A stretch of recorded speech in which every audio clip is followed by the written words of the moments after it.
अभी तो फिलहाल हम मेकअप कर रहे हैं।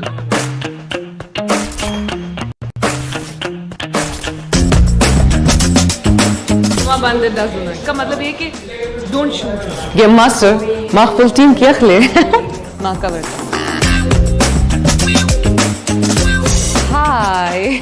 बहुत अच्छा लग रहा है PUBG मोबाइल के साथ कोलैबोरेट करके, और अब मुझे एक और तरीका मिल गया अपने फैंस से कनेक्ट होने का, पख्तून फैंस से। अपनी आवाज में PUBG मोबाइल खेलने का मौका मिलेगा, अपना अच्छा लगेगा, आप खुद सोचें। तो कोई एक चीज वियर्ड नहीं है, वो तो बहुत कुछ ऐसा कई दफा हुआ है कि थैंक यू वेरी मच कह के या बिल्कुल खामोशी से मैं निकल गई। PUBG तो मैं सोच रही हूँ जो इस वक्त मेरी टीम यहाँ पे मैं इनके साथ खेलूँ। मजे का कीप रॉकिंग। यूथ में मेरी बहुत फैन फॉलोइंग है और फैंस वाकई मुझसे बहुत ज्यादा प्यार करते हैं, बहुत हार्डकोर हैं। तो let's go.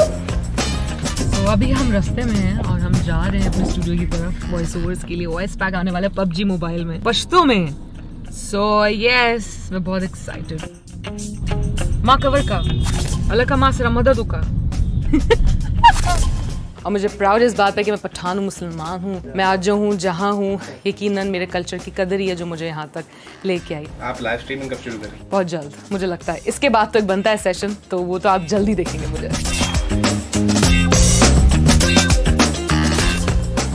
Hello 1 2 3 4 check sound check. हाँ नहीं या लगा माँ सरा मदद होगा माँ खबर का।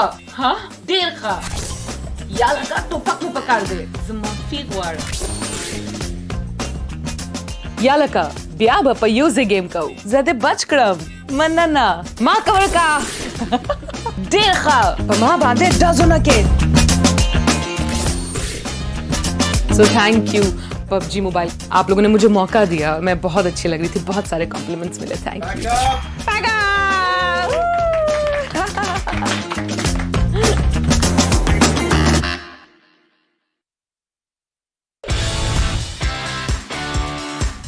Hello, I am Erangel and my in-game name is FMxR3D Esports. I play the role of Fragger for team MetershotxSKY Esports.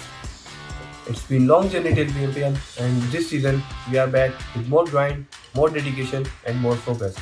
Qualifying for PMPL means that we have already gone through a lot of top class competition and will only rise from here.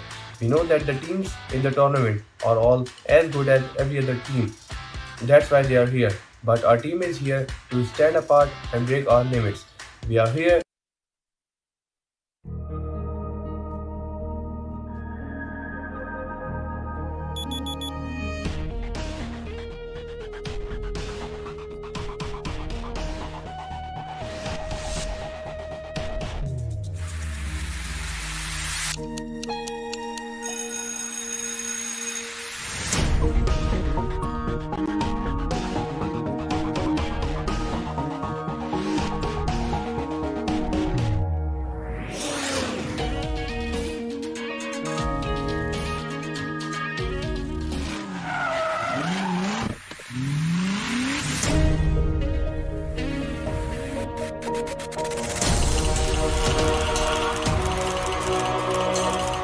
PMPL exclusively for Pakistan.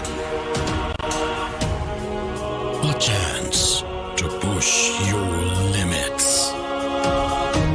The squads are ready to turn their dreams into reality.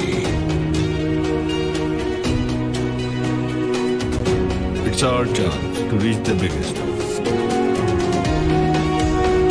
It's time to enter the dawn of new champions. Let the action begin.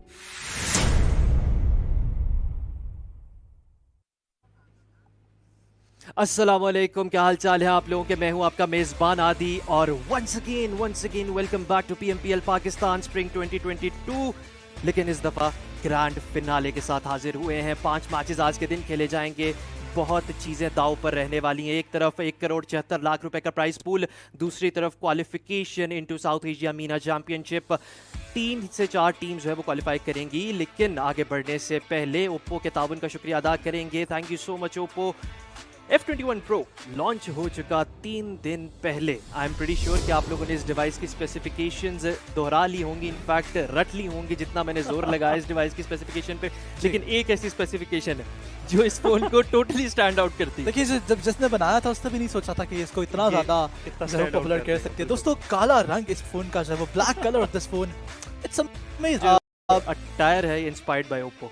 बिल्कुल। लेकिन दोस्तों, आज के दिन की बात करते हैं। एक ऐसा इम्पोर्टेंट डे है, एक ऐसा खास दिन है जहां पर डिसाइड हो सकता है कि कौन सी वो टीम्स हैं जो कि टॉप के लिए अपनी जंग जो है वो बनाती हुई नजर आ रही है। लेकिन जहां पर हम इस दिन की स्पेशलिटी की बात कर रहे हैं, कुछ सरप्राइजेस भी यहाँ मौजूद हैं। सरप्राइजेस की जहां पर अल्लाह ने बात की है, लेकिन सरप्राइज पर जाने से पहले मैं कुछ अपने ख्यालात आपसे शेयर करना चाहता हूँ। अच्छा, कुछ दिनों से, जी बिल्कुल, कुछ दिनों से एक गाना जो है वो मेरे दिमाग में फंस चुका है।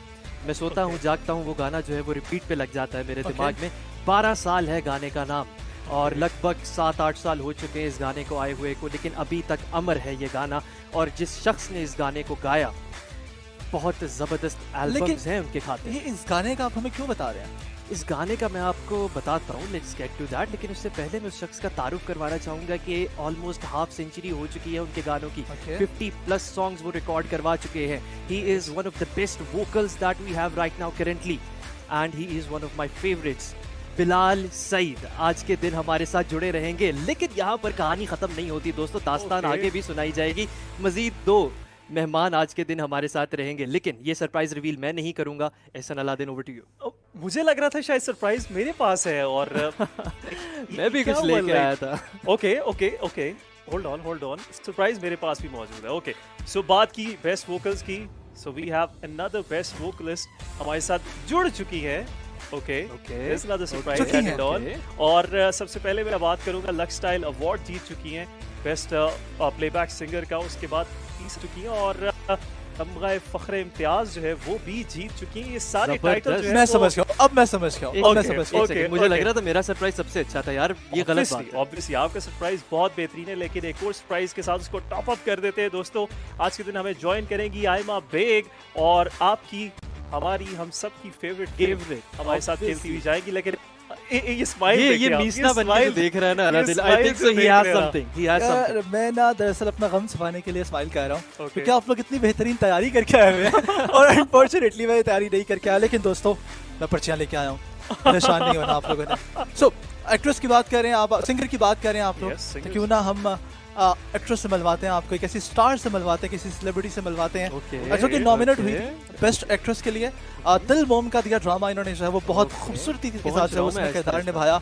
उसके बाद इनकी डेब्यूट फिल्म की अगर मैं बात करूं छुपन छुपाई, और उसके बाद रॉन्ग नंबर 2 में ये फिर से आई।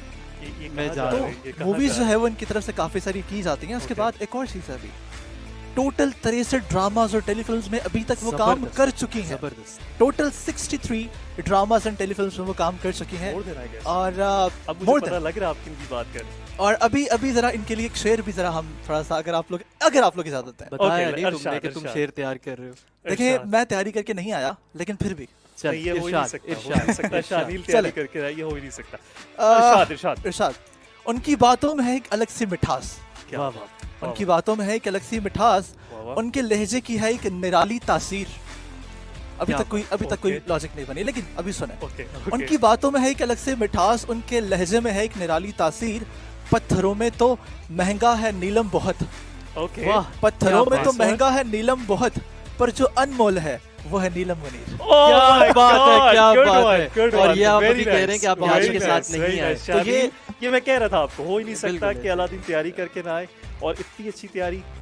मुझे लग रहा है आप सारे पर्चे आज पास करने वाले। बिल्कुल, शेर तो अलादीन ने सुना ही दिया, लेकिन यहाँ पर कहानी खत्म नहीं होती।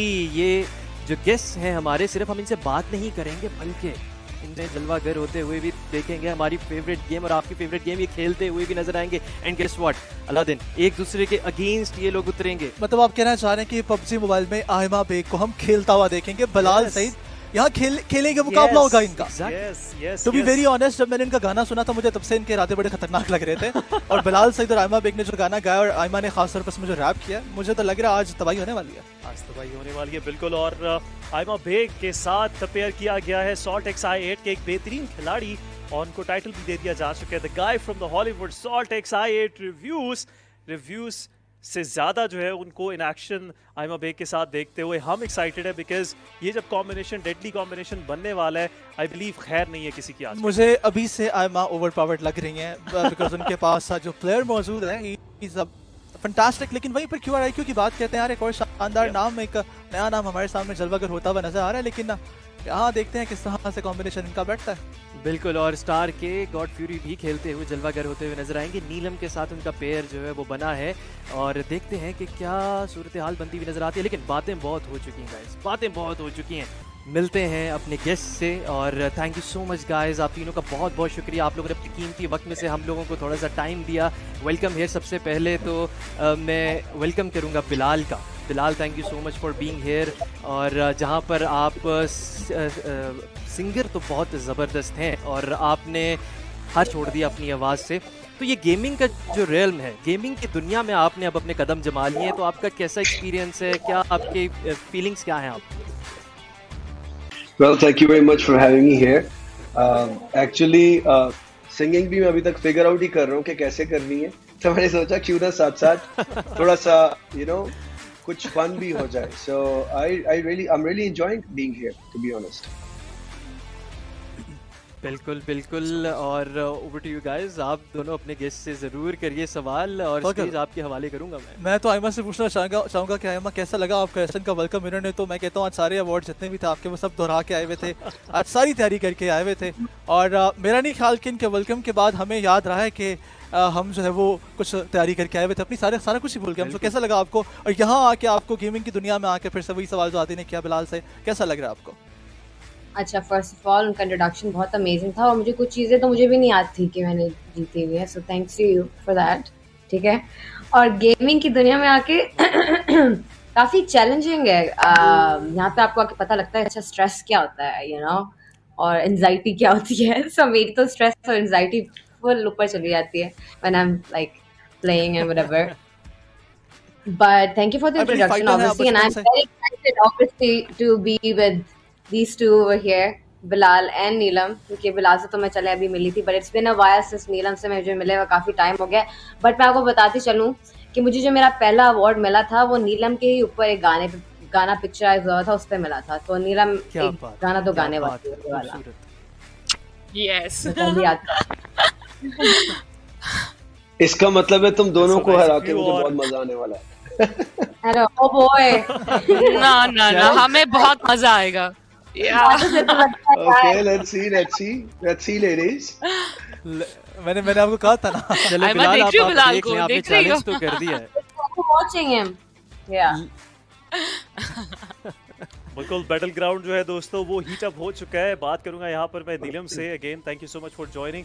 नीलम एक बहुत ही बेहतरीन शेर, मुझे तो ये मेरा जो दोस्त है बहुत ही छुपा रुस्तम है और जितनी प्यारी ये शायरी लिखता है। जस्ट शेयर योर थॉट्स, कैसा लगा आपको शेर उनका और कैसी लगी आपको उनकी तैयारी?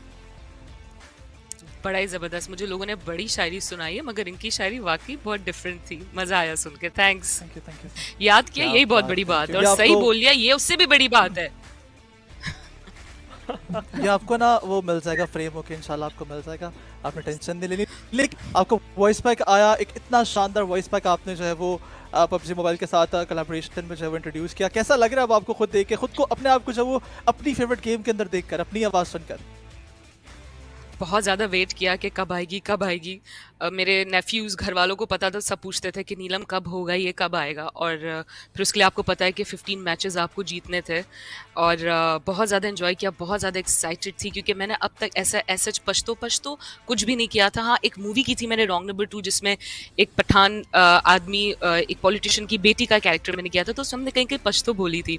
तो ऑडियंसेस काफ़ी अरसे से वेट कर रही थी क्योंकि मैंने जितना भी काम किया, आपको पता है कि वो टेलीविजन के लिए किया, मूवीज़ के लिए किया, उसमें उर्दू ही बोलते हैं। तो जो मेरे फैंस हैं उनसे कभी इतना ज़्यादा इंटरेक्शन का मौका नहीं मिला कि मैं पश्तो बोल सकूं, क्योंकि मैं जहाँ भी होती हूँ तो मुझसे रिक्वेस्ट करते हैं। तो PUBG ने ये तो बड़ा ही ज़बरदस्त काम कर दिया। पाकिस्तान में तो बहुत हिट है, लोग बहुत इंजॉय कर रहे हैं और बहुत खुश हैं। चलें, बहुत हो गई बातें दोस्तों, अब जो है वो हम जाएंगे सीधा एक मुकाबले की तरफ। बिलाल और आइमा का यहाँ पर जो मुकाबला होगा, दोनों की यहाँ पर लड़ाई करवाई जाएगी, लेकिन ये लड़ाई रियल में नहीं होने वाली दोस्तों, ये TDM में खेला जाएगा। बिलाल एक सेकंड, एक यहाँ पर ट्विस्ट है, जो हारेगा रिपीट, उसको गाना पड़ेगा। So are you guys up for this, Bilal and Aima? Bilal अपना गला,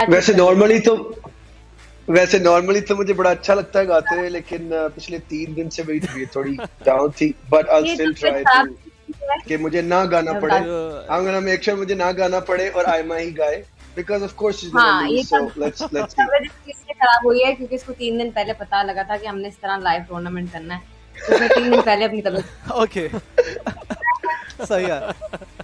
तो बिलाल जो है वो कहना ये चाह रहे हैं कि ये मैच वो जीतने वाले हैं, लेकिन ये तो वक्त ही बताएगा कि कौन मैच जीतता है और कौन हारता है। लेकिन गाना हारने वाले को गाना ही पड़ेगा, ऐसे हम जाने नहीं देने वाले। आखिरी अल्फाज, कोई मैसेज कोई आप किसी को चैलेंज करना चाहें, जो आपका जो चैलेंजर है उसको क्या कहना चाहेंगे? हम बिलाल को क्या मैसेज देना चाहेंगे आप? Oh boy, don't cry, you know. Like that's okay. Bilal आपकी तरफ से आना चाहिए अब मैसेज। अब मेरा मैसेज मैंने आपको पहले ही बोला था, ये गाना जो वो बिलाल के ऊपर ही रैप आ रहा है। मेरा मैसेज, लेकिन बिलाल मेरा मैसेज ये है कि मुंडा ते सीना में बर्ड बॉय बदा मार दे मैं पुछदा नहीं वाई टेलीस्कोप विच होया जेड़ा फोकस हेडशॉट ते निशाना एडा चौकस। सी इन द गेम, क्या बात है।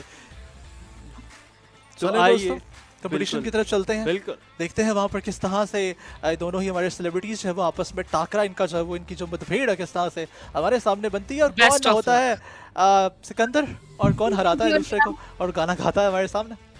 Thank you so much guys for joining. Match की तरफ चलते हैं दोस्तों, और यहाँ पर जो है वो एक बहुत ही तगड़ा मुकाबला होने वाला है। चैलेंज तो बहुत ज़बरदस्त दे दिया है दोनों ही आर्टिस्ट ने, लेकिन उससे पहले ज़रा हम स्केड्यूल देख लेते हैं। और इनका चैलेंज सुनकर मेरी जो है वो हालत ख़राब हो रही है कि पता नहीं क्या होता है मैदानी जंग में। मैच स्केड्यूल आ चुका है। पहला मैच TDM का होगा A versus B, Bilal versus Aima. और वक्त का तकाजा रहेगा कि जो हारेगा उसको गाना गाना पड़ेगा, ऐसे नहीं जाने देंगे। दूसरा मैच भी आएगा जो आयमा वर्सेस नीलम होगा। जो आखिरी तीसरा मैच होगा वो बिलाल वर्सेस नीलम होगा। एंड एक और सरप्राइज है जिसके अंदर ये सब खेलते हुए नजर आएंगे और हमारे pro players QRIQ, God fury और रिव्यूज भी उतरते हुए इनके साथ नजर आएंगे। लिविक का वो मैच होगा। सो अभी बहुत सा फन बाकी है गाइस, आप लोगों ने कहीं नहीं जाना, मैच थोड़ी देर में शुरू हो जाएगा। अभी तो PMPL के मैचेस भी स्टार्ट होने हैं, लेकिन दोस्तों उन मैचेस से पहले हम जाएंगे कैसे एक्शन की तरफ जो कि यहाँ 4 चांद लगाने वाला है। और चलते हैं इन सितारों के इस मैच की तरफ जहाँ पर 4 चांद लगाते हुए सितारे नजर आएंगे हमें। और बिलाल हमारे सामने मौजूद है। Bilal Saeed PUBG, look at his IGN. Yes, in game name से बिल्कुल एक क्लियर कट मैसेज दे दिया जा चुका है ऑपोजिशन टीम को कि वो रेडी है जीतने के लिए और अगली टीम को अपनी तैयारी करनी पड़ेगी। लेकिन आयमा भी दूसरी तरफ रेडी और विद दैट ग्रेट आउटफिट अपनी M4 की तरफ से लोड कर दी जा चुकी है। और फर्स्ट क्लैश और here we go, Bilal is down. Look at Aima Baig, she was right about, तेरी बातों से तो लगता है हाय। और oh boy don't cry because उनकी तरफ से एक फ्रैग जनरेट किया जाता है। Look at IQ, look at IQ, किस खूबसूरती के साथ यहाँ पर जो है वो इस वक्त उनको एलिमिनेट किया जाता है। लेकिन आयमा बेग जिस तरह से रिलोड कर रही है, जिस तरह से TPP ले रही है, दिस इज समथिंग अमेजिंग। आगे बढ़ते हुए फिर से जाएंगी एंड उनके सामने कोई नहीं आना चाह रहा, सब डर चुके हैं। Aima with those 3 kills. और अभी मैच में सिर्फ 3 ही किल्स हुए हैं। और मैच में 3 किल्स और तीनों के तीनों किल्स आयमा के IQ दूसरी तरफ बहुत कोशिश करते हुए बिलाल की टीम से कि वो एक प्लेयर को गिराए। 1-on-1 फाइट और रिव्यूज को डाउन किया जाता है। IQ की तरफ से एक पहला किल दे लिया जा चुका है यहाँ पर। ट्रस्ट मी के साथ बिलाल अपना खाता खोलते हुए की तरफ से भी यहाँ पर एक कारी वार किया जाता है। अनदर वन डाउन और here we go। What? Drop shot coming from their side, क्या ही खूबसूरती के साथ रिव्यूज किल उठाते हैं। लेकिन आयमा बेग आगे बढ़ती हुई नजर आएंगे, हमें बिलाल सईद फिर से स्पॉट करेंगे, स्कोपिंग किया जाता है उनकी तरफ से, but he gets spotted, he gets out of the match. बहुत खूबसूरती के साथ यहाँ पर एक और किल बटोरा जाता है। लेकिन आयमा बेग इंतजार कर रही है, TPP ली जा रही है। जैसे ही सामने वाले प्लेयर बाहर आएंगे एडवांटेज लिया जाएगा इस TPP का और फ्रैग्स उठाए जाएंगे जैसे वो उठा रहे हैं। प्लेयर्स एक दूसरे के आमने सामने IQ और रिव्यूज एक दूसरे का सामना करते हुए, लेकिन दूसरी तरफ आयमा बेग की तरफ से यहाँ पर कवर दिया जाएगा। IQ वापस से कवर के अंदर जाते हुए, लेकिन बिलाल सईद फ्लैग के ऊपर जा चुके। रिव्यूज को बैक स्टैब उनकी तरफ से किया जा सकता है, लेकिन Aima versus Bilal Saeed, oh my god, Aima taking one more down. एक और प्लेयर को उनकी तरफ से डाउन किया जाएगा। स्कोर लाइन 8-2 मैं ढूंढ रहा था कब से कि नीलम की तरह। Okay. It's not a match. I'm really sorry guys. और मैं नीलम को ढूंढ रहा था, लेकिन Aima Baig, she is dominating the lobby right now. 3-10 का स्कोर लाइन चल रहा है। बिलाल क्लियरली यहाँ जो है वो बड़ी मुश्किल में फंसे हुए हैं। बिल्कुल मुश्किल में फंसे हुए, तैयारी उनको करनी पड़ेगी, या फिर मैच जीतना है या फिर एक खूबसूरत सा गाना उनको गाना पड़ेगा यहाँ पर। लेकिन reviews versus Bilal Saeed take down करते हुए यहाँ पर रिव्यूज को एक और प्लेयर को आयमा की तरफ से पिक ऑफ किया जा चुके हैं। 5 एलिमिनेशंस यहाँ पर क्लियर कट।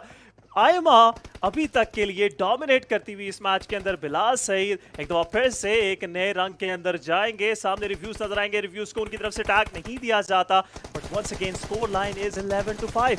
बिल्कुल बिलाल सईद आपके सामने मौजूद, लेकिन यहाँ रिव्यूज ये फ्रैग बटोर जाते हैं और 5-12 हो चुका है। क्या 12 साल की तरह बिलाल यहाँ जब इस 12 को पता करेंगे नहीं दोस्तों, it was so lame, but बर्दाश्त करें और आगे चलते हैं।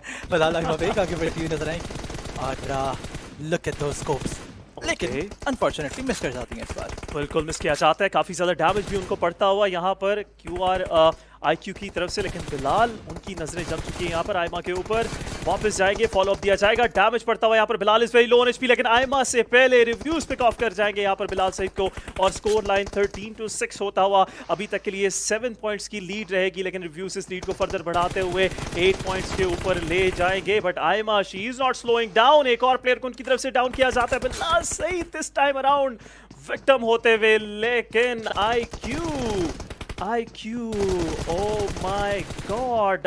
इसी के साथ यहाँ पर reviews versus Bilal Saeed taking down reviews. Score line एक दफा फिर से क्लोज इन होती हुई 7 का डिफरेंस रह चुका है, लेकिन अभी तक के लिए आयमा की जो किल स्प्री है वो नहीं रुकती नजर आ रही। 5 किल्स उनके बैकपैक में, 10 किल रिव्यूज के पास मौजूद है, लेकिन IQ versus reviews 1v1 fight in this time around. IQ low in HP, reviews एक दफा फिर से उनको जिगल फाइट देते हुए, लेकिन यहाँ पर प्लेयर को डाउन किया जाएगा। IQ on a very low HP, reviews को पिक ऑफ कर लेते हैं। उनसे ज्यादा आप तैयार लग रहे हैं मुझे। The way you are casting right now, it's something जो मैं नहीं कर सकता, बचपन से सीख रहा हूँ। लेकिन दोस्तों बिलाल सईद कुछ यहाँ पर सिखाना चाहते हैं। Look at the comeback, काफी हेवी कमबैक किया जाता है इनकी तरफ से। 10 वर्सेस 5 15 पॉइंट्स गेम, जहाँ पर बिलाल सईद फिर से जाके क्रॉस लिया जाएगा, लेकिन फिर हो जाते हैं।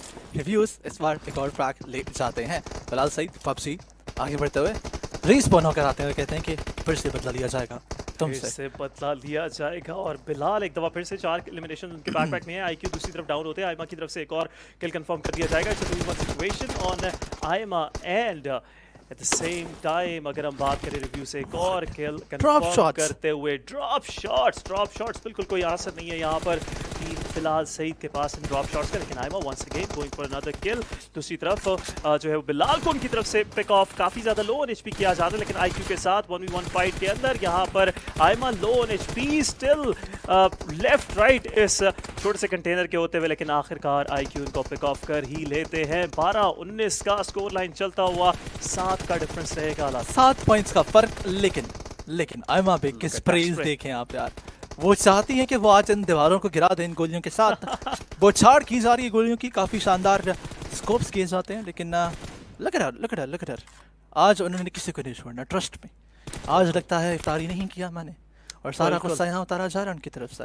बिल्कुल गुस्सा उतारा जाएगा। बैटलफील्ड आपकी एंग्जाइटी, आपकी स्ट्रेस जो है उसको उतारने के लिए ही है, और इट्स गुड टू सी आयमा अभी तक के लिए 7 एलिमिनेशन जो है वो स्कोर कर चुकी है अपनी टीम के लिए। लेकिन reviews versus IQ once again, IQ की तरफ से drop shot confirmation, 1 more point added, लेकिन आयमा का दूसरी तरफ से जो स्प्रे जा रहा है पूरी तरह से एनाइलेट कर रहा है। IQ की HP बहुत ही कम रहती हुई, लेकिन Bilal on the left flank ready हैं to take that fight. Aima is clueless, उनको नहीं पता कि बिलाल यहाँ पर मौजूद है। बिलाल की तरफ से डैमेज, और बिलाल यहाँ पर एक और एलिमिनेशन कंफर्म करते हुए, और इसी के साथ स्कोर लाइन काफी क्लोज होती हुई, सिर्फ 5 का डिफरेंस रह चुका है। सिर्फ 5 पॉइंट्स का डिफरेंस रह चुका है, और बिलाल सईद के लिए ये कोई मुश्किल चीज़ नहीं है। लेकिन आयमा फिर से प्री फायर्स देती हुई नजर आती हैं। IQ राइट साइड से स्पॉट किया जाएगा, लेकिन IQ वो खुद हैरान हो रही है कि उनके साथ हो क्या रहा है, व्हाट्स हैपनिंग विद हिम। लेकिन आयमा फिर से कंटेनर के ऊपर चढ़ने की कोशिश करते हुए बिलाल सईद मिड में आ जाते हैं, मिड पर पुश करते हुए नजर आएंगे। सामने ब्रेकअप स्पॉट किया जाएगा। रिव्यूज बिलाल सईद को कहते हैं कि अगर आप मौसीकी की किंग हैं तो हम PUBG की किंग हैं। बिल्कुल, लेकिन आयमा की तरफ से एक दफा फिर से कोशिश IQ उनको पिक ऑफ करते हुए। 18-22 काफी क्लोज इन किया जा चुका है टीम बिलाल सईद की तरफ से, लेकिन बिलाल सईद आई बिलीव बिल्कुल भी यहाँ पर जो है वो इस चीज़ के लिए रेडी नहीं है कि वो हारें इस मैच के अंदर। लेकिन एक दफा फिर से 1-on-1 fight, reviews Aima Baig versus Bilal Saeed आमना सामना होता है, लेकिन रिव्यूज के साथ यहाँ पर 1v1 फाइट के अंदर बिलाल आते हुए, Bilal is low on HP, take down किया जाता है। Reviews is also low on HP, लेकिन अगर यहाँ पर IQ की तरफ से पुश किया जाता है तो किल कंफर्मेशन आ सकती है। 20 और 23 बहुत ही क्लोज स्कोर लाइन जाती हुई, बिलाल की तरफ से एक अमेजिंग कमबैक आता हुआ। बिल्कुल कमबैक किंग है बिलाल, वो ये बात साबित करते हैं कि आप PUBG किंग है तो फिर हम कमबैक किंग है। कहीं ना कहीं तो बात लेके जानी है दोस्तों। इट्स 21-23, जहां पर सिचुएशन जो है वो 3-10 की थी, फिर 5-15, उसको जो है वो 21-24, 22-24 करना बिलाल से सीखे कोई। लेकिन IQ भी इस चीज़ में जो वो बहुत खूबसूरती के साथ look at the number of kills IQ have, 17 kills कर चुका है ये शहजादा।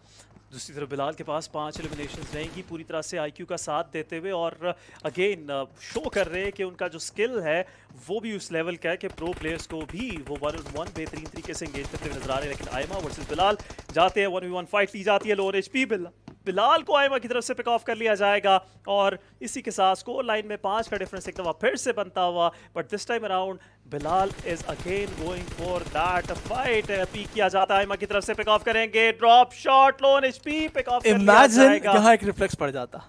ओके यस, पॉसिबिलिटी जो है वो बनती है, लेकिन रिव्यूज को यहाँ पर हेल्प चाहिए होगी। IQ उनको कंफर्म कर देते हैं पिस्टल शॉट से। दूसरी तरफ बिलाल सईद क्वेश्चन करते हुए एक दफा फिर से आयमा एक और किल पिक ऑफ करती हुई। यहाँ पर आयमा बिल्कुल बख्शिश देने के मूड में नजर नहीं आ रही, और 11 एलिमिनेशंस उनके बैकपैक में जाती हुई। अलादीन बिल्कुल सही, 11 एलिमिनेशंस उनके बैकपैक में जाती हुई नजर आ रही। बिलाल सईद फिर से प्री फायर देने की कोशिश करते हुए नजर आते हैं।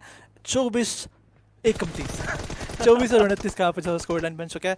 QRIQ gets taken down by reviews की तरफ से थोड़ा सा फ्यूज उड़ाया जाता है उनका, लेकिन फिलहाल साइड रिकवरी के लिए इस वक्त आ जाते हैं और फिलहाल हालात काफ़ी संजीदा होते नजर आ रहे हैं। बिल्कुल आईक्यू एक और किल कंफर्म करते हुए, लेकिन लीड काफ़ी बढ़ चुकी है, 5 की लीड रहने वाली है, सिर्फ 10 और किल्स और गेम ओवर। टीम जीतती हुई हमें नजर आएगी कोई एक, लेकिन एक और किल कंफर्म टीम आयमा बे की तरफ से। रिव्यूज काफ़ी बेहतरीन तरीके से यहाँ पर खेलते हुए आईक्यू के साथ 1v1 फाइट और आईक्यू रिव्यूज को पिक ऑफ करते हुए इस 1v1 बैटल के अंदर, लेकिन आयमा यहाँ पर पुश करेगी। लो एचपी आईक्यू हर तरफ कवर लेने की कोशिश कर रहे हैं, जंप शॉट दिया जाता है आयमा की तरफ से, लेकिन this time around IQ low HP, उनको यहाँ पर कैवलरी मिलनी चाहिए, लेकिन आईक्यू 1v2 करते हुए यहाँ पर एक और किल कंफर्म करेंगे। स्कोर लाइन को फर्दर स्किम डाउन किया जाएगा 28-31 and yet there's a lot to see on this battleground। दोनों टीम्स की तरफ से कोशिश भरपूर की जा रही है। मैं एक्सपेक्ट नहीं कर रहा था कि इतना ज़्यादा ताबड़तोड़ हमलों वाला जो है वो मैच होगा, इतना ज़्यादा जो है वो बंदूकबाजी का एहतमाम किया जाएगा सारे प्लेयर्स की तरफ से, लेकिन आयमा तो यहाँ पर जबरदस्त खान से जा चुकी हैं गोलियों का और time is over and yes, time over। Aima Baig जीत जाती हैं। Iowa big winning this match with a lead of 3 points and look at those kills। पूरी तरह से डबल नंबर ऑफ kills यहाँ पर रहेगी आयमा के पास with respect to Bilal. 6 eliminations on the side of Bilal और 12 eliminations यहाँ पर आयमा की तरफ से की जाती है। जो बात आयमा कर रही थी, मुझे लग रहा है कि वो पहले से पता था, उन्हें तैयारी पक्की थी उनकी।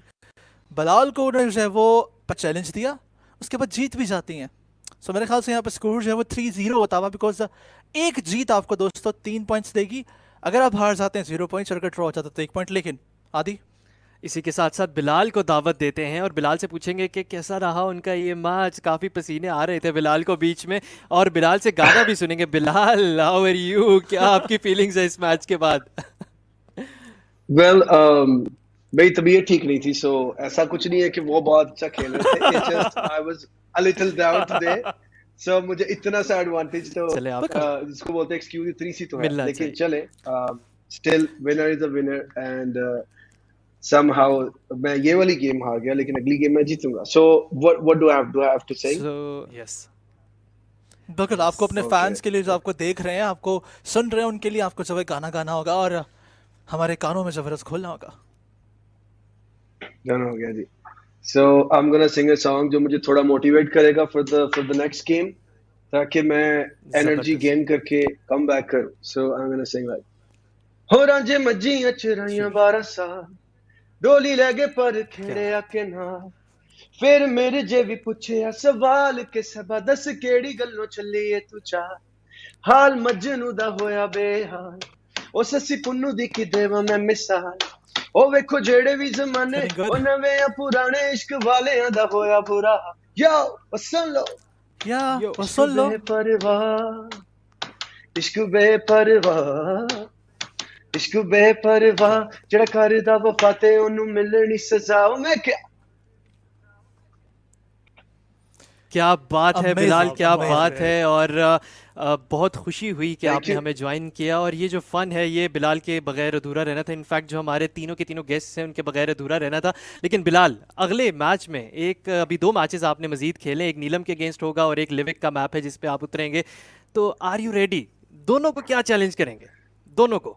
I think I'm absolutely ready now. Since अब मुझे उनकी गेम पता चल गई है, तो अब मैं उनको अपनी भी गेम दिखाऊंगा जो कि स्ट्रांग है। गेम स्ट्रांग है, क्या बात है। Yes, I'm gonna see you guys। अच्छा, गेम स्ट्रांग का आपने मेंशन किया ही है, तो इस गाने का एक्सपीरियंस कुछ हमारे साथ शेयर करिए, कोई लम्हात, क्योंकि ये ऐसा गाना है जिस पे आप मेरे ख्याल से किसी भी वक्त जैम कर सकते हैं, जैमिंग फुल ऑन जो है वो हो सकती है इस गाने पे, तो कुछ शेयर करिए। Yeah, actually, of course, I've seen playing everybody PUBG around me, and of course, मैं भी बहुत गेम खेलता हूँ, so मुझे हमेशा से था कि यार, you know, ऐसी कोई opportunity आए that we could create something जो कि relate कर पाए, तो luckily मुझे मिला मौका कि मैं PUBG के लिए कोई song बनाऊँ, so it was slightly challenging, लेकिन क्योंकि वो जो गेम का कॉन्सेप्ट है वो इतना already there is too much in it जो कि आप एक्सप्लोर कर सकते हैं, तो मैंने लिरिकली भी काफी सारी इंस्पिरेशन ली उससे, जैसे बहुत सारी टर्मिनोलॉजी जो यूज की जाती है मैंने लिरिक्स में यूज की। इसमें गाने के बोल आपके हैं? Yes, I wrote the song. Of course, Aima भी साथ थी। हमने मिलके ही लिखा। जबरदस्त। लेकिन ये कि हमने लिखते वक्त हमने ये ज़हन में रखा था कि ओके हाउ इतना कनेक्टिंग होना चाहिए, at the same time it has to be very entertaining, कि आप वैसे भी जब गाड़ी में ड्राइव करें so you feel like listening to it. So this was the whole like to be very honest concept.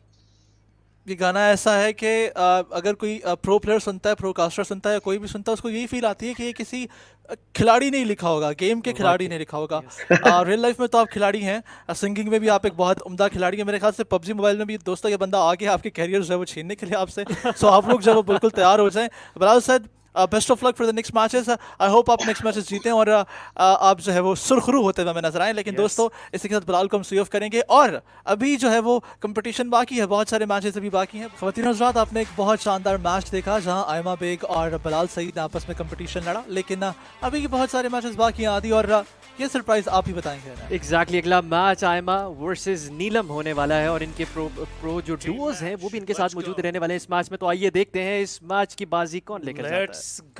Let's go. आवाज आ चुकी है और टीम्स जो है वो हमारे सामने रेडी हैं। और अभी तक के लिए अगर आयमा की हम बात करें, यहाँ पर आयमा जो है वो पिछले मैच की जो उनकी अभी तक के लिए रीड थी, जिस तरह की उन्होंने गेम प्ले दिखाया, बेहतरीन गेम प्ले उनकी तरफ से देखने को मिला। लेकिन नीलम निकलती है, साथ ही आते साथ एक प्लेयर को उनकी तरफ से डाउन किया जाता है। So first kill getting from Neelam Munir.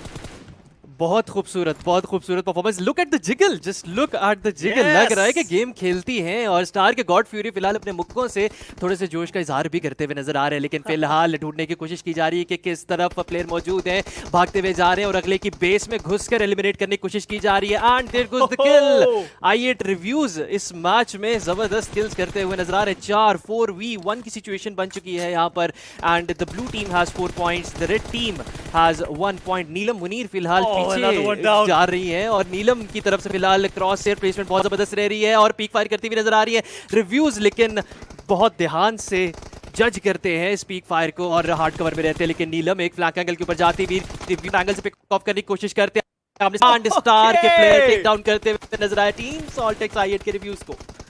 Okay, इसी के साथ नीलम को डाउन किया जाता है। आयमा के बैक पैक में रिशल्स में ही 3 किल आ चुके हैं। दूसरी तरफ अगर बात करें, एक और प्लेयर को उनकी तरफ से अपनी स्कोप्स में लॉक किया जाता है। लेकिन Here we go, एक और player down. Team Aima Baig पूरी तरह से यहाँ पर ऑपोजिशन को थ्रैश करती हुई नजर आ रही है। लेकिन दूसरी तरफ नीलम की अगर बात करें, पहली एलिमिनेशन अभी तक उनकी तरफ से वेट किया जा रहा है। बेहतरीन स्कोप्स, बेहतरीन फायर्स, लेकिन रिव्यूज को डाउन किया जाता है गॉड फ्यूरी की तरफ से। पहली कामयाबी यहाँ पर मिलने के काफी करीब थी नीलम को, लेकिन गॉड फ्यूरी एक और दफा आयमा बेग का सामना करते हुए एक और प्लेयर डाउन और स्कोर लाइन काफी क्लोज आती हुई 6-5 आदि। एग्जैक्टली और सामने की तरफ प्लेयर मौजूद रह रहे हैं। नीलम मौजूद रहने वाली, काफी हद तक डैमेज करने की आयमा को टेक डाउन करने में कामयाब रहती है। SALTxi8 के रिव्यूज एक डिफरेंट एंगल से पिक ऑफ करने की कोशिश कर रहे हैं और आयमा बैक एंड से रिस्पॉन होके आ चुकी है। नीलम गेट्स टेकन डाउन। रिव्यूज नहीं बख्श रहे किसी को, लेकिन कम बैक करना पड़ेगा। अभी भी 2 पॉइंट्स का डिफरेंस रहता है। आयमा बैक टू बैक दूसरे मैच में भी लीड लेकर जा रही है। रिव्यूज को टेक डाउन करते दूसरे प्लेयर को 1v2 करने की कोशिश की जाती है। गॉड फ्यूरी इज हियर और पिस्टल पर शिफ्ट किया जाता है and he takes them down. Respawn होकर आ चुकी Neelam full into the match and just look at her। Cam में अगर आप देखें तो कितना ज्यादा she is into the match और कोशिश की जा रही है कि फिलहाल अपनी लीड को बरकरार रखा जाए। 1 पॉइंट्स पर ये लीड आ चुकी है। 8v9 की सिचुएशन बन चुकी है। 7 मिनट हो चुके हैं, 7 मिनट रह चुके हैं इस मैच को खत्म होने में और टाकरा बिल्कुल बराबर का होता हुआ नजर आ रहा है।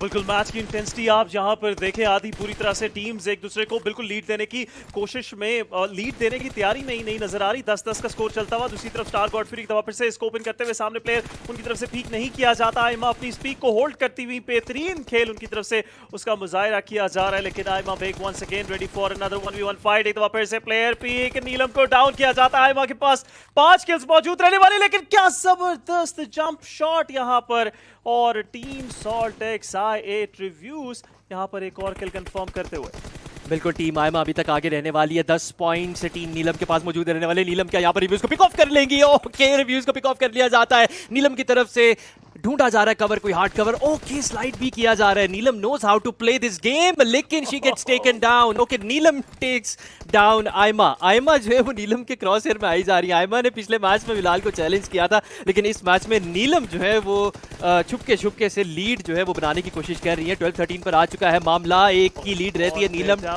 लेकर जाएंगी एक किल, और बैक एंड से आयमा को भी काफी हद तक लो एचपी कर दिया जाएगा। नीलम टेक्स अनदर किल, 6 किल्स कर चुकी हैं आयमा बेग, और नीलम के किल्स भी हमें देखने पड़ेंगे। नीलम का आप बस कैम देखें, दैट्स ऑल, कि कितना वो इस गेम को जानती हैं, और वो इट लुक्स लाइक कि वो खेल चुकी हैं पहले बहुत। बिल्कुल, और नीलम की इस गेम की तरफ इंटेंसिटी पूरी तरह से नजर आ रही है कि टीम नीलम इस मैच को जीतना चाहती है, लेकिन एक दफा फिर से स्कोर लाइन बराबर होती हुई 15-15 का स्कोर हो चुका है। आयमा के पास 6 किल्स मौजूद रहने वाले हैं, और इसी तरह के कुछ किल्स हमें नीलम की साइड पर भी देखने को मिलेंगे। लेकिन एक दफा फिर से मिड वेयर हाउस यहाँ पर फाइट शुरू होती हुई। आयमा बेग एक हाइट एंगल लेने की कोशिश करती है, लेकिन नीलम के पास एक हाइट एंगल पहले से मौजूद है। गॉड फ्यूरी की तरफ से पिक ऑफ किया जाता है, एक और प्लेयर को डाउन, आयमा टेक डाउन करती हुई, लेकिन एक कवर फायर नीलम की तरफ से आएगा, और एक पॉइंट की लीड रहने वाली है यहाँ पर टीम नीलम के पास, and they are yet again ready to take a fight against team Aima Baig. Reviews के ऊपर दोनों प्लेयर्स पुश करते हुए, reviews is low HP, reviews Neelam को टेक डाउन करेंगे। गॉड फ्यूरी को भी उनकी तरफ से ऑलमोस्ट पिक ऑफ किया जा चुका था, कि इसी के दौरान गॉड फ्यूरी उनको पिक ऑफ कर लेते, और आयमा बेग अनदर किल अपने लिए कंफर्म करती हुई। 18v18 की सिचुएशन हो चुकी है, 5 मिनट रह चुके हैं इस मैच को खत्म होने में, और दोनों टीम्स एक दूसरे के शाना बशाना मौजूद रहने वाली है। क्रॉस हेयर प्लेसमेंट जरा आप चेक करें दोनों टीम्स की कितनी जबरदस्त रहने वाली है। आयमा बेग काफी हद तक लोन एचपी हो जाएंगे, 3x का इस्तेमाल करती हैं फॉर M416 के ऊपर, नाम मैं भूल चुका था, काफी देर से कास्टिंग नहीं की, लेकिन 1 पॉइंट के डिफरेंस चल रहा है जब से इस मैच का आगाज हुआ है। एक पॉइंट आगे पीछे चल रही टीम। नीलम की तरफ से एक फ्रैग स्कोर किया जाता है, 7 किल्स कर चुकी है नीलम। आयमा और नीलम के किल्स आई थिंक सो बराबर हो चुके हैं, लेकिन फिलहाल आयमा क्रॉस इसके अंदर आती हुई बहुत जबरदस्त पीक एंड फायर किया जाता है, आयमा की तरफ से भी काउंटर किया जाता है, and she gets taken down. Neelam की तरफ से पूरी डोमिनेशन दिखाई जा रही है इस मैच में। आयमा थोड़ा सा परेशान हो चुकी है, क्योंकि पिछले मैच को जीतने के बाद कॉन्फिडेंस उनका बूस्टअप हो चुका, कहीं इस मैच के बाद कॉन्फिडेंस गिरता हुआ ना नजर आए। इसके बाद एक और टीडीएम और एक लिव का मैच बाकी रहने वाला है, लेकिन दोनों के दोनों प्लेयर्स एक ही एंगल से पुश आउट करते हुए थोड़ा सा रिट्रीट बैक किया जा रहा है टीम रेड की तरफ से। नीलम की तरफ से अपने बेस को कंट्रोल किया जा रहा है, और कोशिश की जा रही है कि प्लेयर्स को आगे आने ना दिया जाए, लेकिन 20-23 की सिचुएशन बन चुकी है। 4 मिनट अभी भी बाकी इस मैच को खत्म होने के लिए, एंड स्टार के गॉड फ्यूरी बहुत ज्यादा लोन एचपी हो जाएंगे। He gets taken down, Aima Baig के बैकपैक में किल जाएगा, और 21v23 and 3 more minutes to go almost. Look at that smile on their face। जैसे ही किल कंफर्मेशन होती है, आयमा के चेहरे पर एक स्माइल आती है, और बताते हैं अपने ऑपोजिशन को कि वो इस दफ़ा फिर से इस मुकाबले के लिए रेडी रहने वाली है। लेकिन एक दफ़ा फिर से फाइट आयमा को पिक ऑफ किया जाता है स्टार गॉड फ्यूरी की तरफ से। नीलम की टीम एक दफ़ा फिर से 2 पॉइंट्स की लीड लेकर यहाँ पर जाती हुई, लेकिन रिव्यूज लो ऑन एचपी, दोनों प्लेयर्स का यहाँ पर पुश आता हुआ। नीलम की टीम एकजुट होकर खेलती हुई नजर आ रही है, और अभी तक के लिए एक दफ़ा फिर से एक और किल कंफर्मेशन। टीम वर्क देखें यहाँ पर, आदि बेहतरीन जो है मुजाहरा टीम वर्क का किया जा रहा है। 2v1 हमेशा फाइट लेते हुए नजर आ रही है टीम। बिल्कुल, लेकिन यहाँ पर टीम नीलम अभी भी 4 पॉइंट्स के डिफरेंस के साथ आगे मौजूद रहने वाली है। एक करके आगे जाते हैं, और टीम नीलम बख्शती हुई नहीं नजर आ रही किसी भी प्लेयर को। टीम SALTxi8 के रिव्यूज के बाद 13 किल्स मौजूद रहने वाले हैं। ही इज द गाय जिससे आपको डरना पड़ेगा। गॉड फ्यूरी को टेक डाउन करते हैं, रिव्यूज क्या 1v2 कर पाएंगे? 1v2 यहाँ पर सक्सेसफुली पुल ऑफ किया जाता है टीम रेड के अगेंस्ट। नीलम गेट्स एलिमिनेटेड, और रिस्पॉन होकर वापस आएंगे। डिफरेंट एंगल्स होल्ड किए जा रहे हैं, एक प्लेयर राइट से फ्लैंक करते हुए नजर आ रहे हैं, लेकिन टीम रेड टीम नीलम दोनों के दोनों प्लेयर्स एक ही जगह पर मौजूद रहेंगे। काफी जबरदस्त एक मिड रेंज किल स्कोर करती हुई नजर आई, लेकिन रिव्यूज अगर यहाँ पर 1v2 कर देते हैं तो मजीद जो है वो डिफरेंस नैरो कर दिया जाएगा रिव्यूज की तरफ से। रिव्यूज आएंगे ड्रॉप शॉट देने की कोशिश, लेकिन बहुत अच्छा कवर का इस्तेमाल गॉड फ्यूरी करते हुए नजर आए। आयमा बिग बैकएंड से आएंगे, गॉड फ्यूरी को क्या टेक डाउन कर पाएंगी? गॉड फ्यूरी के ऊपर क्रॉस से प्लेसमेंट की जाती है। Neelam behind the warehouse कोशिश करिए डिफरेंट एंगल से, एक नैरो एंगल से टेक डाउन करने की कोशिश करे, लेकिन Aima Baig she is waiting कि कोई ना कोई प्लेयर सामने की तरफ से आए और वो उसको टेक डाउन करे, लेकिन just look at the angles. Neelam जो एंगल होल्ड कर रही है वो अलाउ ही नहीं कर रहा टीम ब्लू को कि वो वेयर हाउस से एंट्रेंस ले, और अब मसला आ चुका है। यहाँ पर 2 मिनट रह चुके हैं, और 3 पॉइंट्स की अभी भी लीड के साथ टीम नीलम मौजूद रहने वाली। एक और पॉइंट स्कोर किया जाता है, और 4 पॉइंट्स की लीड बन चुकी है। बिल्कुल 4 पॉइंट्स की लीड, 5वें पॉइंट की लीड, और नीलम एक और किल कंफर्म करती हुई 14 एलिमिनेशंस यहाँ पर रहने वाली है नीलम के पास। और अभी तक के लिए हमारे जो सेलेब्स हैं उनमें सबसे ओवरपावर्ड गेम प्ले भी इनकी तरफ से इस मैच के अंदर दिखाया गया। लेकिन बात करेंगे एक दफ़ा फिर से क्लोज कॉल अभी भी जो है हमारे सामने 6 पॉइंट्स की लीड रहेगी और ये लीड तोड़ना मेरे ख्याल से इतना मुश्किल नहीं रहने वाला टीम आइमा बेग के लिए। They are ready for this challenge. Neelam की तरफ से एक दफा फिर से डैमेज दिया जाता है, लोअर एचपी मौजूद रहेंगे। रिव्यूज के ऊपर गॉड फिगर की तरफ से पुश और किल कंफर्मेशन, बट नीलम यहाँ पर लेजेंडरी पर जा चुकी हैं। और बात करें यहाँ पर इस सारी सिचुएशन में, टीम जो है बिल्कुल 1 मिनट 20 सेकंड का जो है वो टाइम रह चुका है और इसी के साथ हमारा मैच भी इख्तितामी मराहिल के अंदर दाखिल हो चुका है। एग्जैक्टली, लेकिन यहाँ पर मजीद लीड को बरकरार रखते हुए टीम नीलम 1v2 करते हुए नीलम मुनीर यहाँ पर 1v2 पुल ऑफ करेंगे टीम ब्लू के अगेंस्ट। आयमा को अब थोड़े से पसीने आते हुए, क्योंकि इस मैच को उनको हाथ से जाने नहीं देना। अब यहाँ पर कमबैक शो करना पड़ेगा। क्या कमबैक शो किया जाएगा टीम आयमा की तरफ से? फिलहाल रिव्यूज भी फुल इनटू द गेम जा चुके हैं, बिल्कुल घुस चुके हैं गेम के अंदर। नीलम की तरफ से एक और फ्रैग स्कोर किया जाता है। 28v37 की सिचुएशन यहाँ पर बन चुकी है। सिर्फ 50 सेकंड्स मोर टू गो और ये मैच खत्म होता हुआ नजर आएगा। क्लियरली टीम नीलम ने इस मैच में बहुत बेहतरीन परफॉर्म किया, लेकिन अभी भी 2 मैचेस मजीद बाकी हैं, तो अभी कहना सही नहीं होगा कि कौन सी टीम जीत रही है। आयमा बेग को टेक डाउन करते हुए वेयर हाउस का फुली कंट्रोल लेते हुए टीम नीलम, और अब एग्रेस किया जाएगा। 2 प्लेयर सामने की तरफ आते हुए, लेट्स सी किल स्कोर कर पाती है या नहीं कर पाती। एक प्लेयर को टेक डाउन करने की कोशिश की जाएगी, लेकिन शी गेट्स टेकन डाउन। आखिरकार मैच अपने हाथ में करती हुई team Neelam star X God Fury 21 kills के साथ, नीलम मुनीर 19 किल्स के साथ, 6 की कॉम्बो, 4 की कॉम्बो और दूसरी तरफ 12 और 17 किल्स। बेहतरीन परफॉर्मेंस दिखाई जाती है दोनों ही टीम्स की तरफ से and literally aggressive match, totally aggressive. One sided नहीं खेला यार। शुरू में बहुत अच्छा मुकाबला किया टीम आयमा ने, लेकिन उसके बाद ऐसी लीड ली गई टीम नीलम की तरफ से कि हम हैरान रह गए। और कुछ ही हैरान कर दिया, दंग कर दिया हमें, और आई बिलीव व्यूअर्स भी बहुत परेशान हो रहे होंगे कि हुआ क्या है, ये हुआ क्या है, होया कि लेकिन दोस्तों अभी भी 1-2 मैच बाकी हैं जो कि डिसाइड करेंगे। लेकिन पॉइंट्स की बात करें तो 3 पॉइंट्स टीम आयमा के पास 3 पॉइंट्स आ चुके हैं, टीम नीलम के पास 3 पॉइंट्स आ चुके हैं और टीम बिलाल के पास फिलहाल 1 पॉइंट है, 1 पॉइंट रहेगा उनके पास। सो बिलाल को अब चाहिए कमबैक। आखिरी मैच टीडीएम का जो आखिरी मैच है वो टीम बिलाल वर्सेस टीम नीलम खेला जाएगा। बिलाल को ये मैच जीतना ही जीतना है। अगर पॉइंट्स को टाई करना है, 3 पॉइंट्स बिलाल को चाहिए आखिरी मैच से पहले। अगर ऐसा हो जाता है गाइस, अगर बिलाल इस मैच में 3 पॉइंट्स ले जाते हैं तो आखिरी मैच में तबाही है आखिरी मैच में। वैसे इस पे मैंने एक शेर जो है वो तैयार कर लिया था जब नीलम जीत रही थी, तो अगर आप इजाजत दे तो मैं पढ़ सकता हूँ, या फिर इंतजार करते हैं उनके सेशन का, उनको सामने सुना देंगे। क्या कहते हैं आप? इरशाद आप बेशक नहीं, मैं कहता हूँ सामने सुना देंगे यार। चले यहाँ पर इनवाइट चले यार, इरशाद ही चले चले जरूर वो पकड़ाइएगा। ओके इरशाद एक बार जरूर। इनके चेहरे के तिल को तो देखो जरा, ये वही कंटिन्यू हो रहा है वहां से। ओके वो जो पिछला शेर भी दोहरा दे जिन व्यूअर्स ने हमें अभी ज्वाइन किया है, तो वो जरा। इनकी बातों में है एक अलग से मिठास, क्या बात। इनके लहजे की है एक निराली तासीर, क्या बात। पत्थरों में है महंगा तो नीलम बहुत, पर जो अनमोल है वो है नीलम मुनीर। क्या अब आगे चल रहा है कि इनके चेहरे के तिल को तो देखो जरा, और इस मैच में जो इन्होंने हाल बनाया है उसके बाद है कि भोले भाले से कातिल को देखो जरा। क्या बात। इनके चेहरे के तिल को तो देखो जरा, भोले भाले से कातिल को देखो जरा, जीतना इनसे मुमकिन है बिल्कुल नहीं, चाहे बंदूक दें इनको या फिर दें तीर। क्या बात। जीतना इनसे मुमकिन है, चाहे बंदूक दें इनको या फिर दें तीर, और पत्थरों में है महंगा तो नीलम बहुत, पर जो अनमोल है वो है नीलम मुनीर। क्या बात है अलादीन। और मैं वंस अगेन कहूंगा मिर्जा गालिब की आपको जरूर रिक्वेस्ट आने वाली है। कंपनी में डाल दिया आपने आज। किसी गाली मुझे जो फॉलो बैक करके ना बड़ी थोड़ी सी जरा बातें जरूर सुनाएंगे। लेकिन दोस्तों कंपटीशन अभी रुका नहीं है, कंपटीशन अभी रुका नहीं है, और ये जो मैच है ना टीडीएम के बड़ा ज़रूरी है टीम बिलाल के लिए। मैं तो भाई मेरा वोट बिलाल सईद के साथ है, मैं बता रहा हूँ तुम लोगों को। अब ये मैच वो लेके जाने आपने तो मैच स्टार्ट होने से पहले ही बिलाल सईद को पकड़ लिया था। हाँ, क्योंकि मैंने उनका तारुफ करवाया और one of my most favourite singers. Guys हमने यहाँ पे जो है ना वो हमने भी यहाँ पर टीम अप किया हुआ है।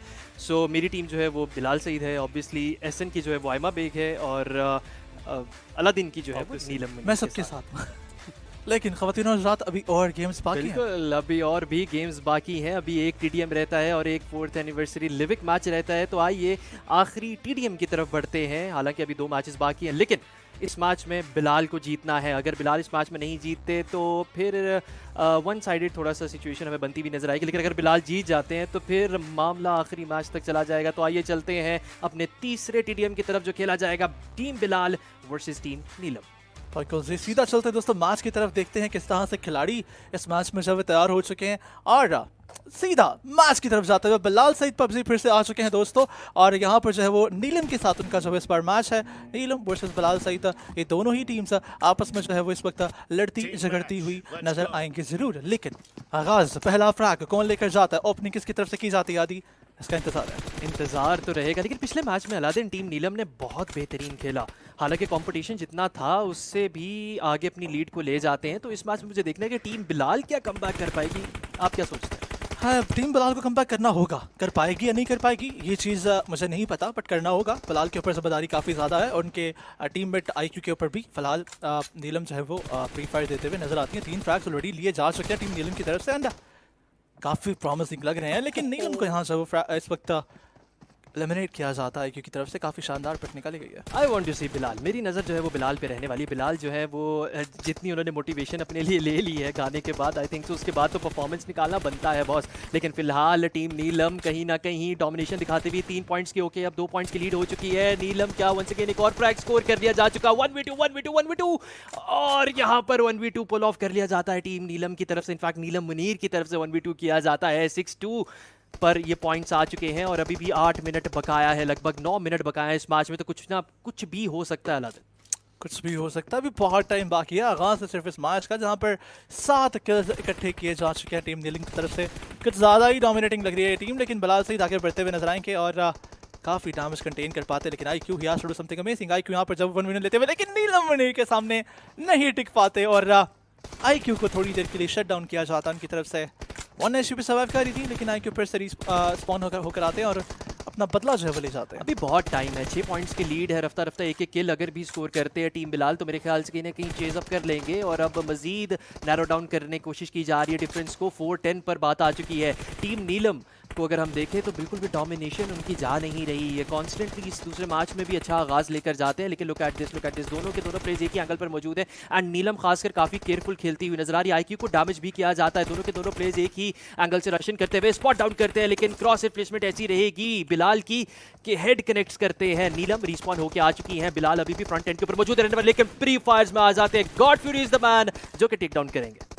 God Fury is the man जो कि टेक डाउन करते हुए नजर आते हैं। हालात काफी खराब होते हुए नजर आ रहे हैं बिलाल सईद के लिए फिर से, जो कि आपके फेवरेट हैं, लेकिन फिलहाल के लिए ड्रॉप शॉट देने की कोशिश आईक्यू की तरफ से, लेकिन उनको एलिमिनेट किया जाता है। दोस्तों ये मैच जो है वो कुछ ज़्यादा ही डिटली होता हुआ नजर आ रहा है हमें, लेकिन बिलाल सईद प्री फायर देते हैं, इस बार फिर से कामयाब नहीं होते। कैरी करने की कोशिश आईक्यू की तरफ से जारी है, लेकिन अनफॉर्चुनेटली नहीं कर पाएंगे। लेकिन बिलाल से ड्रॉप शॉट देने की कोशिश करते हुए नीलम उनको ड्रॉप शॉट नहीं देने देती और फ्रैग में कन्वर्ट किया जाता है। बिल्कुल टीम बिलाल की तरफ से कुछ स्ट्रैटेजी जो है वो हमें देखने को कुछ खास नहीं नजर आ रही है। एक एक करके प्लेयर्स आगे जाते हैं और एलिमिनेट हो जाते हैं, लेकिन बिलाल की तरफ से बहुत खूबसूरत कमबैक आता है। क्राउच करते हुए नजर आए और पीक एंड फायर करते हुए नजर आते हैं। नीलम मुनीर अब आ चुकी हैं और प्योर एग्रेशन हमें देखने को मिल रहा है उनके कैब में भी, और जैसे उनकी बॉडी लैंग्वेज है वो पूरी तरह कोशिश कर रही है कि इस पास में जितनी ज्यादा लीड बनाई जाए उतनी ही बनाए। लेकिन फिलहाल नीलम मुनीर एक बैक स्टैब का सामना करना पड़ता है QRK IQ की तरफ से। बेस होल्ड की जा रही है टीम बिलाल की तरफ से, टीम नीलम की तरफ से। इनफैक्ट टीम बिलाल एक प्लेयर वेयर हाउस में रहेंगे और एक प्लेयर राइट साइड पे रहेंगे, और कोशिश की जा रही है नीलम की तरफ से कि अपनी लीड को मजीद आगे बढ़ाने के लिए प्रेशर, क्योंकि ऑलरेडी बना चुके हैं टीम बिलाल के ऊपर, तो अब उनकी तरफ से कोशिश की जा रही है कि होल्ड किया जाए, ज्यादा किल्स ना दिए जाए। एग्जैक्टली, लेकिन अनफॉर्चुनेटली किल्स दिए जाते हैं उनकी तरफ से। बिलाल थोड़े से फ्रैग लेते हैं, थोड़े फ्रैग आईक्यू ले जाते हैं और इस बार नीलम को थोड़ा सा जो उनकी परफॉर्मेंस को जो खटाई में डाला जाता है और और फ्रैग जनरेट किया जाएगा। 11-15 स्कोर लाइन हो जाएगी। आईक्यू रिस्पॉन होकर आते हैं तो वो फिर से इस स्कोर लाइन को जो बराबर करने की कोशिश करेंगे, लेकिन ये जो सिचुएशन है जहाँ पर बिलाल सईद अकेले आगे चले जाते हैं, लेकिन अनफॉर्चुनेटली उनके ओपोनेंट्स में जब वो दोनों प्लेयर साथ मौजूद होते हैं, ये ज़्यादा उनके जो है वो ऊपर हावी साबित हो रही है। आईक्यू अब 1v1 लेने की कोशिश करेंगे, लेकिन नीलम के सामने 1v1 कैसे ले सकते हैं आईक्यू? आप समथिंग जो कि आईक्यू को जब वो बाबर जब वो बार बार करा रही होगी कि उनको अकेले पुश नहीं करना। 1 HP पर आ गए थे स्टार के गॉड फ्यूरी एंड बिलाल को कहीं ना कहीं पता लग चुका था कि मैं नॉकआउट निकाल लूंगा, मैं किल ले लूंगा, लेकिन गॉड फ्यूरी की तरफ से बहुत अच्छा रिफ्लेक्स देखने को मिलता है। बिलाल सईद वापस आएंगे और अपना रिवेंज लिया जाता है। गॉड फ्यूरी को एलिमिनेट करते हैं और नीलम को भी एलिमिनेट कर दिया जाता है। रीस्पॉन होकर गॉड फ्यूरी वंस अगेन सामने की तरफ बढ़ेंगे। स्ट्रैटेजी देखने को अब नजर आ रही है टीम बिलाल की तरफ से, लेकिन लीड अभी भी टीम नीलम के पास बहुत ज्यादा मौजूद रहने वाली है, जहां पर सिर्फ 5 मिनट रह चुके हैं। आईक्यू को टेक डाउन किया जाता है नीलम की तरफ से, लेकिन बहुत खूबसूरत कवर फायर प्रोवाइड करते हैं Bilal Saeed. Look at that jump, look at that jump, पूरी तरह से गेम के अंदर घुस चुकी हैं दोनों टीम्स। कम बैक करना पड़ेगा। कम बैक बहुत इस वक्त जो वो शदीद उसकी ज़रूरत है कम बैक की, लेकिन Bilal Saeed will he be able to do that. इस चीज़ को चाहे वो देखना पड़ेगा जरूर। 15-20 स्कोर लाइन, 5 पॉइंट्स का फर्क है, इतना ज़्यादा फर्क नहीं है। सिर्फ आपको 3 बार जो है वो सामने वाली टीम को एलिमिनेट करना और आप 1 पॉइंट उल्टा ज़्यादा ले जाएंगे उनसे, लेकिन बना एलिमिनेट हुए। और ये चीज़ करते हुए जो बिलाल सईद अभी तक नजर तो नहीं आ रहे, लेकिन नीलम टीपीपी ली जा रही है बहुत शानदार तरीके से, आगे बढ़ेगी। आईक्यू सामने मौजूद 1v1 लेने की कोशिश, आईक्यू यहाँ पे जगल करेंगे, लेकिन नो, कामयाब नहीं हो पाते। लेकिन अब लीड को चेस करना पड़ेगा टीम बिलाल को। 5 पॉइंट्स की लीड चाहिए, 4 मिनट यहाँ पर रह चुके। गॉड फ्यूरी बिलाल सईद को एलिमिनेट करते हैं और 6 पॉइंट्स पर अपनी लीड को लेकर जाते हैं। क्यूआर के आईक्यू अच्छा कवर लेते हुए दोनों के दोनों प्लेयर्स एक ही साथ जा रहे हैं टीम बिलाल के, लेकिन सामने की तरफ से भी इतना अच्छा उनको रिटालिएट किया जा रहा है। लुक एट दैट सरप्राइज में लेकर आते हुए God fury inside the cover जाते हैं। क्यूआर के आईक्यू ड्रॉप शॉट देने की कोशिश करते हैं, लेकिन प्लेयर वहां से हट चुके होते हैं। God Fury is playing really good. Neelam के पास 10 किल्स आ चुके हैं। गॉड फ्यूरी एक और किल स्कोर करते हुए और मजीद अपनी लीड को आगे बढ़ाते हुए टीम बिलाल के लिए अब मुश्किलात बन चुकी हैं। अब कुछ ना कुछ करना पड़ेगा, कुछ एक्स्ट्रा ऑर्डिनरी करना पड़ेगा अलादीन। कुछ कमाल करना पड़ेगा दोस्तों उन्हें, लेकिन फिलहाल अभी तक करते हुए कामयाब तो नहीं होंगे। 16-23 की स्कोर लाइन चल जाती है। नीलम फिर से आईक्यू को पिक ऑफ कर लेती है। दिस इज समथिंग जो कि खतरे में जब लेकर जा रही है अनफॉर्चुनेटली टीम बिलाल सईद को, और बिलाल सईद धोनी लेने के लिए जाएंगे, ये देखना बहुत जरूरी है। नीलम वर्सेस बिलाल सईद दोनों जिसके सामने मौजूद, दरमियान में एक टंकी, दरमियान में एक कंटेनर मौजूद, लेकिन गॉड फ्यूरी का कवर आता है एंड रेस्क्यू करने के लिए आ जाता है अपने टीममेट को, और स्कोर लाइन को 10 पॉइंट्स के डिफरेंस में धकेला जाता है। दोस्तों टीम नीलम को हराना मुश्किल है नहीं, नामुमकिन बन चुका है, लेकिन टीम बिलाल को अशद ज़रूरत है पॉइंट्स की, किल्स उनको निकालने हैं। 3 मिनट रह चुके जहां पर प्रेशर रहेगा, टाइम का भी क्लॉक जो है वो टिक टिक करता हुआ नजर आ रहा है, और इसी के साथ मुझे बड़ी शानदार लग नजर आ रही है। जी Neelam is playing on 4 finger claw. Exactly, मैं वही चीज अभी नोटिस कर रहा था, लेकिन मैं मेंशन नहीं कर पाया, और अच्छा कि 4 साल से गेम खेल रहा हूं मैं और मैं 3 फिंगर से ऊपर नहीं किया। क्या बात है, प्रो प्लेयर उस्ताद से छोड़ दिया मैं। जॉब छोड़ देनी चाहिए हम लोग को, लेकिन अभी भी 10 पॉइंट्स की लीड। अलादीन कम बैक के चांसेस क्या लग रहा है, बन पाएंगे? I think it's quite impossible because 3 minutes बाकी हैं। 10 पॉइंट्स का अगर ऐसा होता है तो बिलाल को मान जाएंगे आप? बिलाल को मैं तो वैसे ही माना मैं तो वैसे ही माना हूं बिलाल को, लेकिन अगर ऐसा हो जाता है तो मैं फिर आपको मान जाऊंगा। अच्छा चले, 9 पॉइंट्स पे आ चुके हैं। आपको नहीं माना मैं अभी तक। रोस्टिंग सेशन जो है वो चलता नजर आ रहा है, लेकिन यहाँ पर नीलम मुनीर एग्रेस करती हुई क्यूआर के आईक्यू को स्पॉट डाउन करे जा चुका, जंप फायर करते हैं, लेकिन जबरदस्त क्रॉस एयर प्लेसमेंट दिखाई जाती है। बैकएंड से बिलाल सईद आते हैं, एलिमिनेट तो कर जाते हैं, लेकिन अपना किल भी दे जाते हैं सामने टीम को। अभी भी 10 पॉइंट की लीड बाकी है मेरा सुमारे, लेकिन फिलहाल यहाँ पर क्यूआर के आईक्यू कोशिश कर रहे भरपूर तरीके से कम बैक करें। इनसाइड द कवर रहते, काफी हद तक लोन एचपी कर दिया जाएगा, इनको थोड़ी देर यहाँ पर हील करना चाहिए, उसके बाद निकलना चाहिए। गॉड फ्यूरी को टेक डाउन करने में कामयाब, लेकिन 2 ही मिनट रह चुके हैं। टीम बिलाल को कुछ करना पड़ेगा, कुछ तो करना पड़ेगा। नेट्स का इस्तेमाल आई थिंक सो नहीं कर सकती है टीम, सिर्फ गन पावर की बेसिस कर नहीं रहे। ओके व्हाई, मतलब क्यों जरूरत नहीं पेश आ रही ना, वो गन फायर से वो कहते हैं कि हमने बंदूकों से ही जो है यहाँ पे हमला करना है, नेट्स को यूज नहीं कर रहे बिल्कुल, लाइक मिस कराया उन्होंने नेट्स को बिल्कुल। लेकिन यहाँ पर 1.5 मिनट और उसके बाद फाइनल हो जाएगा, लेकिन आईक्यू का फ्लैंक नीलम को एलिमिनेट करते हुए नजर आते हैं। IQ will be able to take one more down और नॉट, लेकिन इस बात का जवाब शायद ना में ही होगा, बिकॉज नीलम आती हैं, जगल करती हैं और ले जाते हैं। This is so simple maths. लेकिन बिलाल सईद एक ऐसा एंगल होल्ड करें जहां पर टीम रेड को पुश बैक किया जा सकता है, और आईक्यू अगर एग्रेस करते हैं एक डिफरेंट एंगल से तो मेरे ख्याल से दोनों किल्स उठा सकते हैं। लेकिन बिलाल की तरफ से क्रॉस रिप्लेसमेंट देखने को मिलती है, नॉक भी करते हैं, नॉक नहीं एलिमिनेट करते हैं। आईक्यू बैक एंड से किल ले जाते हैं। 26-34, चंद ही सेकंड्स बाकी हैं, 1.5 मिनट बाकी रहेगा इस मैच को खत्म होने में। लेकिन आईक्यू का एंगल जरा आप चेक करें, नीलम को काफी हद तक लोन एचपी कर दिया जाता है, और नीलम परेशान हो चुकी है कि लड़का मार कहां से रहा है। लेकिन बैक एंड के ऊपर नीलम भी पीछे नहीं हट रही, हालांकि लोन एचपी है, लेकिन फिर भी जोश से काम लेती हुई नजर आ रही है। नीलम एक डिफरेंट एंगल के ऊपर जाएंगे, आईक्यू सामने की तरफ मौजूद रहने वाले, क्या आईक्यू पर स्पॉट कर पाएंगे? आईक्यू सामने की तरफ आते हैं, कवर से बाहर निकलते हैं और थोड़ा सा पनिश भी जरूर किया जाता है, लेकिन आईक्यू की तरफ से रिटालिएट किया जाता है। आईक्यू सामने की तरफ आएंगे, हेड कनेक्ट होगा एंड नीलम ये किल लेकर चली जाती है। 27v35 की situation and 56 more seconds to go. बिल्कुल जी दोस्तों, it's impossible to you know, मैं आपको बता रहा हूँ, अगर टीडीएम का प्रोफेशनल लेवल पे कंपटीशन हुआ, नीलम वो जीत गई हैं पहले से। The way she is playing right now, ये आसान नहीं है इस तरह से खेलना।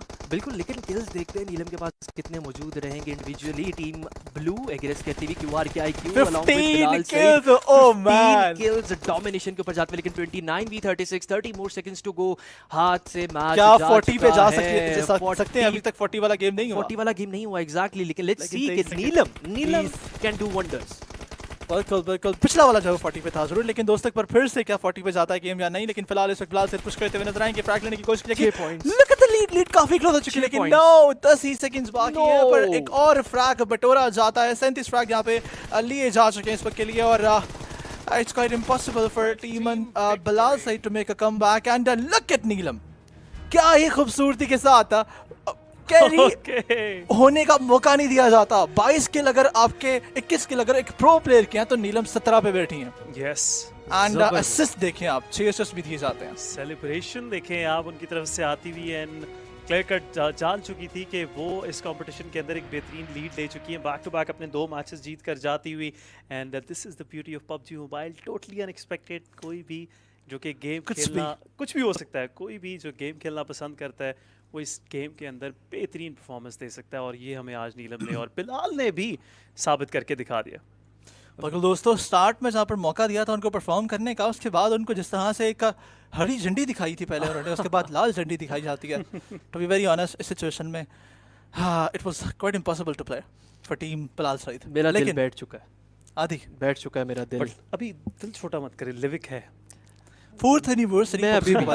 मैं अभी भी अपने बॉय के साथ हूँ, पंजाबी बॉय के साथ। Yes, I'll stand with I'll stand with Bilal Saeed. Justice for आदि। Justice for आदि यार, ऐसा नहीं करो मेरे साथ, मासूम सा मैं बच्चा हूँ।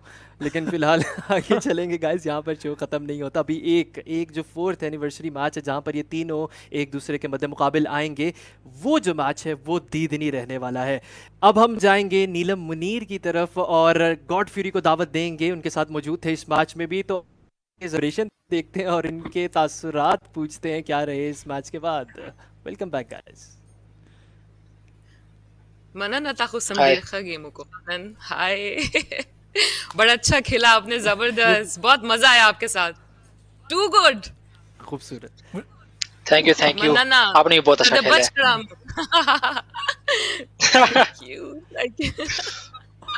नीलम, जिस तरह आपने भी गेम खेली है और आप उसको जीते भी हैं बहुत शानदार तरीके से, तो गेम के दौरान आपने इतना शानदार वॉइस पैक किया है, उसमें से कौन सी ऐसी लाइन थी जो आपने इस्तेमाल की हो? बिकॉज जहाँ तक मेरी बात है, मैंने वॉइस पैक खुद सुना यार, मुझे वो मनाना वाली लाइन बहुत पसंद आई। आपसे मैं पूछना चाहूँगा, आपकी फेवरेट लाइन कौन सी थी जो आपने गेम में इस्तेमाल की हो? मेरी तो सारी फेवरेट लाइंस है, वो सारी लाइंस ऐसी जो कि आप गेम खेलते वक्त आपको बोलनी पड़ती हैं। सो मन्ना, बहुत सारे जो मुझे लोग मिले हैं, फैंस भी और आम लोग भी, सब ने मुझे बोला कि मन्ना, उनको ये आ गया कि जी थैंक यू वेरी मच। सो मुझे सबसे ज़्यादा जो मेरी फेवरेट लाइन है, एक तो पमा बांधे डजुना के डोंट शूट मी, और एक मुझे बहुत पसंद है, वो ये है कि गेम मास्टर माखफल टीम क्या खले, गेम मास्टर आप मुझे अपनी टीम में लेंगे, तो ये भी मेरी फेवरेट लाइन है। ये मेरी भी फेवरेट थी, लेकिन फिर मुझे समझ नहीं आई, तो फिर मैंने कहा इसको साइड पे कहता है, ज्यादा समझ आ रहा है उसी को फेवरेट बना लेते हैं। यही तो समझने वाली मेरा भी लाइन है, सवाल अगर आप रहेगा PUBG कि खेलते हैं PUBG मोबाइल, तो ये तो सबसे ज्यादा समझने वाली लाइन है। निकालो यार इसको बाहर निकालो, मैं सुनूंगा। अल्लाह दिन का माइक म्यूट करो यार। Just kidding. देखिए नीलम, आपसे मेरा सवाल रहेगा कि आपका एक्सपीरियंस कैसा रहा PUBG मोबाइल के साथ, और आने वाले जो वक्त हैं, क्या हम आपको दोबारा देखने वाले हैं?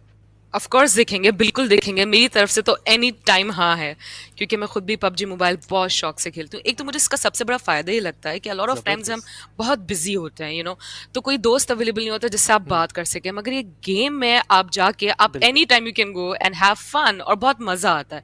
सो एक अच्छे से टाइम गुजर जाता है। और जब मैंने PUBG मोबाइल का, जब मुझे पता चला कि मैंने इनके लिए वॉइस पैक करना है, वो भी पश्तो लीव मी, मुझे बहुत खुशी हुई। आई थिंक ये मेरी एक सबसे बड़ी अचीवमेंट है। और शूट पे भी हमने बहुत एंजॉय किया, बहुत प्रोफेशनल तरीके से शूटिंग हुई, बहुत फन के साथ। मैंने बहुत काम किया ज़िंदगी में, यू नो, मूवीज़ में, ड्रामाज में, सॉन्ग्स में, लेकिन ये जो पहली बार मैंने किसी यू नो गेमिंग कंपनी के लिए काम किया है। चले, थैंक यू सो मच नीलम के आपकी आवाज़ में, खूबसूरत आवाज़ में हमें एक वॉइस पैक सुनने को मिला। और जो पश्तो फैंस हैं हमारे, ये उनके लिए खुशखबरी है। असल जो ईद है वो उनकी हुई है। तो गाइस आप हमारी भी थोड़ी सी हुई है। हमारी भी हुई है। ना कि सिर्फ पश्तो ने जिनको नहीं भी आती, ना कि सिर्फ पख्तून फैंस ने जिन्हें पश्तो नहीं भी आती, उन्होंने भी 15 चिकन डिनर किए हैं और इस वॉइस पैक को लिया है। और मजे की बात बताऊं, मैं जब खुद गेम खेल रही होती हूँ और जब मुझे लोग ऐड करते हैं गेम में, तो फिर वो मेरी वॉइस पैक लगा रहे होते हैं। क्या बात है, क्या बात है। तो आपको एक आखिरी सवाल, एक छोटा सवाल, कि आपको क्या फील होता है कि आपकी आवाज़, मतलब ऑलमोस्ट सभी ये गेम खेलते हैं, आप जिस घर में जाएंगी तो ये गेम कहीं ना कहीं चल ज़रूर रही होती है। सो वो फीलिंग ज़रा डिस्क्राइब करिए कि आपकी आवाज़ है हर जगह पर।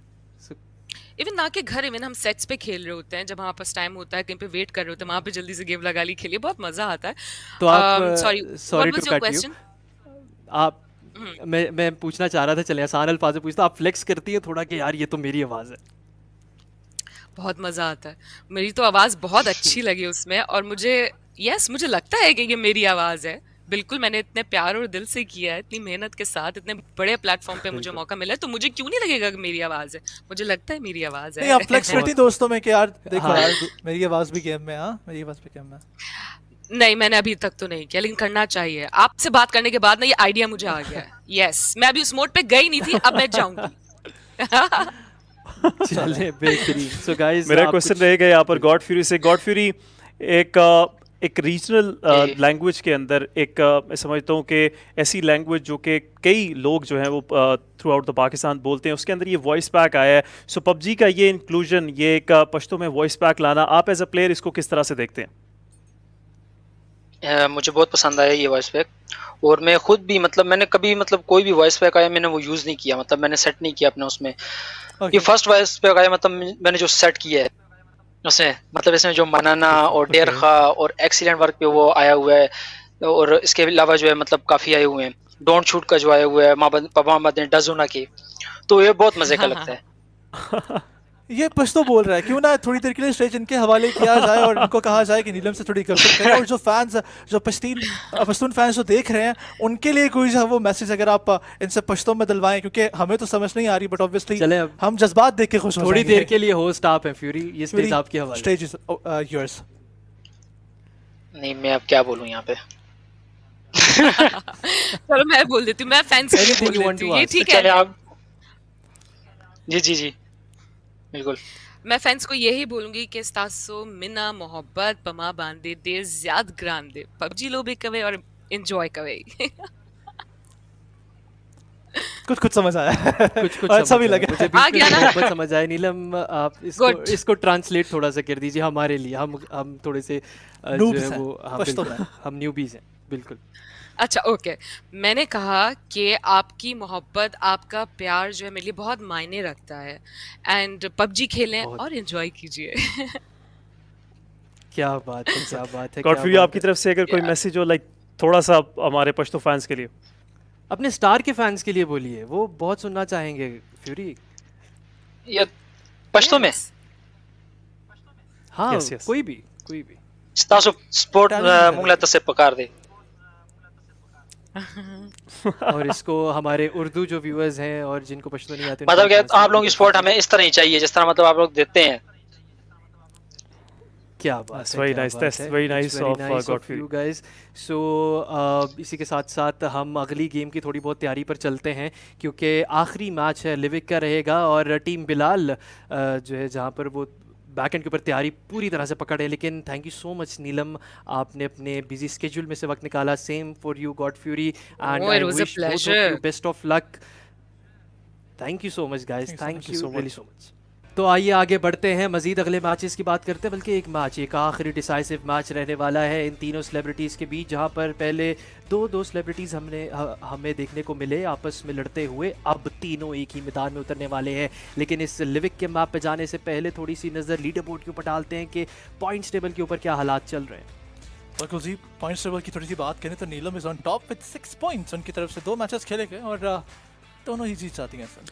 बिल्कुल, बट आइमा भी बिल्कुल पीछे नहीं है, उनकी तरफ से भी एक जीत सिक्योर की गई अपने लिए, 3 पॉइंट्स उनके रहेंगे। लेकिन बिलाल इंतजार में है कब वो उतरेंगे लिविक के ऊपर और कब वो यहाँ पर एलिमिनेशंस और इस मैच की जीत के साथ अपने आप को टॉप पर लाने वाले हैं। अच्छा, एक चीज फैंस को बता देते हैं हम कि अगर बिलाल के मैच जीत जाते हैं तो एटलीस्ट वो सेकंड आ सकते हैं, बिकॉज जीतने वाला 5 पॉइंट लेकर जाएगा, सेकंड पे आने वाले को 3 पॉइंट, और अगर वो एक किल भी ले जाते हैं साथ तो वो पॉइंट लेकर जाएंगे। एग्जैक्टली मैं फिर से बिलाल के साथ He can be on top. तो yes. आदि अभी तक मेरे ख्याल से आपके दिल की धड़कनें कायम टाइम होंगी। बिल्कुल, और इसी के साथ सब ये सदमा भी पहुंच चुका है। ऐसे ने जो बात यहाँ पे कर दी है कि किल अगर बिलाल के पास अभी भी मौका है कंपटीशन में वापस आने का, सो देखते हैं कि बिलाल किस जोश के साथ इस मैच में उतरते हैं और बाकी जो 2 हमारी ख्वातीन हैं वो क्या करती हुई इस मैच में नजर आती है। मैच का आगाज हो चुका है, आइए खुद ही देखते हैं इस मैच में क्या होता है। नीलम इस बार फिर से डोमिनेट ना कर दें यार। अच्छा चले वही गेम हम वापस करते हैं। करिए प्रेडिक्शन, फर्स्ट कौन आएगा प्लेसमेंट पॉइंट में? जिस तरह के हालात चल रहे हैं देखें, जो जीत रहा हूं मैं तो उसके साथ होता हूं usually. I'm up for the win, always. और वैसे भी मैं नीलम के साथ ही था। चले मेरा बेट जो है वो बिलाल के ऊपर रहने वाला है, तो आइए देखते हैं हम तीनों में से कौन निकलता है फातेह। हमारी भी जंग है, मैंने आपके बाल पुक लेने हैं इसके बाद। और अगर आप हार गए तो मैंने आपकी ट्रेंड कर देनी है। अल्लाह दिन आपने मुझे धमकी तो दे दी है। चलें आप देखते हैं इस मैच के बाद किसके सर के ऊपर से बाल उड़ते हैं। जिसकी टिंड हो गई हो यहाँ पर आप समझ जाइएगा, बस और मजीद कुछ कहने की जरूरत नहीं है। बिल्कुल मुझे लग रहा है आइमा जीतने वाली है। लेकिन गाइज आखिरी मैच का आगाज हो चुका है, तो आइए देखते हैं इस मैच के अंदर कौन हावी होता है दूसरों पर। लिविक के मैदान में चलते हैं। बिल्कुल दोस्तों, 4th एनिवर्सरी का ये शानदार लिविक का मैच आपके सामने, फ्लाइट पाथ भी आ जाएगा। Bilal Saeed Where is he gonna jump? ये देखना बहुत जरूरी है। पावर प्लांट की तरफ जाते हैं या फिर मिड स्टेन का रख किया जाएगा। पहली बार लिविक का कास्ट करें, ऐसा कैसा लग रहा है? बिल्कुल, लिविक अपने आप के अंदर एक बहुत ही बेहतरीन और एग्रेसिव एक मैप है, लेकिन टीम्स उतरने वाली उस आइलैंड के ऊपर जो कि 4th एनिवर्सरी की सेलिब्रेशन के अंदर बनाया जा चुका है, और प्लेयर्स जो है वहाँ पे उतरते हुए नजर आएंगे और 1 by 1 इस गोल्डन आइलैंड के ऊपर एलिमिनेशन जो है वो हमें स्टार्ट होती हुई नजर आएंगी। एक बेहतरीन नज़ारा, और गॉड फ्यूरी उतरते साथ ही उनके हाथ में QMP आ चुकी है और स्किन वाली ये तो लॉबी से UMP लेके आया। This is something wrong. ये गलत है, इस तरह नहीं होना चाहिए था। लेकिन चले देखते हैं कि गॉड फ्यूरी किस तरह से टेस्ट कर पाते हैं UMP को। या फिर नीलम अभी होती भी नजर आएंगी फिर से, जिस तरह से हमेशा होती भी नजर आएंगे इन तमाम मैचेस में। बिलाल सईद का एक कमबैक बाकी है तो दोस्तों, और आपको जब उसका बिल्कुल गॉड फ्यूरी का सामना यहाँ पर बिलाल सईद पहले काफी ज्यादा डैमेज देते हुए गॉड फ्यूरी की तरफ से, लेकिन दूसरी तरफ रिव्यूज को और आइमा को भी स्पॉट किया जा चुका है। Neelam with that shotgun close range के ऊपर फाइट नहीं ले पाएंगी, but here we go, Bilal Saeed यहाँ पर। आई टोल्ड यू, नीलम नहीं छोड़ने वाली किसी को। गॉड IQ अभी भी सर्वाइव कर रहे हैं, so is teammate is still there. अभी भी चांसेस जो है वो यहाँ पर जीतने के उनके रहने वाले हैं, but look at this. Okay, shotgun 1, shotgun 2, shotgun 3, shotgun. Trust me, Neelam से बचना मुश्किल नहीं नामुमकिन है। लेकिन गॉड फ्यूरी इस बार वो भी कहते हैं कि मैं कैरी नहीं हो रहा, मैं बराबर खेलता हुआ नजर आऊंगा। काफी डैमेज उनकी तरफ से दिया जाएगा रिव्यूज को। रिव्यूज यहाँ IQ से भिड़ सकते हैं। Situation is down to a 2v1v1 I think. लेकिन अभी तक देखें हालात क्या किस तरफ जाते हैं। 3 टीम्स और 6 अभी तक अलाइव हमें नजर आ रहे हैं। रिव्यूज हवा में उड़ रहे हैं यार। बिल्कुल डैमेज पड़ता हुआ उनको यहाँ पर, और आहिस्ता आहिस्ता उनकी तरफ से इस डैमेज से निकलना की कोशिश, लेकिन गॉड फ्यूरी स्पॉट कर लेते हैं। और इसी के साथ टीम SALTxi8 रिव्यूज यहाँ से चलते बनते हैं। सो टीम आइमा भी एलिमिनेट हो चुके हैं इस मैच से, लेकिन पहली टीम जो कि एलिमिनेट होगी इस मैच से। लेकिन दूसरी तरफ अगर हम बात करें, टीम स्टार अभी तक के लिए डोमिनेट कर रही है। बिल्कुल ही टीम आइमा सॉरी नीलम अभी तक डोमिनेट कर रही है। नीलम की पब्लिक यहाँ पर ऑब्वियसली इंतजार करेगी चैट में उनको, जब वो बहुत ज़्यादा सपोर्ट कर रही होगी। लेकिन इट्स 1v2 नाउ। एक इजी पुश उनकी तरफ से दिखाया जा सकता है, बट IQ को क्लच करना होगा।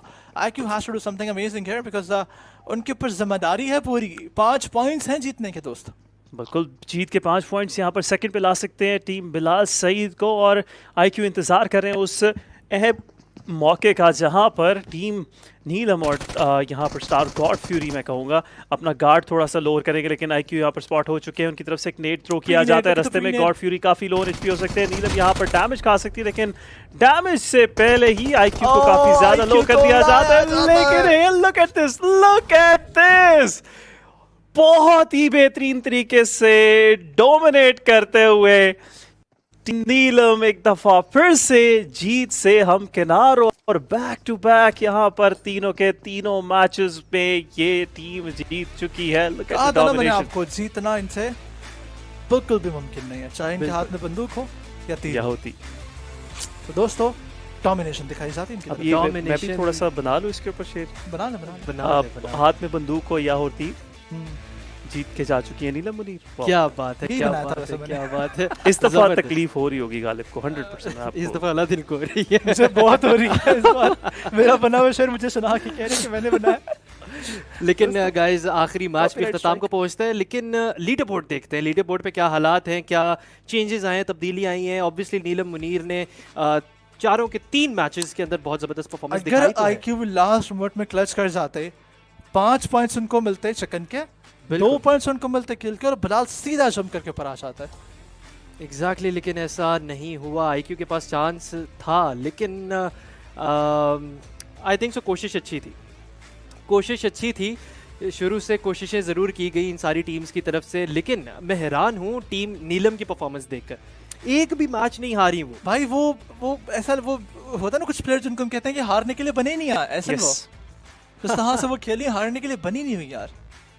तो बनाया गया था कि मैंने वो क्या एग्जांपल दी थी एक दिन कि अगर लूजर्स की जंग हो रही हो ना, लूजर्स की रेस हो रही हो, तो उसमें भी जीत जाएंगे। बिल्कुल ऐसे ही है। लेकिन आगे बढ़ते हैं। वंस अगेन हम अपने तीनों गेस्ट को दावत देते हैं हमारे साथ आए और इस मैच के बारे में अपनी फीलिंग्स हमसे जरूर शेयर करें। Welcome back. Okay. Bilal, we can see that. Look at Bilal. यार मैं एक्चुअली बहुत स्ट्रॉन्ग मैसेज देना चाहता था वुमेन एम्पावरमेंट के लिए। मुझे देखिए नीलम तो इतना अच्छा खेलती है। मैंने नीलम के आगे हार मान ली। और नहीं तो क्या। और हैरत की बात है कि मैंने ना कभी आयमा के साथ खेला पबजी में, ना कभी आपके साथ खेला है। ये मैं आप लोग के साथ फर्स्ट टाइम खेला है मैंने। सी इतना जानने के बाद मुझे तो आप दोनों की गेम देख के लगता है कि आप कुछ और करती नहीं है, सिर्फ पबजी खेलती हैं। I think I need to start pro खेला है। वाह वाह, थैंक्स। मैं एक्चुअली तो नीलम के प्यार में हार गई ना, पता है। I love एक you. चीज मैंने नहीं हारा था, आपको पता है मैं कैसी प्लेयर हूँ। मैंने आप दोनों का इतना प्यार देखा कि मैंने सोचा मेरा यहाँ पे कुछ बनता ही नहीं है, मैं इसलिए सबसे पहले पहले आते ही गोली खाई है। राइवलरी बन चुकी है यहाँ पर इन तीनों के बीच में, और ये राइवलरी अब मुझे लग रहा है बिलाल जो है वो बदला जरूर लेंगे ऑफ कैमरा गेम में। मुझे ज्यादा सेलिब्रेट करने का दिल भी नहीं चाह रहा। It was just a game. Celebrate करना बनता नहीं, मैंने तो प्यार में जीते कोई भी हारे कोई भी, आयमा को जो है वो गाना गाना पड़ेगा। आपको जो है वो नहीं छोड़ा जाएगा। और आयमा बहुत अच्छा गाना गा रही है, यस, उसी को हम आगे बढ़ाएंगे। तो पता ही नहीं था। बहुत अच्छा गाती है। आई थिंक पबजी खेलने के अलावा आप गाना भी अच्छा गाती हैं। पबजी तो बहुत अच्छा खेलती है। हाँ, मतलब पबजी के अलावा भी मैं उसको आई थिंक थोड़ा सा क्या कहते हैं, गायकी कहते हैं। तो लेकिन ये गाना जो हो जाए कुछ लाइंस हो जाए, बहुत अच्छा गाती है। देखें, मैं बाजी नीलम से हारी हूँ, लेकिन मैं बाजी पे गाना गाना चाहूंगी नीलम के लिए, ठीक है ना। तो नीलम को समझ आएगी, आई नो कुछ समझ नहीं आएगी क्योंकि सराइकी में है, लेकिन ट्रांसलेशन आ गई है गूगल पे, ठीक है ना। तो सराइकी मुझे बहुत पसंद है आयमा। यस। अच्छा हाँ, ओके, कहते हैं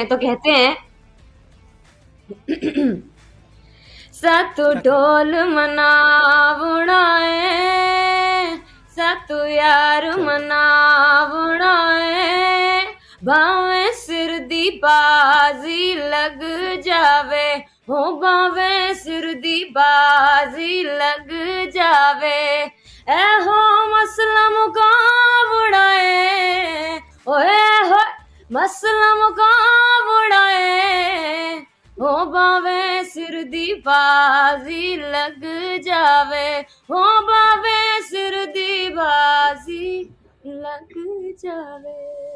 There you go. क्या सोचा नहीं बात था। है, इस क्या तरह से- बात है, क्या बात है, बहुत बहुत जबरदस्त। खूबसूरत, बहुत उम्दा।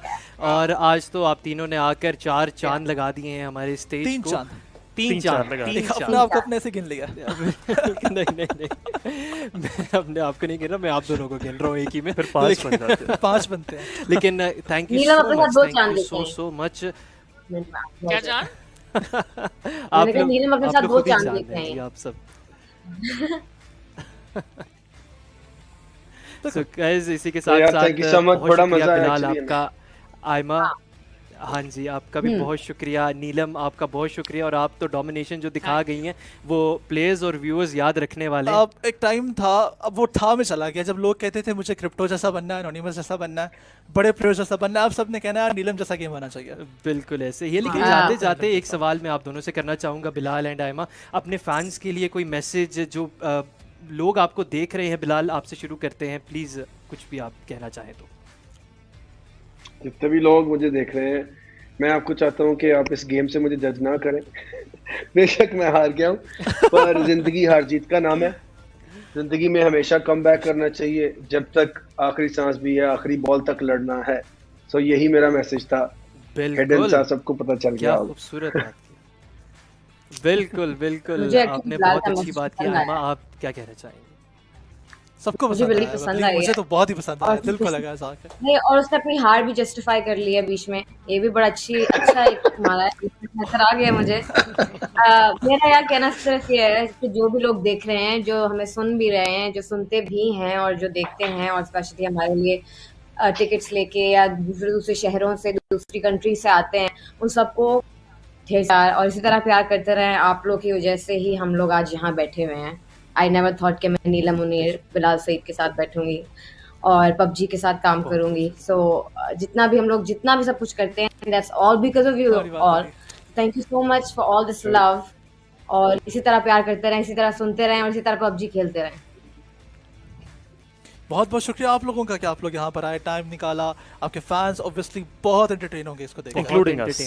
और आज हम ज्यादा एक्साइटेड इसलिए भी हैं क्योंकि पबजी मोबाइल की 4th एनिवर्सरी भी है, और ये भी हमें बहुत अच्छा लगा साथ गेम खेलकर और सेलिब्रेट कर। चले एक दफा तीनों जाते जाते विश कर दीजिए, एक बार विश कर दीजिए पबजी मोबाइल को। Okay, so we wish PUBG 4th anniversary. anniversary. जितने भी लोग जो PUBG खेलते हैं, it's time to celebrate, enjoy करें। या 4th एनिवर्सरी है, जबरदस्त किस्म के गेम्स खेल रहे हैं और एंजॉय कर रहे हैं। एंजॉय करें। बिल्कुल, thank you so much, Thank you so much, Bilal, Aima and Neelam.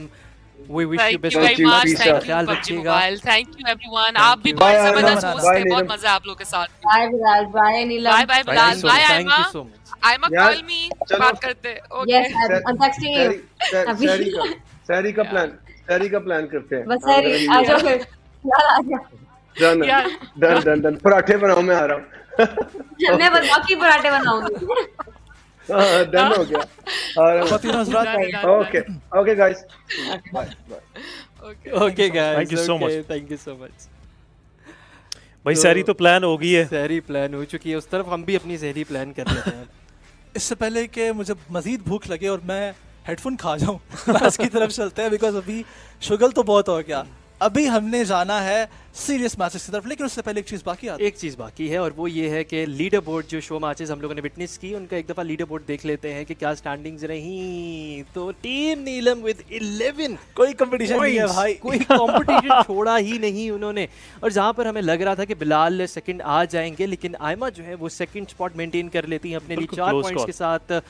And Bilal कोशिश करते हैं और कुछ पॉइंट्स लेकर भी जाते हैं इस आखिरी मैच से। लेकिन ये थे हमारे फन मैचेस गाइस, फन अब ख़त्म हो चुका है। आई होप आप लोगों ने एंजॉय किया होगा, अपना फीडबैक ज़रूर दें। लेकिन अभी असल जंग 1,74,00,000 रुपए की बाकी है, और इसी नोट के ऊपर थोड़ा सा आप लोगों को तंग करके हम लोग थोड़ी सी ब्रेक पर जाएंगे, ताकि आप लोग सोचें ज़रूर कि आने वाले वक्त के लिए ज़रूर सोचें। So will be going on a short break, आप लोगों ने कहीं नहीं जाना। Will be coming right back with PMPL Pakistan.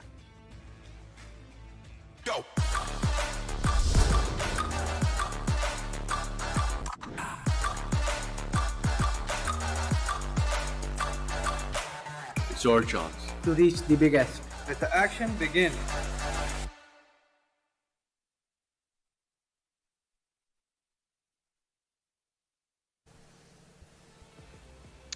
Well, hello and welcome, ladies and gentlemen, to the grand finals of the PUBG Mobile Pro League Pakistan Spring 2022. Of course, brought to you by Oppo, who are our official PUBG Mobile Esports Pakistan mobile phone partners. And that being said, I'm joined along with CA, who's gonna be there with me for the first game. And yeah, CA.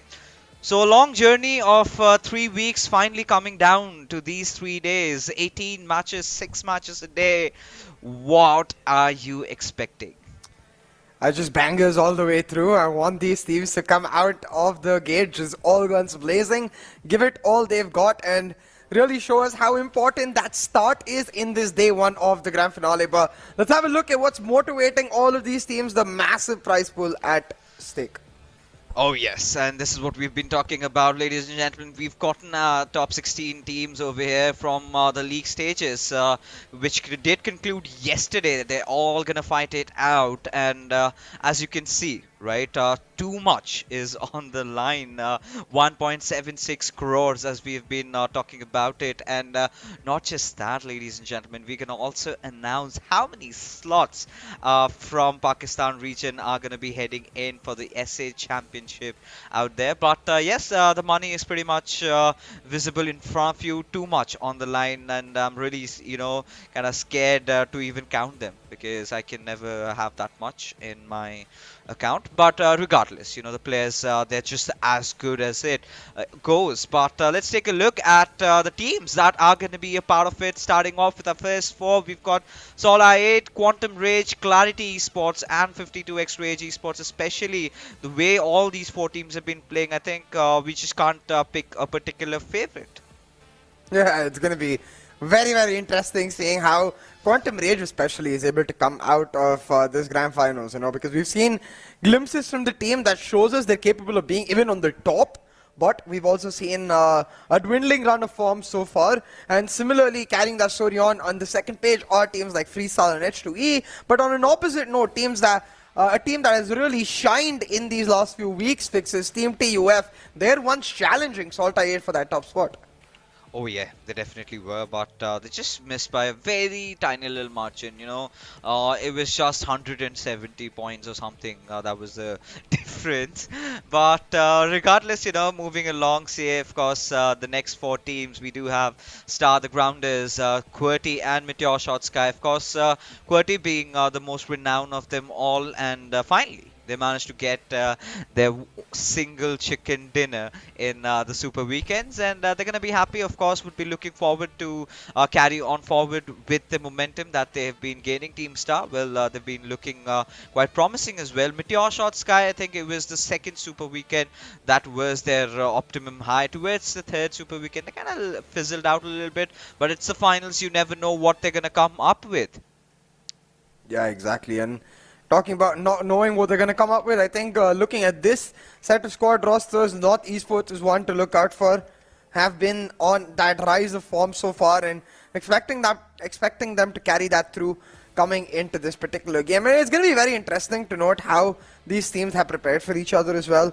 I think teams like Regicide, they've had a lot to say in these last few weeks, and a lot of it hasn't been said yet, and we'll have to see if they can really put it on paper coming into this particular weekend. But man, there's so many expectations from these teams. There's such high stakes, and it surely is going to affect these players, and I'm excited to see if we get to see maybe a few diamonds come out. There's always those few players that under all of this pressure really start shining. Of course, this is the moment where the diamonds are going to be forged, and yeah, like you just said, right, they're going to be put under heavy pressure. But for all the viewers out there, we're going to say this out loud and clear: the points have all gone down to back square one, right? Everyone starts from ground zero, and from there onwards, you've got to build up those points, and only a chosen few will be moving ahead for the PMPL SA Championship. But for now, a little bit of a lookout for SALTxi8, as you can clearly see. This is just ridiculous. You know, every single player, apart from Reviews, has managed to cross that hundo marker. But you know, can't really blame Reviews, right? Yeah. He's got the least matches played. Exactly. I feel like if he had the same number of matches played, he probably caught up to the hundo marker too. So now SALTxi8 have a new task. Can they all reach hundo markers within 3 days? It's a very tall task, but hey, if a team was to get it done, it would probably be SALTxi8.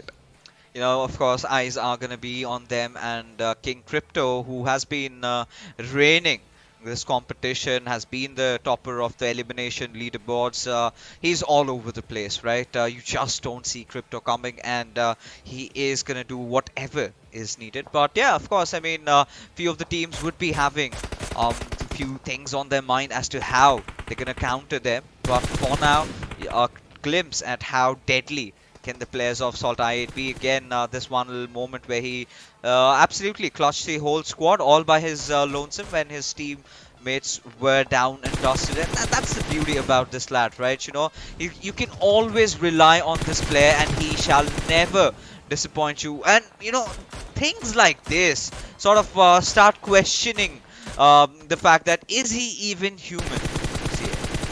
Yeah, exactly. Lot of hype around this player coming into this PMPL Pakistan, and to be perfectly honest, it didn't deliver in day 1 or day 2 of the league stage. But when it came Super Weekend time, man, first Super Weekend, Crypto just turned the heck on, proved why he's the most hyped player coming into PMPL Pakistan, and he's just never stopped.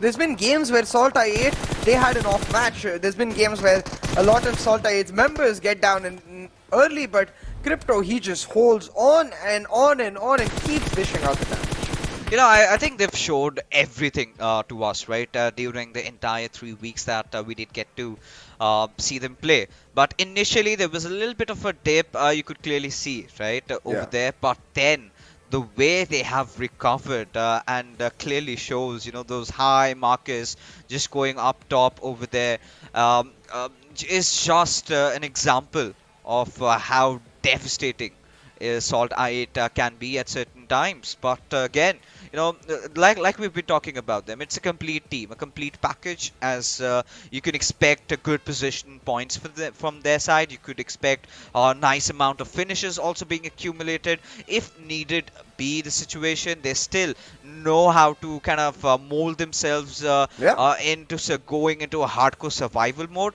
And despite that, you know, even while they are as a one-man squad, they still somehow tend to get a few finishes. I think it was Blade yesterday who was doing that, who was just showcasing how deadly he also can be.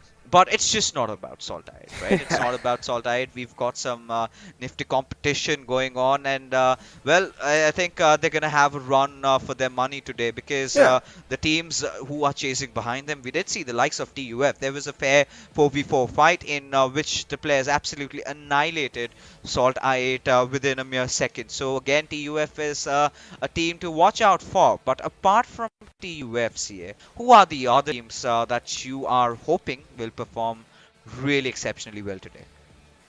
Hoping, I think there's a couple, but I think I know for sure QWERTY is going to be another team in consideration. It's going to be, I feel like, a SALTxi8 on top, and then TUF and QWERTY trying to battle it out to be their main contender, and then maybe even taking the lead from time to time. But a team I'm hoping is able to come out and really show up is QWERTY, because QWERTY have had quite mediocre runs as compared to what we expect from them in the Super Weekends. I think they can be a lot more, and I'm hoping that the Grand Finals is where they are able to turn up with a lot more. Oh, I really hope so, because, you know, again, if you talk about QWERTY, we have seen that, you know, relentless dependency on, well, 420, right? I think this is the moment where they have to understand that they've got to play as a whole team. I mean, yeah, Drolin on few occasions has been exceptionally well, and we've seen Zibyan also having his moments. But as an entire team, we still we still have to see more out of clarity, because again, the names that you talk about are big names for sure, right? You're gonna expect bigger things, and they haven't really showcased that to us, during the Super Weekend. I was expecting them to be in the top 3, but that was quite not the case. But I think that sort of brings us to another team. We're gonna talk about that a little bit later. But before that, let's take a look at the schedule, because we just do not have one. Rather, ladies and gentlemen, this time we have 2 Miramar. So, yeah, of course, 6 games are going to be played in day number 1. So, 2 Miramars for today. Of course, we're going to start off with Erangel, then followed by Miramar Sanhok. And then we're going to go on with Erangel and then another Miramar.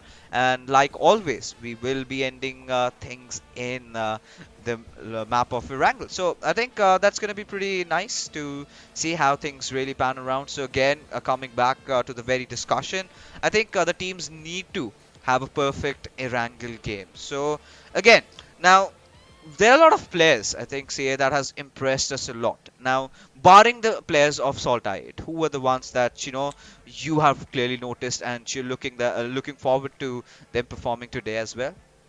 Oh, I really think QWERTY is one that had really caught my eye. One of the younger players, coming in and really stepping up to the mark. But also almost the entire squad of TUF, but specifically Joker Sir and Edgar. They're freaking aggressive, and it's not just that they're aggressive that I like it, because to be honest, there's plenty of teams that are aggressive. But what is special about TUF is that they are on the same page with that aggression. Every single player moves forward together like a unit, and it just looks so fluid when they get it done. But hey, Fixes, we won't have to wait any longer to actually witness all of these amazing players. We're on and ready with our first match. Oh, we certainly are, and I hope you all are as well, as we head in to the map of Erangel, as the Big Bird is in the sky, ladies and gentlemen. The first game of the Grand Finals, and here goes the flight path trajectory all the way from shooting range towards the Sanhok military base. Oh, look at this. Immediately eyes on the drop locations for every single team. Will some teams change? Will some teams try to bring something back different? Do we get to see Cairo going back to Pochinki? Because this time we got H2E in the lobby, and Pochinki is very much busy. Does he forget that and go back, get caught? We'll have to see. Right now it seems like the teams are spreading out to their standard drops. You got Clarity TUF going towards that Georgepur area. MetershotxSKY and SALTxi8 most likely to come out now as they head on towards Sosnovka and Novoripnoy. But yeah, so far it does seem like teams are going to... Oh wait, look, Regicide Fixes... Wait, why Regicide is splitting up? Hold on. See, even more than that, I mean, of course, I'm really rather surprised. Not Esports, they're just playing with 3 players, and we do have a team missing in the lobby, and I do not understand what could be so more important than the finals, perhaps. But it is what it is, right? We've got to live with it, and yeah, like you clearly pointed out, so we are witnessing a couple of changes being made over here. 52x Rage heading over towards the western side of QWERTY, and we haven't really seen much of that happening though. But the zone completely going eastern again. Mansion prison circle is what we do have for you guys to start things off, and I really felt the first game is gonna be a little bit slow. Teams are gonna be relaxing, chilling down a bit, and then as the game progresses, that is where we could have gotten to see fights. But I think we're gonna have to expect some early action today, because considering the fact so many teams are stationed at the western side while rotating, I'm pretty sure a few of them are gonna collide. Yeah, it's a really interesting setup here. Like you said, we've even got one team missing. I'm actually trying to figure out which... It's actually... I think it is H2E. Wow. Very well. Oh yeah, I mean H2E again. Well,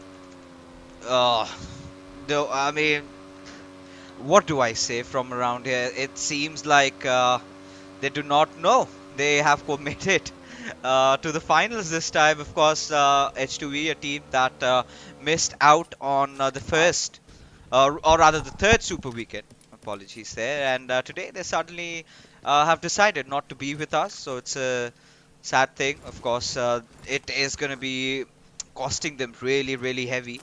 We never know. But for now, ladies and gentlemen, of course, as we go along further, we could clearly see Team QWERTY heading off towards Lipovka. We do have the boys from 4VTFT taking over the Milta Power factories and the power plant North Esports again at their school and apartment rotation. We do have FMR3D heading off towards Rozok. For Quantum Rays, there's no change as well. But Star, we've got to see if they can, if they have decided to rotate a little bit early on. But FMR3D, I believe this team CA has a lot to prove, a lot on the line, because I think if my memory serves me right, they qualified at the 14th spot. Not exactly the kind of position you would want to qualify from, especially when you are an invited team to this PMPL. Yeah, exactly. There was a lot of expectations from them, and honestly, they haven't been able to reach that mark yet at all in the PMPL Pakistan. So it's going to be a tall ask, hoping for them to really step it up, live up to that invited team agenda that we're holding. And really, I think in that regard, SALTxi8 100% has clarity. Not 100%, but I'd say almost 70-80% to that level. They've lived up to the fact that they're an invited team. But FMxR3D, man, they've got a long way to go. But hey, it's the grand finals, like you said earlier. Everything has been reset, so might as well be the form of that team as well. We'll have to see. Maybe they turn up a new leaf. Oh yeah, I mean, it's going to be really interesting. But you know what's interesting, CA? We've got the official confirmation, right? The top 6 teams from this region will be heading in for the SA Championship. So, of course, we know what will be the, threshold. You've got to be in that top 6 every single moment. You've got to maintain that position. So teams would be looking out for that. Of course, you would want to also head in to the SA Championship as the champions from the Pakistan region. Well, that would be the initial goal. But for now, you could clearly see, right, the players of TUF, they're starting to traverse around with Magnus clearly in a very sandwich situation. TUF could find themselves, but seems like Magnus have no petty business, right? They do not want to meddle around, or maybe they will. We'll get to know in just a slight wee bit. And I believe Respect, he's just going to let the players pass by. Yeah. For now, Magnus just playing it calm, safe and simple. Not really surprising. It is what we expect from Magnus all the way through. They're a team more focused on that mid to late game aspect, and you can see them getting those rotations through. Now, we've got that Northwestern circle fixes.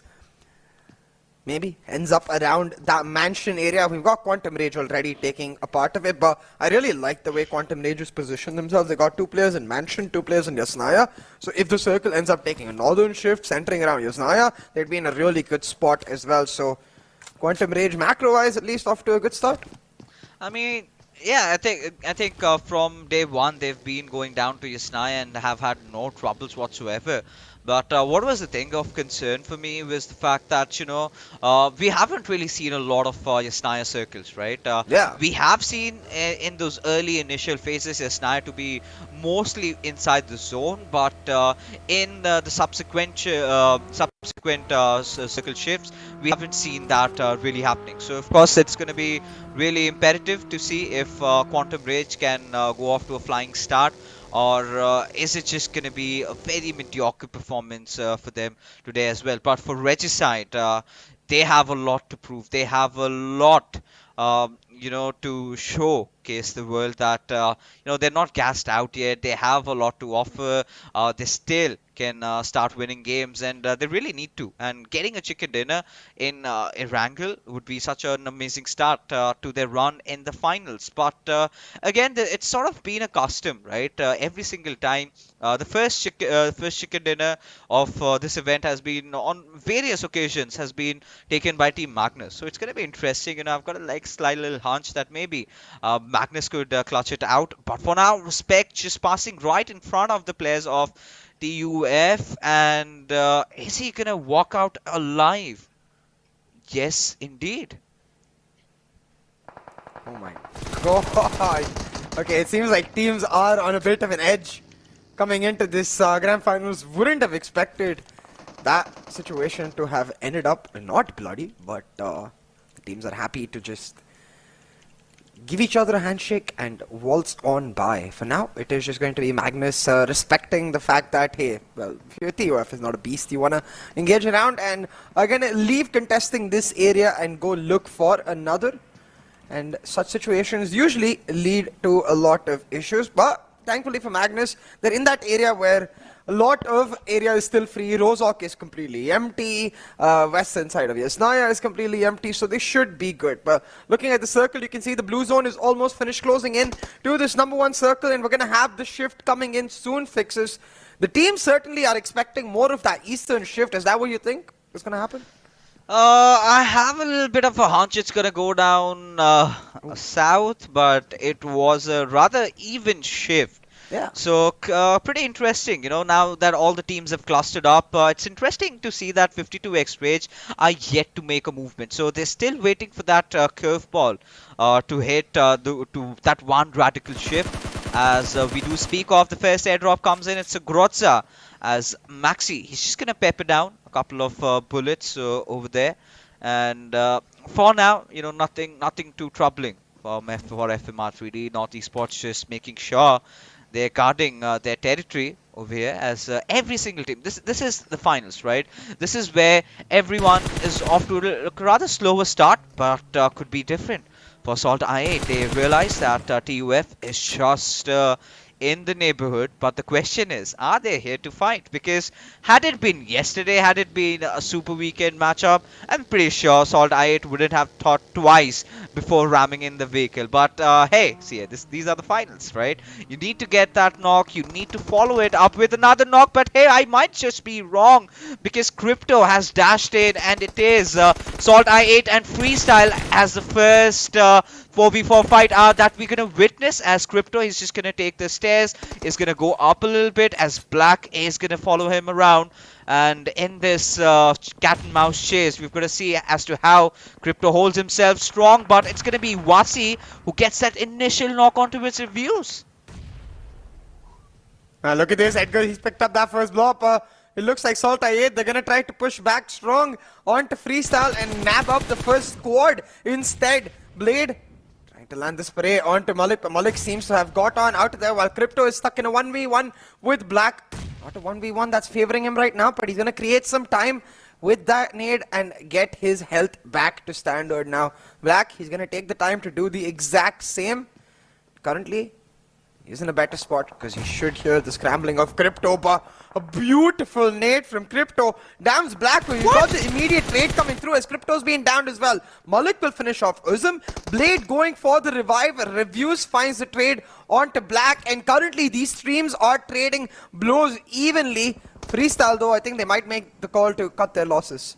Yeah, I mean, sparks are flying already, but what was really surprising was Crypto just self-nading himself in the process as well. But as long as the trades are in their favor, I think SALTxi8 can live with this. But still, an early loss of Uzum there, IGL, is gonna bug them at least a little bit. But these are the finals, right? I could not clearly understand why SALTxi8 wanted to dash in and contest that compound, even without getting any knock. I think the only rational explanation is the fact that that particular compound seems to be the center of the circle. So SALTxi8 wanted to objectively have you know, control of that area, but haven't clearly completely gotten it as of now.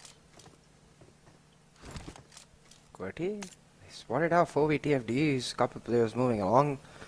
Should not be able to close in on them yet, but talking about closing in, the circle's moving in. We've got an airdrop in a nice location with an MK14 no less. Should go to the hands of FMxR3D. We'll see how they utilize it. Your initial prediction has come through, Fixes. We've got that Eastern shift.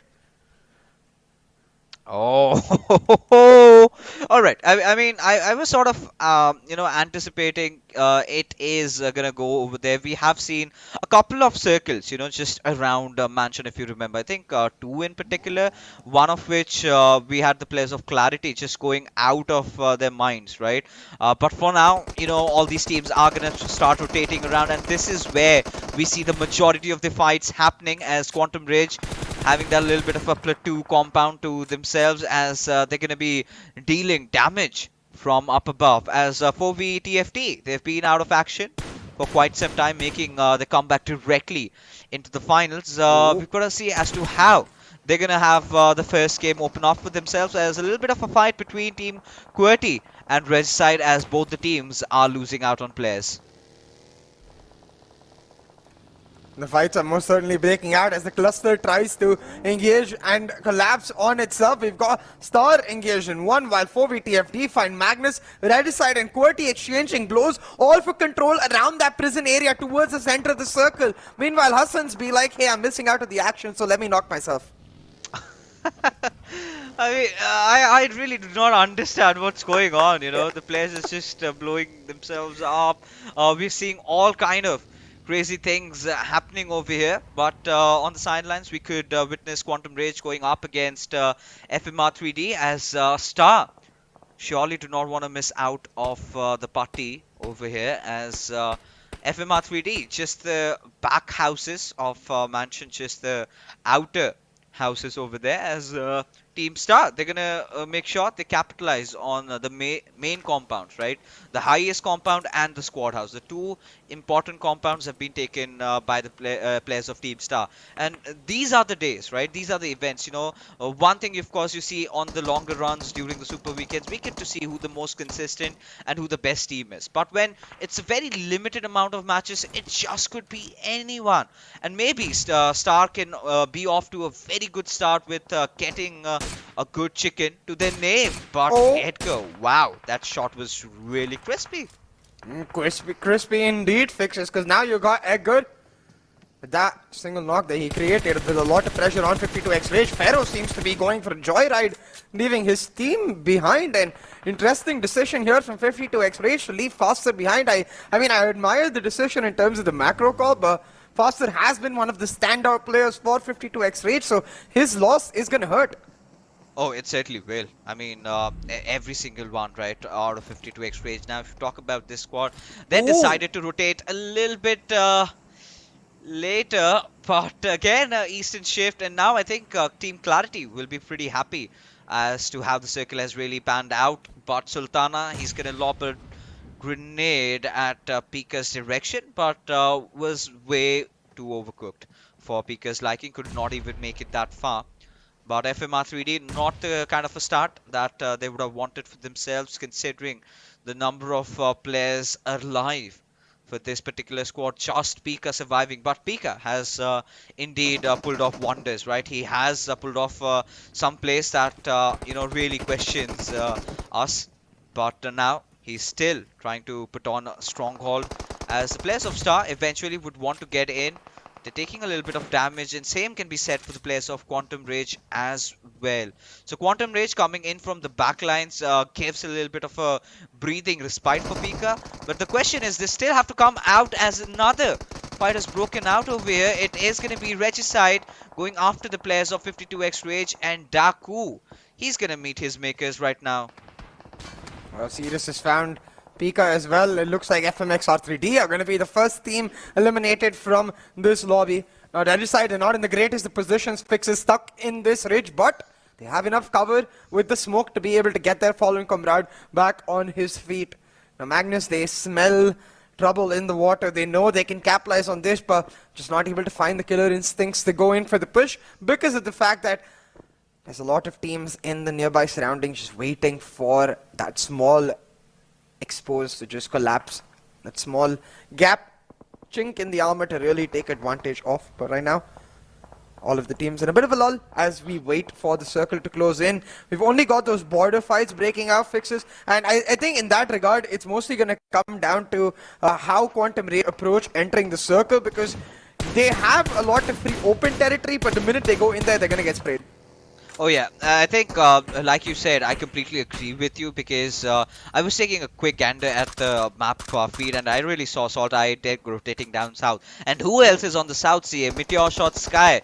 So again, another team that specializes in the map of Erangel. It's going to be interesting to see them get themselves into action, as Zibyan for sure has, as he gets a knock onto it, Scott Fury. As Sparky, he's going to get another knock at Sensi 2. The ground is in a little bit of a situation. Now it is going to be kills galore again for Crypto, as this time he has found his target in the form of Starboy. And well, Crypto also finishing off a few couple of other players over there. But for now, Edgar getting knocked out. The responsibility comes on Thor to get the revive as soon as possible. Look at this, Adil. Again, Magnus stuck in a position. How multiple teams around them fixes the TUF to their north. They got red side to his bottom. Another team coming in, but TUF, they peek out too much. This is what I was talking about. Every team is just waiting for that shrink. TUF, they get up to try and punish North. Immediately, Regicide comes in with the blow, knocking them down. North Esports try to engage with SALTxi8, but then they immediately pay as well. But they didn't have a choice. The blue zone is now making them pay. They've lost a couple of players. Maxi is going to look to come out into cover, but there is none to be found. Oh yeah, as Refuse keeps on spraying down, I think he's pretty much going to find out the players of Magnus over there. Manages to get that knock onto his respect, looking for that finish, but Adil just spotting him out, and Refuse somehow by the whiskers, he tends to survive. Now it is going to be all chaotic because so many teams here have to move in, but only one can get in successfully. So we're going to see a couple of them getting eliminated early on, but SALTxi8, they've taken some heavy damage onto its their vests and helmets. You know, they are not at the optimum HP. But regardless, you know, MetershotxSKY, they seem to have found an opening for themselves. Just open up things, one finish with all the 4 players alive. It's going to be interesting as to how they get inside the circle. But for TUF, it is going to be such a daunting task over here. Oh yeah, absolutely. TUF, they're at the most northern part of the Bottomlands. They're going to hop in their vehicles and try to get in that, but that's where Magnus and SALTxi8 look to punish them and take them down. And down they will go. Vaz finds Joker. SALTxi8 will most likely find Thor. But now without any damage, it's open area, which means every single team free to collapse on the other. And Regicide, they're looking to do exactly that. Edgar's been taking out a play, and one of our top contenders, TUF, eliminated extremely early, as we've got Regicide of all teams with 5 eliminations, all 4 players alive with a really nice spot in the circle, playing out of their minds. Oh yeah, they certainly are. I mean, the little trench is helping them out a lot, as 420 boy just walking on fire, quite literally, over there, as Clarity find themselves in a little bit of a situation. As Voltrox, he's just gonna continue on with his domination, gets one more finish to his name, and he certainly does not have any intentions of stopping at all. Regicide already sitting at 6 finishes with all 4 of their players alive. What a start this could be, but even better for 52x Rage. That one little grenade seems to have done the job. Some help also coming in from MetershotxSKY, but Regicide, now they've got their eyes on the players of Team Clarity. Zipian being knocked down courtesy to that one little grenade, and I think he's gonna get finished off if something is not being done by the players of Clarity. But somehow Drolin makes it in due time, but this one grenade is gonna again nullify Drolin's efforts of trying to save his fallen comrade over there, as Clarity now in a whole world of trouble. And Regicide is just raining down thunder on all these teams, and I might have to get my eyes checked because I'm pretty sure this is not Miramar. This is Erangel, guys. So, Regicide is playing well on Erangel, guys. Well, damn, they're playing well, man. 9 eliminations picked up. They're gonna make sure they're done with Clarity soon enough and wipe them out. 420 boy left on his lonesome, the star player for Clarity, but against the full squadron, what can he do? Well, he found one knock already. He's gonna convert it into one finish and do a lot. Seems to be the answer to my question. Is 420 boy still standing strong, looking to be the sole mountain against Regicide's charges? Oh yeah, and he wants to take the fight right at the faces, right? 420 boy realizing that could go against him, as Regicide decide to go on that defensive front. They want to get that revive before they kind of commit, and considering the man advantage they have, they should be pushing in from different directions, and Vaz exactly does the same, as the players of QWERTY are in a bit of a situation over here, as Destroyer, just the last player surviving against a whole squad of Quantum Rage. Now things have started looking really dicey for QWERTY, as Destroyer, all the burden comes under his shoulders, but this is that grenade, that final one that seemed to be the demise of SALTxi8. Just players falling down, you know, simultaneously. Pharaoh and Helsi, they're gonna be proud. They're from different teams, man. SALTxi8 will be really upset with that. We're like, bro, what the heck? Where do we go? We've got two teams. Lady goes down. Similarly for Freestyle, that seems to be the sentiment. They've got nowhere to go and they're gonna get gunned down quite so easily. I decide they found most meager bits of cover, but it should be enough despite having one player get knocked. That player might be able to get back to his feet with a little help from his teammates. Actually, no. Scratch that. Red side have lost Nocto. Insane downed as well. The early start, Red side have got to, seems to have come to a grinding halt. We'll have to see if somehow Vaz can redeem. Yeah, I think the only reason behind that is the fact that they had to rotate, and considerably the fact that they rotated pretty late is the reason why they're in this situation. Now MetershotxSKY, they have got that perfect high ground altitude advantage that they had, but it's going to be serious. Who gets the finish on Tyrant when he was least expecting it? And Freestyle, they've been eliminated from the game, but SALTxi8, he's going to continue his nade rain over there as he's managed to find Insane in the process. Will get the finish pretty soon, but I think Insane is just going a little bit ahead to get the scouting done. As Pharaoh, he's going to charge in from the back lines as Mary is going to ensure that he is put 6 feet under with SALTxi8 getting a revive. And it's all coming back to that team we talked about at the start. The team with 2 players in Mansion, 2 players in Yasnaya with the more ground covered Quantum Rage now. The solo team fixes with 4 players alive, facing off against a 3-squad MetershotxSKY and the solo Vaz. This should be Quantum Rage's game to win, but the Circle's got different intentions. It shifts away from them and into the high ground that MetershotxSKY have in control, putting Quantum Rage in a very dicey spot fixes. They're going to have to climb the mountain quite literally and figuratively to get this winner chicken dinner. Oh, sure, they have to. But, you know, at this point, they would be hoping that Vaz gets into trouble, or maybe a top 2 finish is something that they can be happy with. But the ideal way, of course, would be, you know, send out 3 of your players in different directions, spot out the positions of MetershotxSKY, have one of your players being the sacrificial lamb, being used as a bait. But they're doing quite the opposite. They sent out Sparky to find that good area on which they can play around. Of course, JD and Sirius are going to be joining suit as well. The nades keep on flying. JD having taken quite a chunk of damage. Sirius also needs to patch himself up. Quantum Rage is successfully managing to put MetershotxSKY a little few steps back. But for every step Mary takes backward, see Ash, he's creeping a step forward, trying to get himself on a flank. But does he know? Was coming in as that solo man from the north now. With the Circle starting to move in, it's going to really come down to where these players pick themselves up for the first fight and how Was come into play. He's not going to come into play at all, actually. SALTxi8 finishes him off and will now allow MetershotxSKY to focus all of their attention on Quantum Rage. And really, I think this chicken dinner, it's down to Ash, man. That position he's got, he's going to get so much info for his team. Could easily take down 2 before he goes down. Oh yeah, he certainly can. And the way Sirius has been making those movements, I'm pretty sure Ash would have spotted him out, but it's going to be Mary who does the job. Ash, in fact, gets the knock secured as the Molotov is going to follow up, but still, you know, Quantum Rage now with just the 3 players alive, it is going to be a fair situation. A 3v3 at that, as SALTxi8 finds a knock onto its IQ.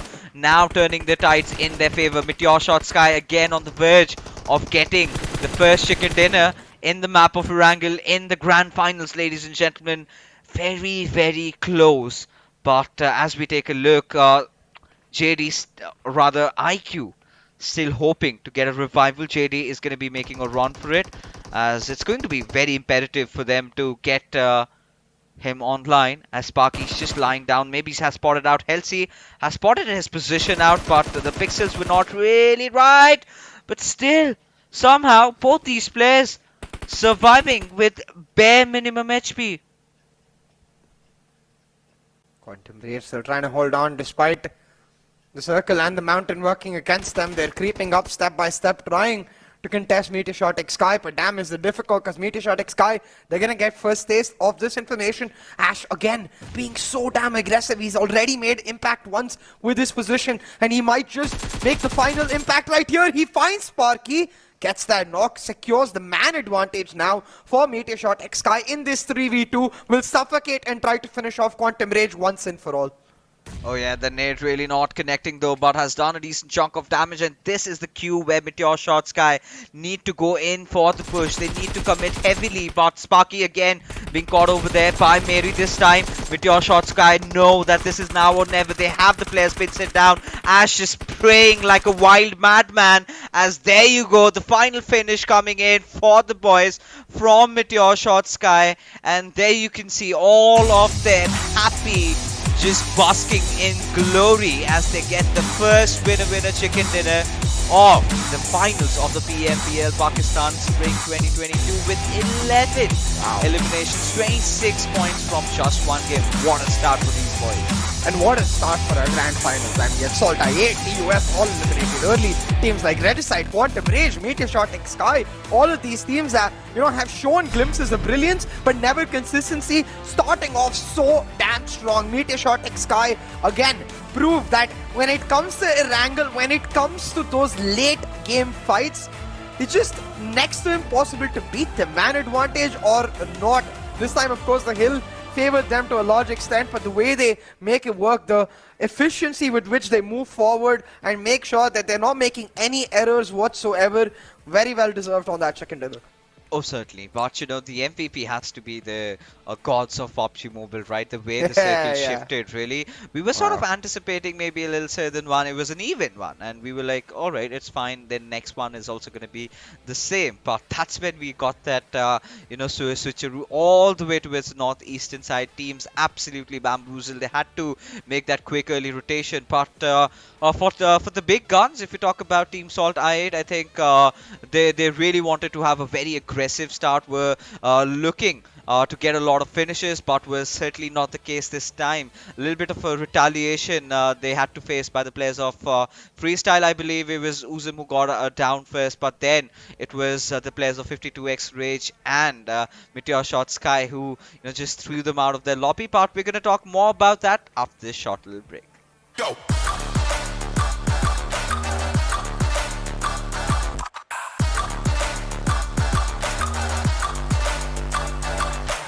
It's your chance to reach the biggest. Let the action begin.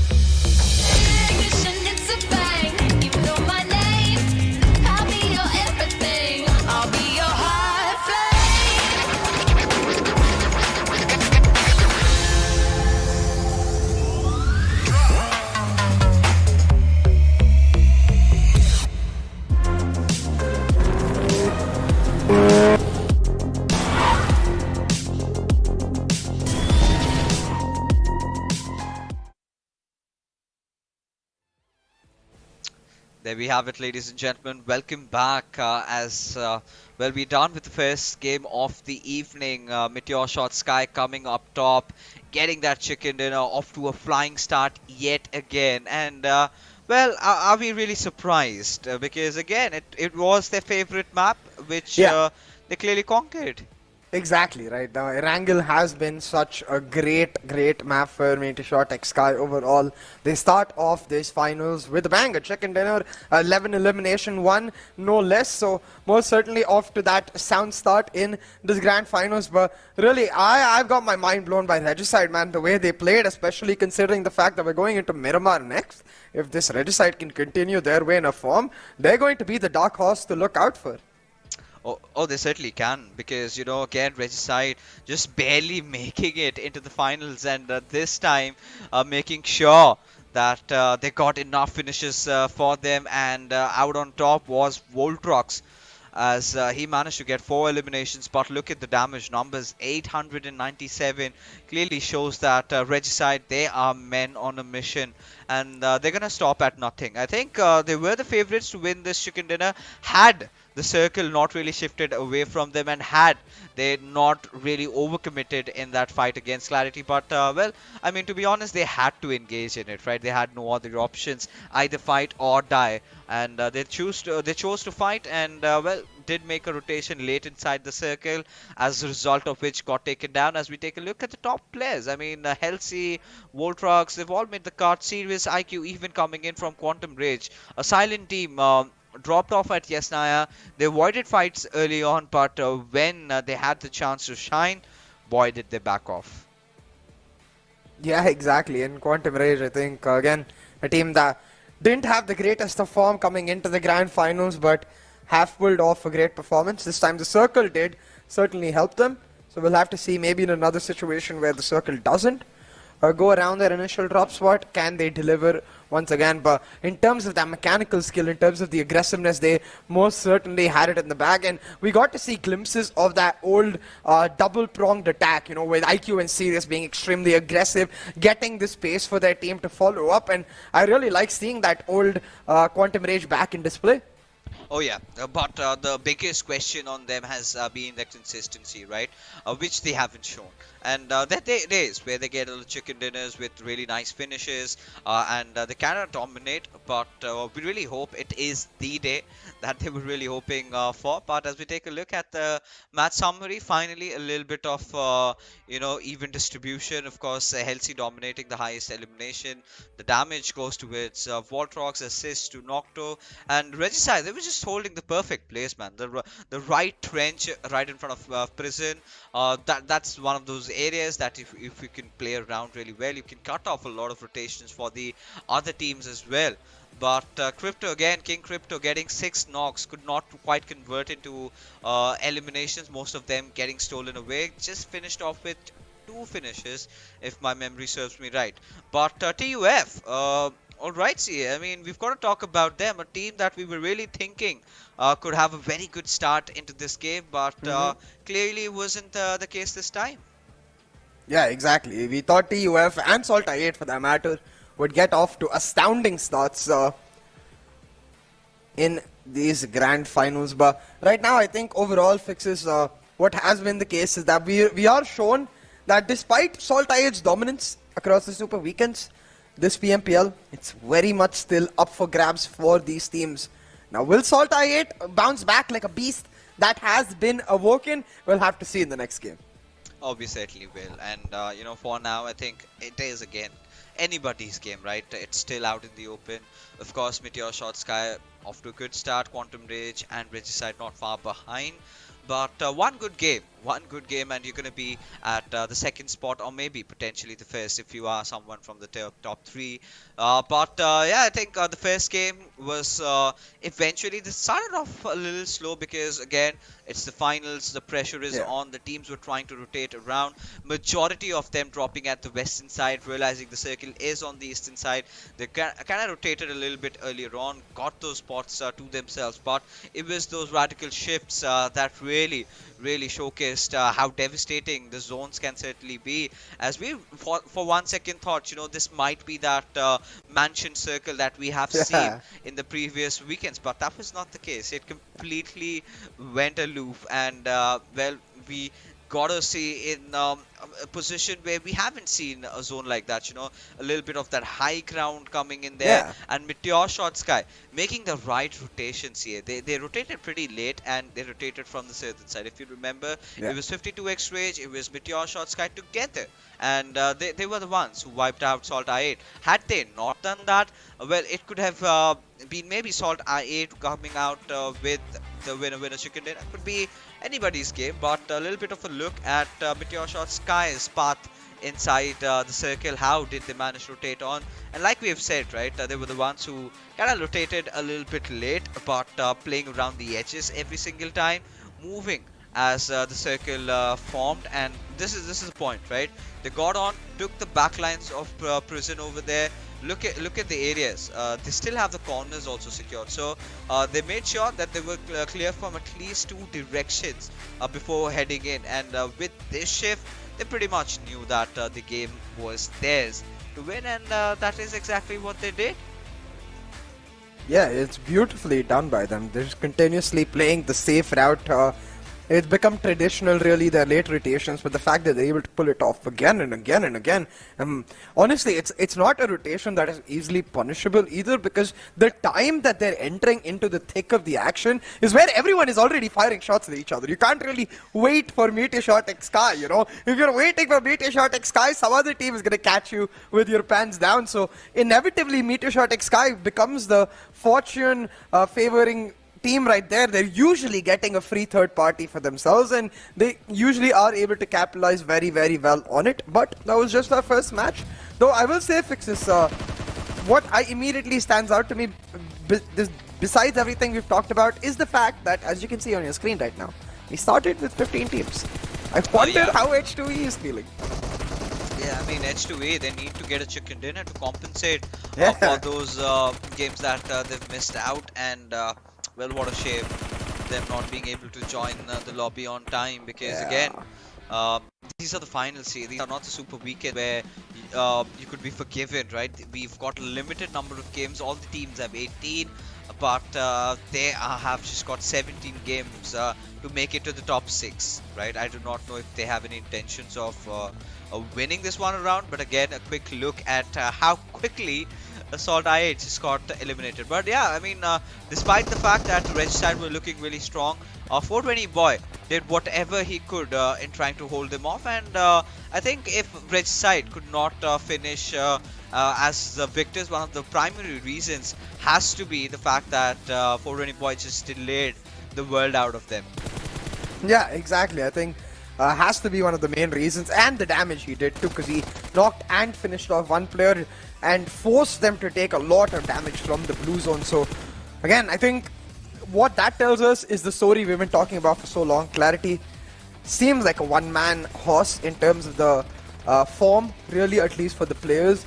It's not like Teen Wolves, Zibian, the rest of Clarity, they're not capable. It's just that we haven't seen as much consistency from them as compared to 420 Boy, and we're really going to have to see them step up in that mark if they are to be amongst the top teams contending. For now, though, a brilliant performance from our top three teams in MetershotxSKY, Quantum Rage, and Regicide. Yeah, and everyone just having their bars really up high, with Quantum Rage doing majority of the damage, because they were the ones who rotated from the northern side. And if you remember, there was a lot of traffic around those areas, and getting those knocks, but quite could not reflect it in terms of their finishes. Maybe a 12 or 13 kill finish could have been their objective, but I think 10 finish second position is not too shabby either. But for Regicide, I think this is a dream start, something that they really wanted for them. Now, moving on to the map where they really thrive and really shine, the deserts of Miramar. So that is where, it's going to get so exciting as to how Regicide is going to approach. Is it going to be just Regicide, or maybe it could be TUF, or maybe SALTxi8 gets chicken dinner and comes back? Because no matter if SALTxi8 had 150 or 160 point plus difference in the Super Weekend, it's going to matter down to nothing if they are not going to accrue points. Now, even in this game, if you could see, they had around 1500 plus points of damage, but just 3 finishes, and they were eliminated pretty early on. So again, they have got to find that little bit of a stability. They've got to find out how to survive for a longer time and get an equal amount of finishes or even more finishes in their matchup. But for now, the second match for you guys, ladies and gentlemen, it's going to be Miramar again, like we have said already. So few little skirmishes that we used to get to see earlier aren't visible anymore, right? Especially QWERTY going up against the Grounders at San Martin. That has changed, and everybody just minding their own business. And we really hope that H2E makes it into this game at the very least. I hope so, man. I think it will be extremely debilitating to their chances of contesting for the top half if they miss this game altogether. But we'll find out in a second, because our match is live. We're ready to go into Miramar for our second match of the Grand Finals. Oh yeah, there we have it. All the players making sure they've got themselves hydrated, made sure they have their game faces on, and a little bit of a smile. All these smiles are out there. They still know it's their first couple of games. They can still mess up and live with it, but just for that one day, because tomorrow and day after, it's going to be so much brutal, right? The competition is going to be so cutthroat. As here we are, Big Bird in the sky, ladies and gentlemen. We are heading all the way from the western side, from El Pozo towards Impala, I believe. And yeah, that's the flight path trajectory. Nothing really out of this world, nothing out of ordinary. The teams are going to love it because they're not going to have a lot of trouble getting to their desired drop location. Yeah, exactly, and that's where I think these teams are going to have their work cut out for them, because without much contestation coming in from the PUBG Mobile gods with the flight path, it's going to come down to just their individual prowess, their team's synergy to pull off the precise rotations. But for now, standard drops, it seems, from all of these teams. I wonder, again, how my eyes always go to the Hacienda del Patron area, because we usually get teams like QWERTY, Star, Freestyle all dropping in that similar area, and it always feels like a hotspot where things could instantly pop off, but it almost never does. So we'll have to see. This time maybe one of those teams actually takes a shot and gives us something nice. Oh, we really hope they do at this particular point. But again, like I said, right, we were looking out for those drop collisions, but it did not happen. SALTxi8 and Northeast Esports, they're gonna just head their own ways towards Los Leones. We know that they have been, not engaging in those fights. Quantum Rage also just going a little down south of Los Leones, and that is where the circle is. And this is clearly, one of those circles that SALTxi8 tend to dominate, and they've got to look out. But a Venture seems to be dropping a little late today. That could give reviews that extra, spark to go for him, to go after blood, and could draw first blood in those early few minutes of the game. He's still flying, Zameen. Why, yeah, exactly. Zameen's clearly not able to live up to his name and get to some ground power. Yeah, this could mean a lot of trouble, man. Snow's been spotted out as well. SALTxi8 should have an inkling that Northeast Esports are quite nearby. I wonder if they're just going for the attackers. You've seen them in the air. You know they're not going to have access to good loot immediately. There is, I believe, like maybe a 2-minute window where they are vulnerable and you can strike them. But it's quite a big map. It's a lot of area to traverse. So I would understand if they don't go for it. Yeah, I think, even in the past, they have never really committed to go after Northeast Esports. Now, these were freebies, right? You've got a parachute flying around. You are bound to take shots at that. That is what they tried. Nothing really out of ordinary. And at the same time, of course, Los Leones is such a huge city. You really do not know where your enemy is hiding, right? You've got to have information on all 4 of the players before you decide to strike in. But hey, H2E, they are with us this time at least. Assad, Red, Hacker and Pan making the comeback after a long time, especially after losing out on the spot in the Super Weekend number 3. They're here to redeem themselves, and it's going to be interesting how do they do that. But like we've discussed, what's wrong with Zen? He's taking a dip. I'm pretty sure he's just going to get knocked and finished off. What? I do not know what happened with him. Pretty much got AFK. Or rather AFM. Okay, production. Hopefully we get to see. I think production is trying to make clear that this is the most action we're going to get to see for the first 10 minutes or so, but okay. We're going to get to see multiple different angles of Zen drowning out eventually. Oh, H2 is back. Actually, Zen sort of was in a Zen mode of his own, right? Because that posture of swimming is quite different than how you would usually do. I mean, we have seen people swimming with just one arm, but considering the fact that he was knocked out and still using his legs, well, I'm not gonna go and question the physics of the game. But yeah, I think for now, and it's kind of a little bit of a stalemate situation. Everyone's just trying to get the center for themselves, but right now they've got to start off with loot. And like we did talk about it, QWERTY and the Grounders, they do drop nearby, but still they've been staying out of any fights as of now. As the players of the Grounders, they will be leaving their vehicles beside Hacienda del Patron, as they would be moving to look out for some more higher ground or better cover.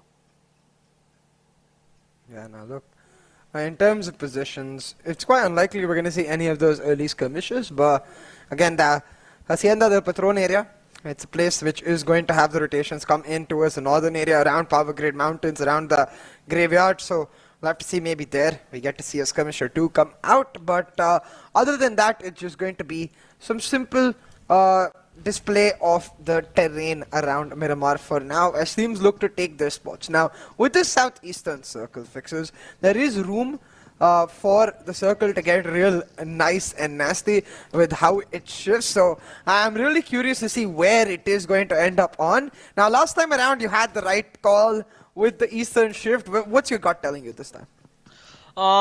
I think we're gonna witness another one of those outskirts of Los Leones circles, right? Now there was a particular time when we used to see this particular circle. It was always towards the eastern side of Los Leones city, towards those hills, where I think North Esports and SALTxi8 are the closest. But it's really difficult, there's a high possible chance it goes a little bit towards the northwestern side. So that possibility is definitely there. But for Team QWERTY, haven't really made a start that they would want to remember. But this time they're gonna look to recover in this particular game, and finally got their chicken dinner out of every map in Sanhok.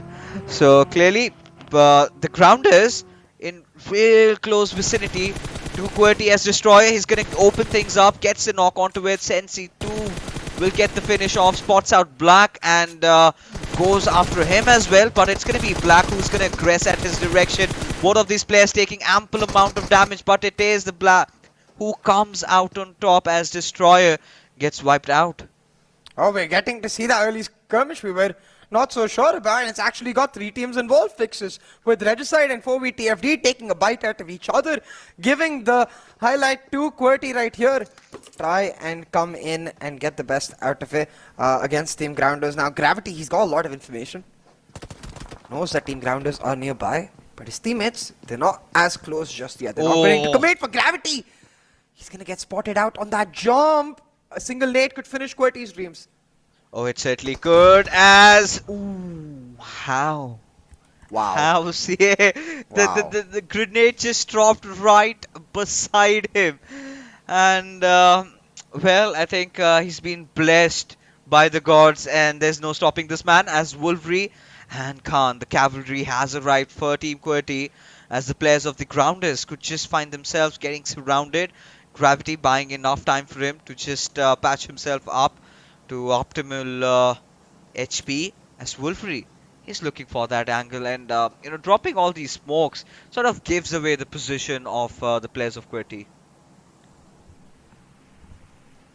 And QWERTY, they're trying to play it smart and surround Team Grounders on all sides, but it might be their downfall because they're all in the open, isolated from each other. On the other side, you got Quantum Rage and TUF taking pot shots at each other, as both of them want that top area. Now, it's really interesting fixes. I'm looking at the circle that we're seeing a large congestion of teams around the southern part of Los Leones. It's almost like the teams are expecting a southern shift, and we'll find out if they're right in just about 7 seconds. And I'm going to be very curious because it's a very interesting prediction. Could easily go north around La Bendita, but it takes somewhat of a centralized shift. Still, very much that southern part of Los Leones in play, and I wonder if these teams have got it right, because SALTxi8, they firmly believe the opposite. They're smack bang in the middle on the Los Leones mountains. And this is where they really thrive, right? If you remember that chicken dinner coming in for the lads, I think it was around 17 finishes that they got to their name as Quantum Rage. They're gonna love that little high ground that they're holding on to, and right in front of them stand the players of TUF, another Really amazing team in the map of Miramar, being very consistent. But this time, just playing around the southern front. And for now, I mean, it's going to be SALTxi8 who've got the best spread inside the lobby. They've got a good position out there. But now, we've got Freestyle charging in at H2E's direction with FMxR3D rotating from the backlines. H2E caught in a corner. Won't be able to move out of this spot so easily because they've got the eyes of FMxR3D on them, with Freestyle moving in aggressively. Black's found a key nade, knocking out Dread, and Vasi, he's going in for the aggressive flank. He's found Pan, and Vasi will deliver. Should be able to get Hacker here as well. Just praying and praying for dear life, and his players will be answered. Finds Hacker, and that's the end of H2E in this lobby before it even started. They missed match 1, and it looks like they're going to be the first team eliminated from match 2. Yeah, and Assad's Bucky's tires have been flattened out. It's just mere seconds before he maybe meets his makers, or are the players of Freestyle just going to let them walk away? I think walking away is what we're going to get to see from them, as Wolfrey is going to provide damage from the backlines on towards Zigsaw, and this is what QWERTY wanted. This is what they had planned for. But Khan, he's got his eyes elsewhere. He's got his attention at God Fury from Team Star. So 3 teams in contention over here, CA. Who do you think is going to walk out alive from this situation? Oh, I really think the best position, at least, is for the side of Grounders right now, because they've got a lot of room to work with, but that's only right now because, again, they're not in the circle, right? So they're going to have to make a move for it and try to find themselves in a better spot. But for all of these teams, they need to make their move soon, otherwise they are going to get caught out on those late rotations. Thankfully for them though, La Bendita is quite empty, so they should be comfortable there. But looking at the replay of Sparky, he saw a parade going in front of him and decided to make it bloody. Yes, and absolutely just took one player out over there and finished him off before we could even get to see that res back on him, as the Grounders are being pushed right now. Wolverine will find that knock, courtesy to that Molotov on Mr. Black, as Zigsaw is trying to patch himself up, but we haven't seen a wholehearted commitment coming in from QWERTY. This is the time where you're going to require gravity, but he's being overwatched from up above, and that is a cause of concern, as Khan's position also being spotted out. So the entire team can't really come into the aid for Wolverine, and this is the point where QWERTY need to understand that maybe backing off is clearly the right decision to take at this particular moment.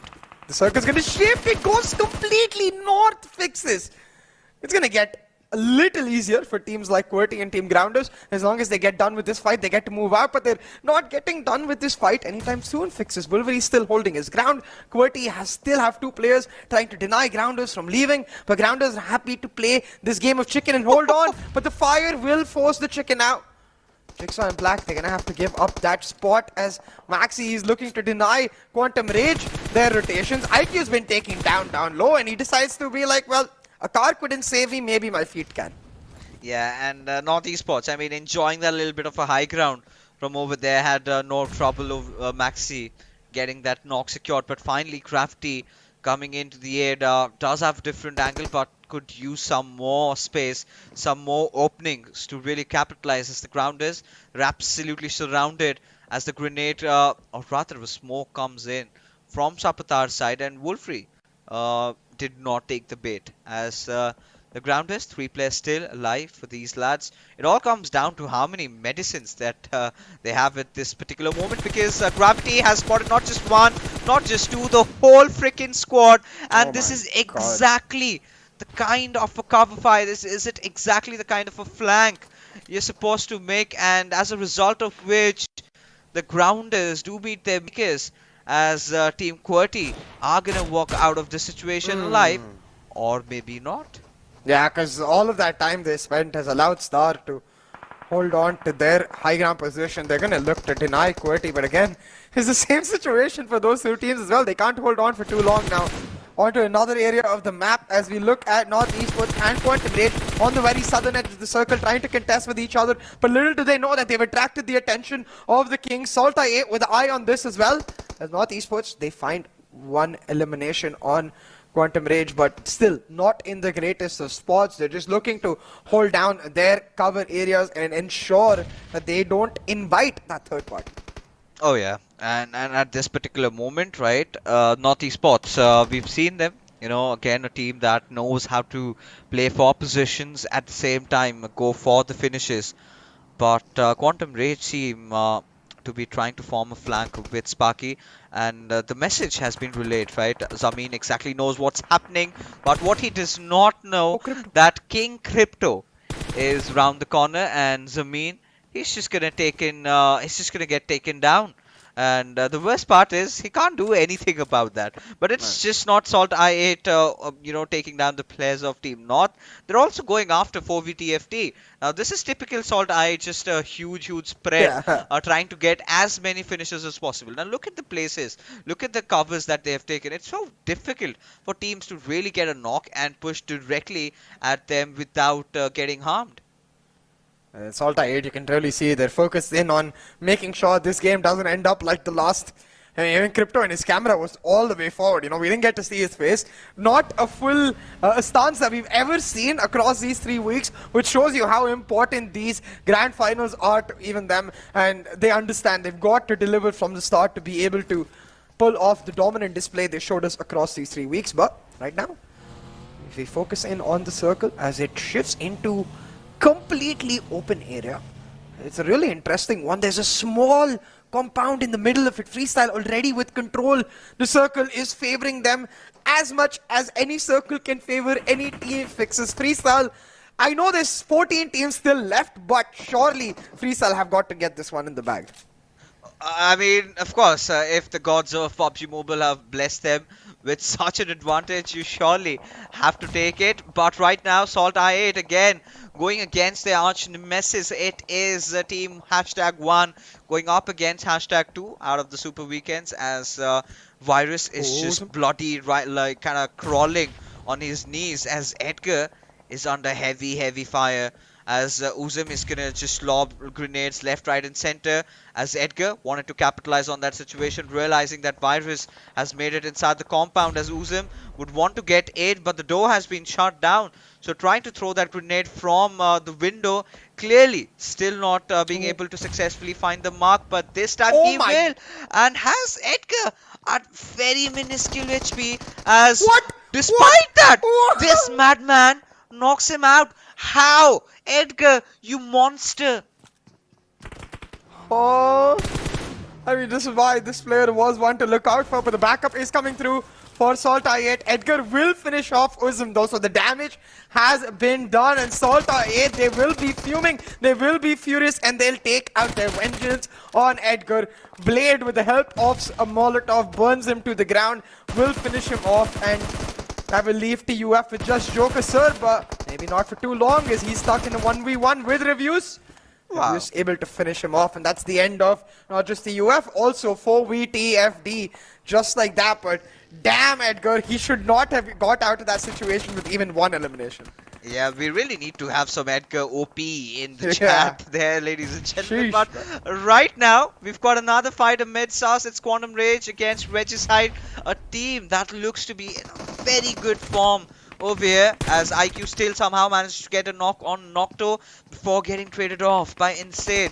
Those arms really coming into play over here, as Quantum Rage not really shying away. They want to have a piece of the pie. They do have the players knocked out, but that is still not going to deter them for trying to make things happen. As Sparky, all by his lonesome, he's making a stand for himself and his team. But for how long? As Regicide just march in, trying to get that finish onto with JD, but they have got to watch out. They can't really go out too much in the open, because if they do, it is the boys of Clarity who might just take a few players down.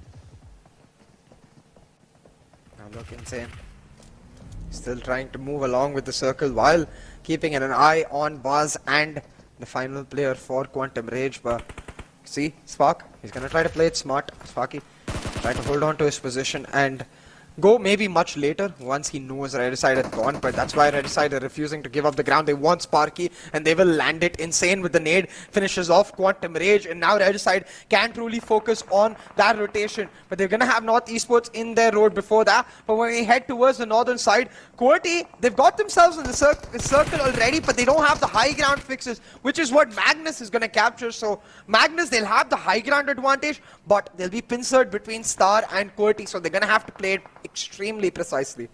Oh, they certainly have to, and you know, again, the way the circle has been panning out, it's going to be interesting to see who comes out on top in this one, as grenades have been exchanged from both these sides. As Pika is going to lob one in, maybe wait for 420 boy, who is going to take the bait, gets taken down, just gets blown up, as FMxR3D would be looking after Zibian next, but still, Hassan has taken quite some hefty amount of damage. Pika making sure gets that finish confirmed, that kill secured, as Teen Wolf and Zibian are the two surviving members. But FMxR3D, they still have to make a run inside the circle, but not before eliminating Zibian out of his misery, as they managed to get the finish. And now is the moment where they get inside the circle, but QWERTY eliminated quite early on at the 11th spot. QWERTY out of the picture quite early, like you said. Fixes again not boding well for them at all with the start in the Super Weekend. Similarly for FMxR3D, we've got back-to-back invited teams going out of the picture, as it looks like the underdogs are rising on day one. Now Magnus trying to deny Team Star, who've unfortunately for them put all of their eggs in one basket. All of their players behind one tiny haystack, just hoping one nade doesn't land.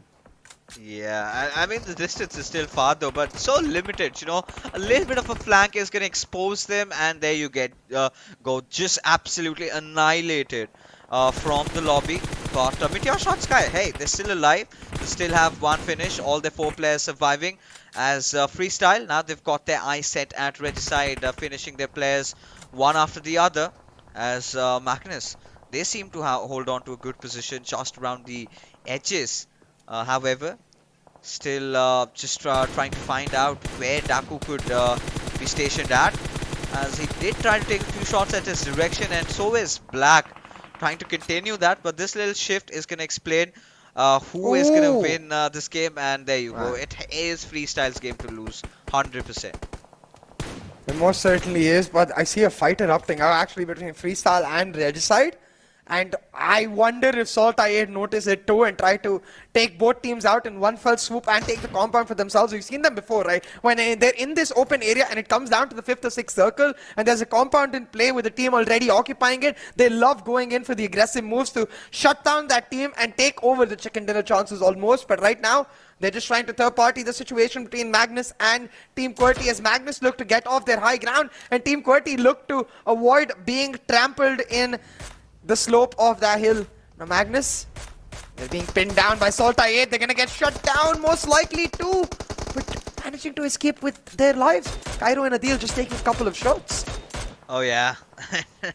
And you know, of course, you know, these long range duels certainly sometimes give you that little bit of a room and space, but for now, Magnus, alright, now they're in a collision course against Team QWERTY. Gravity somehow finding that knock over there. Is he gonna get those finishes also secured for him? Adil somehow does manage to get that knock with it 3 times on his AKM. Shows how devastating the players can get, as Mom2 will get the final player eliminated out over there, as Team QWERTY bite the dust at the 7th spot. As Freestyle, they're also under heavy fire, as MetershotxSKY have decided to try and trample them over. But is that going to be the case? Because SALTxi8 also have got that opening which they could be looking forward to capitalize.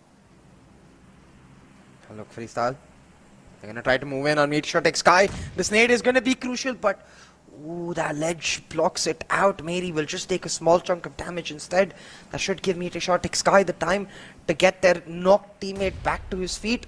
Freestyle, they're gonna look to do the same. They have 2 knocked players in Black and another. So for now, Black will get back to his feet, but still Vasi is knocked out, so they're gonna look to find him ASAP. But in the meantime, Tyrant laying down the damage onto Voltrox. Vasi gets taken out, but Freestyle, they're still holding on to their compound. At least most of it, they have given a small part of it over to MetershotxSKY, just respecting the pressure that they've created. Oh yeah, and you know, at this particular moment, we've got to see as to what really happens. Freestyle just holding on to dear life. They're gonna be hoping that, you know, MetershotxSKY engage in a different fight of their own, but still waiting for the circle to form to get the next shift going on. We've got to see who it really favors. Is it going away from Freestyle? Is it going somewhere else entirely? But right around the center. So most of them have to make a movement inside the circle. As Crypto, you can clearly see, just going after the players of Regicide. And it's Reviews who gets that final finish onto it instead. But Tyrant making sure gets King Crypto knocked out as SALTxi8. They will have to instantly come in for the rescue of their players. Blade needs to make some quick early movements there. Oh, Tyrant though trying to make that move happen, while Reviews gets Crypto back on his feet. SALTxi8 on the very edge of that circle, certainly in a lot of trouble. Still trying to maneuver their way out of it as a circle. Shift towards open land, including that small shack that 52x Rage have got. Honestly though, it's not much cover against the high ground that is available to MetershotxSKY and Freestyle right now. But Freestyle, their efforts focus on shutting down one of the primary contenders in SALTxi8. They've knocked one, and with the help of Ash, will finish off another as well. But Reviews, he bites back, gets one, but that's all it will be. SALTxi8, they have been eliminated, leaving us to just MetershotxSKY, Freestyle and 52x Rage. And look at this. The chicken dinner winners of match 1, MetershotxSKY, again in a prime spot to make it back-to-back with the only team now with a 4-man squad. MetershotxSKY looking to get off to a brilliant start in this final weekend right here. If they get rid of Freestyle, surely it's over. Oh, surely it is indeed, as Freestyle, they are completely pincered down. As MetershotxSKY, they are going to be coming from every possible direction at them, as Tyrant still holding the fort strong. Doesn't get that one knock, but that's just about it. And now MetershotxSKY, they have their eyes on the big prize, that is the winner chicken dinner, and a back-to-back at that in the finals. And what could get better than this for them? MetershotxSKY moving in slowly. They still don't want to fumble this opportunity. They're going to play it very, very well. Clear out every single angle they possibly can. Pharaoh, though, he spots himself in a forward angle, but he gets spotted out. And because of the spray, he'll have to reposition. Pharaoh's angle all for naught will mean surely MetershotxSKY have the better of this fight. Halsey pounces on Pharaoh's. Panic will shut him down. Faster, though, was able to find a trade. Now, Faster in a 1v3. He's going to have to most certainly live up to his name to pull this off. He's trying to get some information, but just none found. MetershotxSKY playing it by the book, making sure to get that one knock teammate back to his feet. So it's not just a 1v3, it's effectively a 1v4. Yeah, and I think they've done a decent job at that. Have managed to get their players back up. I think they've got their hands on that level 3 airdrop. And with that final finish, ladies and gentlemen, the second winner chicken dinner also going in for the players of MetershotxSKY, and they're off to such a blistering start. I mean, 11 eliminations this time. Again, 26 points accrued just from 2 games being played. And is it too early to call this team a potential championship winner? I think maybe it has to be the answer, because honestly, any other team, I'd say no. I mean, I'd say yes, it is too early, but we've seen how good MetershotxSKY can be when they've got their form going, and it's not just form today in Erangel.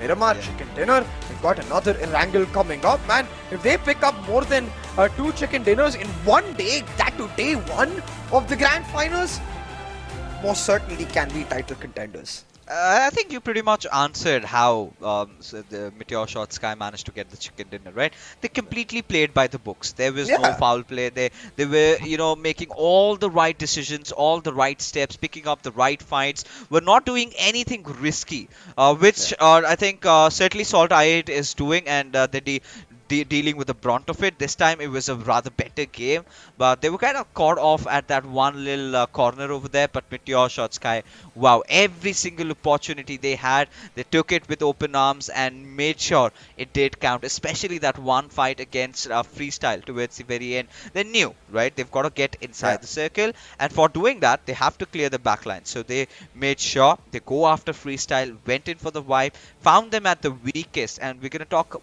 more about how MetershotxSKY got this winner chicken dinner, but after this short little break. Go!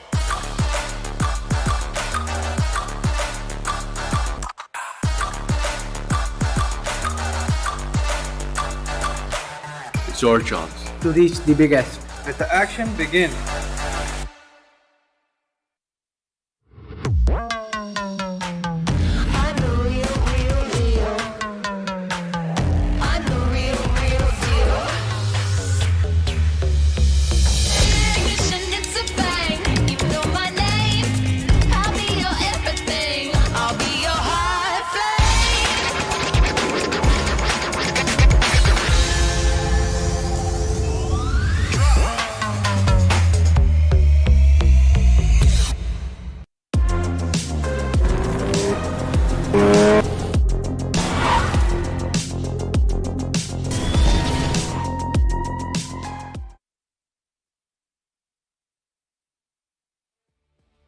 And we are back. Well, we are back indeed, but we are back with a bang, of course, because the first game was legendary, but moving on along with the same flow is what this team has showcased us in the second game as well, T.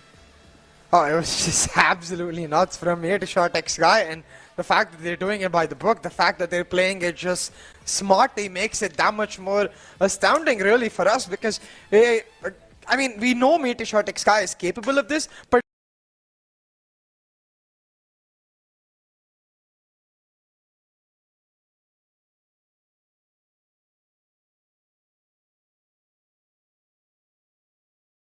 away from their side and their limelight, which again we are sure they will be back again. But on the other front, again talking about the other teams, we do have MVP to talk about, where indeed the other team, it is going to be Freestyle joining us, Wasi from their side with 1000 damage, with 4 eliminations and 7 knocks and 3 assists. So again, I mean, based on the damage graph itself, I mean the damage number as well as the knocks number coming in for the side of Wasi, we can definitely say that yeah, he was a hard hitter from the side of Freestyle.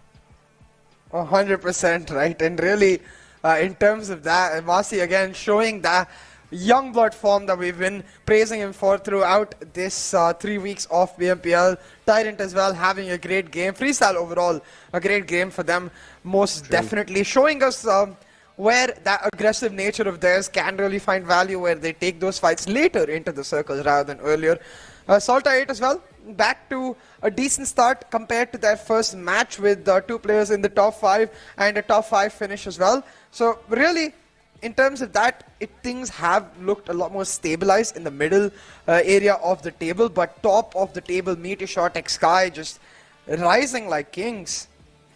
Well, that again, I mean, that is something that they did put their foot in and down as well during all the league plays and the Super Weekends as well. We saw them again and again bring in some very consistent plays, right? I mean, of course, that was showcased on Erangel again and again during those league play days and the entirety of it. But now, as we move on to the Super Weekend itself, we did discuss this during those weeks as well, right? The previous 3 weeks, we've been talking about it constantly again and again. That Super Weekend, viewers wait and watch. This is going to be a ruckus in the Super Weekend, and my apologies, the finals itself, based on the way the Super Weekends were being played.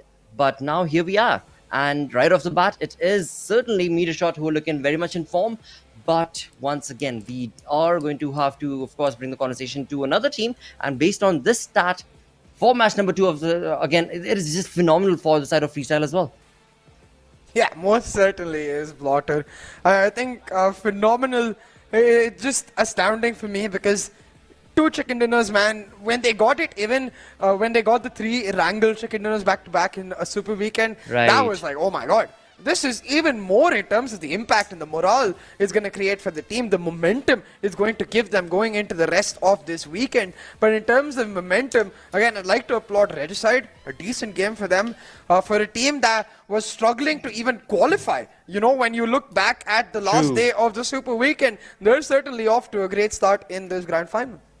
Well, again, I mean, we did see their resurgence, right? As the journey during those qualifiers itself came to an end, we saw a comeback story from the side of Regicide, where every single game it was being showcased for the side of Regicide as well as R3D, of course. And that combined together has brought that momentum slowly and slowly moving on along in their side to finally being showcased in, well, where it matters, and that of course is going to be the Super Weekend that we're part of, and it is definitely going to be, I mean, I'm definitely happy, but I'm sure so are the fans, of course, because this is a team nobody wanted to shun away. This is a team that everybody wanted to keep it around somewhere. That, yeah, Regicide is still there, FMxR3D, they're still there, but again, I mean, talk about these lads on the block, right? They're just jumping into the block itself. I'm talking about Metershot in certain sense, but the way that they've started this grand finals journey, they are in top form and very comfortable as well. Oh, most certainly. And you can see that in these F22, F21 or Oppo Pro moments. For that one, you're going to have to come to the next week. But for now, as you can see, SALTxi8 getting off to a good start with those key fights. But here's where we see why Freestyle was one of the most damaging teams across this match, because continuously they were taking those fights. But that moment, man, I'm surprised we didn't get to see Edgar's outplay, because while Edgar was taken down to 1 HP, he still managed to find elimination before it went down. Hey, there again, I mean, you talk about Edgar, you talk about TUF, the way the team has been in consistent form throughout, and the final few days of the qualifiers clearly showcased the side of TUF is not going to be failing in terms of the opportunity that they gave when it comes to showcasing that aggression. But on the other side, as we move on along towards another team that was looking ferocious and taking on a lot of damage to their opponent's side was the side of Freestyle, of course, as we move on into the final few moments of the game where 6 teams did remain, where Metershot definitely utilized their position in the zone. And slowly but surely, I mean, again, it is all the 3 weeks that we've seen from their side, they're combining it all together. You know, they've now realized when they need to be patient, that when they need to hold down, they will hold down the fort. When they need to go aggressive, they definitely will push on ahead and take on those angles. And that's exactly what we see, the synergistic play coming in with all 4 players bring a part of that fight together is, well, the wholesome journey is what is being showcased and brought to a wonderful close from the side of Metershot based on these 2 games. And really, I think when we look towards that damage graph, we're going to get to see a simple tale of how this match was played overall. MetershotxSKY, though, man, back-to-back chicken dinners.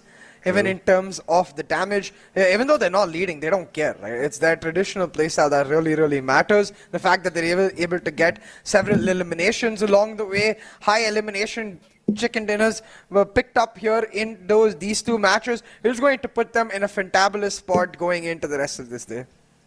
Absolutely, and that is what matters more than anything else, right? I mean, you want to be able to get those consistent plays from one game to the next, and that is something that, again, I mean, based on just the way Metershot have played, it is phenomenal indeed, and that will definitely raise them up, or rather they will in fact be raising the bar to the entire lobby right here. But moving away from the team that we did know is going to be doing pretty good in the finals, in the grand finals itself, look at who is sitting on that 2nd position right there. I mean, this is just like we were talking about a minute ago, a wonderful resurgence from the side of Regicide, where they now find themselves on that 2nd spot in the overall ranking. The storyboard, for now at least, in the start of the day, on day number 1 for the grand finals, is looking very, very wonderful. And one more thing to add on to all of this, I mean, yeah, we had SALTxi8 creating a league of their own. I mean, what, 400, 500 points is something that that team walked away with in the qualifiers, but what they gave away in that is the way they play. And again, I'm not saying that they are done, but of course, they have been showcased that the lobby had been reading them throughout the past 3 weeks. Yeah, most definitely. And I think in that regard, when you look towards the 2nd page of these rankings, you're going to see how close it still is, because a lot of these teams still on single digits. A single good game will have you moving high through the rankings, because it's still day 1. You know, all the points have been reset, and we've got teams coming back into this weekend. Now, H2E, I want to talk about them for a second, because this is a team that looked phenomenal in Super Weekend 1 and 2. They missed Super Weekend 3 after a dismal performance in the 3rd week league stage, and that dismal performance, that dismal form, it's continuing. They missed the 1st match, and in the 2nd they were the 1st team to be eliminated. So H2E right now, they're having a nightmare grand final start. I would agree. I would definitely agree, and I definitely am going to get a little concerned if they are not able to, or they end up underperforming in this third game that's going to be upcoming for the day. Because, as so perfectly mentioned by you, when it comes down to the perfect play being showcased from their side during week 1 and 2, I mean, if you remember, viewers, during the first Super Weekend itself is where we saw a completely synergistic play coming in from the side of team H2E, the way they would take on the fights, the way that they were able to dominate in terms of the overall standing, the storyboard. But yeah, after taking a break on that third Super Weekend, it's been a little bit of a downfall journey. But again, like I said, this is going to be the third game coming up for the day. So I'm going to keep my fingers crossed for a comeback, if not necessarily, but just a little bit of that, that yes, we are live, we're trying, and yeah, things are just not going in our way. That's sort of a conversation from their side. Maybe. But for now, what there is no maybe about. What is a guarantee is this live item drop. You can get on the PUBG Mobile Esports Pakistan channel. So make sure you're ready for it. It can pop up at any time during the stream. And it's just a nifty gift for you guys, Enjoy the lovely action these teams are displaying for us. And then later, once you're done with PMPL Pakistan, you can flex your nifty item in the lobby yourselves. But for now, of course, we're going to head back into the match. Erangel coming right back, and MetershotxSKY, man. Before, they pulled off a hat-trick of Erangels. Now they're on a hat-trick of actual consecutive chicken dinners, as you can see on the schedule. But actually, scratch that, my bad. We're not going to Erangel, we're going to Sanhok. Oh, that is true, of course. And, well, again, when it comes to the map of Sanhok, there are always those X-factor possibilities from the teams as the zone moves on along. If you're at the right position, you will definitely be able to capitalize on that. And for the side of Metershot, of course, when it comes to the rotations that they're able to make, it is definitely looking pretty confident. But one more X factor for the side of Sanhok is that as soon as the teams start taking on fights, they give away information, and those third parties and fourth parties start approaching those fights as well. And that is where you might have been very comfortable in taking the fight and getting the points for yourself. But as soon as you complete off that other team, your health is already down to 50%, less than that, and the other team ends up joining into the compound and just completely shatters that progress that you had, that wonderful elimination point that you were able to accumulate. So yeah, it is a yin and yang story that always goes on Sanhok. So let's see where the zone's going to be favoring, what team is it going to be that'll be able to get this third game in their bag. We won't have to ponder any longer, Blotter. We've got the match ready and set to get going. The teams in their spots as the players get into their stances. I always appreciate a bent over stance. As bad as it is for your neck and your back, what it is really good for is the gamer mentality. When you're leaned in, it's really when you're really feeling yourself. That's a very interesting way of putting it, but yeah, I definitely will have to agree, and I will not undermine that thought of definitely, because it's just the way that humans are built, that's just the way that we are. When you're in part of like a game, a sports game, or you're playing like a board game or whatever as well, you tend to lean in. Let's say you just have cards in your hand like Uno or something, right? You tend to lean in, and that's just something that is inbuilt into us that makes us want to, well, aggravate our minds maybe and get us that much more hyped up for what is going on. And well, again, getting rid of that peripheral vision is the most important, and that is something that, of course, well, you bring the subject closer, automatically the peripheral vision is out of the way, and it definitely helps. But let's see if that is all that's going to be helping these teams, because again, you talk about the skill level, all these teams have showcased that's the reason why they're here, but now they have a bigger factor to prove, right? I mean, you're looking at all of these wonderful 16 teams, but only 6 are going to move on forth from the Pakistan PMPL itself towards the SEA, and so of course this is a huge undertaking for all of these teams. And let's see. It is the starting day, of course, of the grand finals right here of PMPL Pakistan region, viewers, and the teams are playing it down to the core. But again, when it comes down to the map of Sanhok, as we are looking at the teams slowly but surely getting comfortable in their drops, we do have TUF once again, and the side of H2E as well, in fact, having a really fanned out drop coming in from their side. Yeah. No. Very centralized circle will mean almost all teams get a spot to play in it, and makes us quite unlikely to get those early skirmishes, though. I'm looking at Clarity, actually, Blotter, and it's an interesting split they've gone for. 2 players going to their standard Pinon drop. 1 player went over to QWERTY, and another player towards the northern part of Camp Charlie is going to come back to Pinon eventually. So, started off with a 2-1-1 split, now going to end up at a 3-1 split. And it's very interesting because it gets them a lot of area in the circle for sure, but it also leaves them vulnerable to some teams. But talking about splits, man, look at H2E. All 4 of their players are separated. What the heck?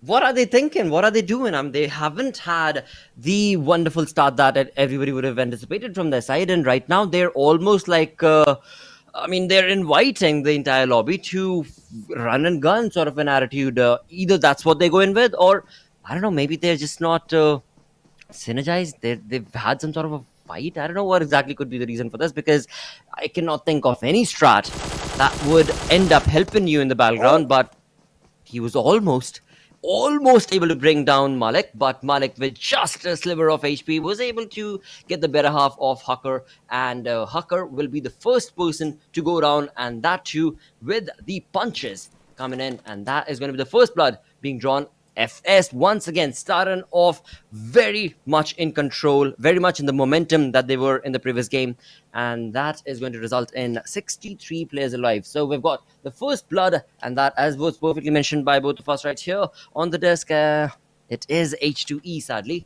So H2E again, as you mentioned as well, right? Correct me if I'm wrong. If I heard you right, in the previous game as well, H2E got eliminated in the second position. Like that means on the 15th position, perhaps. So yeah, not a good start to the finals.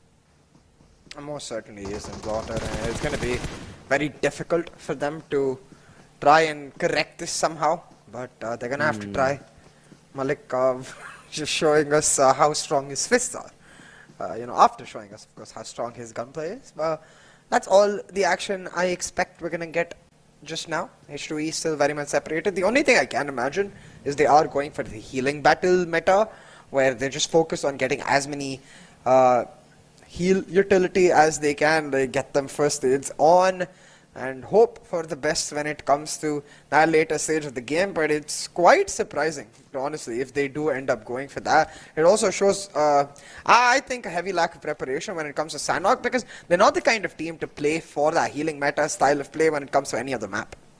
Definitely. As you were just mentioning that, another thought just crossed my mind that if we were to just summarize the conversations that we had throughout the previous 3 weeks, right, during the league plays as well as the super weekends, I kept on bringing this topic again and again, that every single week that we moved on to, from one to the next, from the league play to the super weekend itself, we saw different play style coming in from the lobby. We saw different teams getting into those chicken dinners and getting in those elimination points. First week, super weekend, it was, H2E bringing in a wonderful mark for their side as they created a massive lead in terms of the overall standing numbers. And as that moved on along from 1 week to the next, there were just different teams. But again, if you combine it all together and try and look at it like on a macro scale and bring in that consistent play, then there are only few select teams that honestly did showcase that sort of a consistent play. You've got Metershot there in that conversation. You've got, of course, Stalwart. You've got a little bit of Quantum Rage, 52x Rage, FS, as well as, I would say, QWERTY and TUF as well. But apart from that, the other teams, they've had their hit and misses sort of a conversation from their side. So maybe, the way H2E was presented to us in that first week, all I'm getting down to from this conversation is that the way H2E was presented to us in that first week compared to the way they moved on along, and then in the third week, they were never to be able to showcase in the third super weekend, and now here they are.